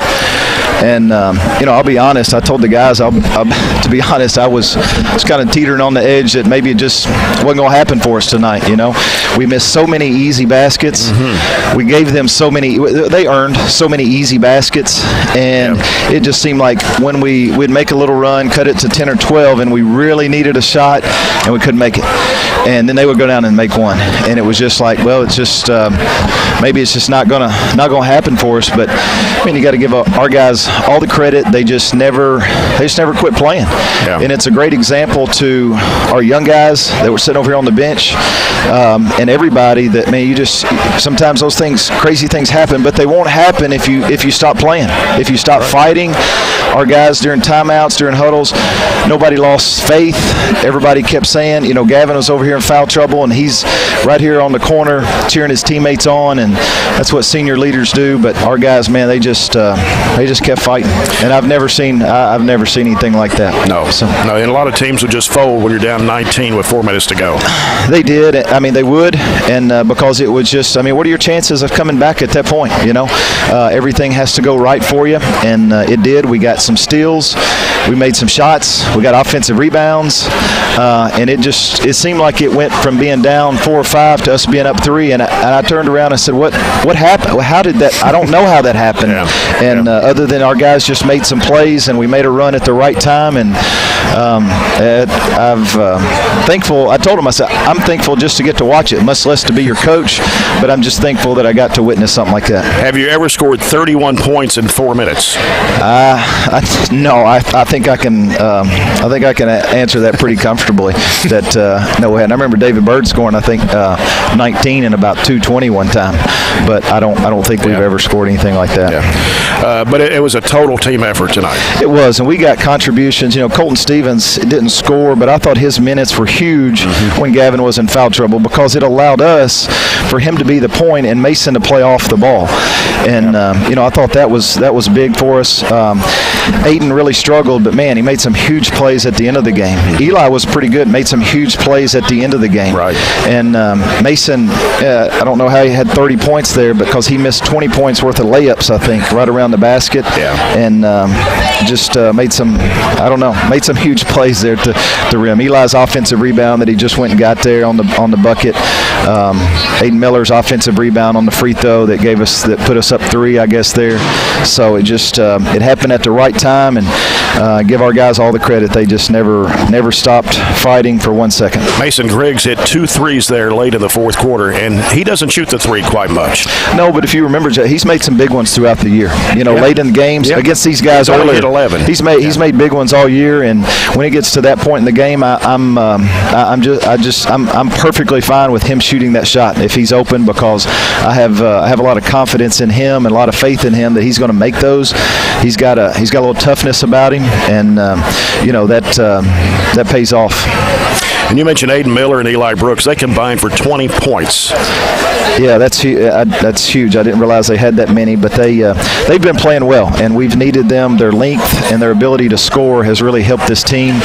And they've both played well. Aiden Miller was really good the other night at Southwestern, and Eli had his best game there when he got hurt at Madison Central. And you never know how guys are going to respond in first time in a game like this. And I thought Aiden especially struggled the first part of the game, but Eli was making some shots there, and but they came up huge for us there. Their length and their ability to get some rebounds and finish plays were big for us. Yeah.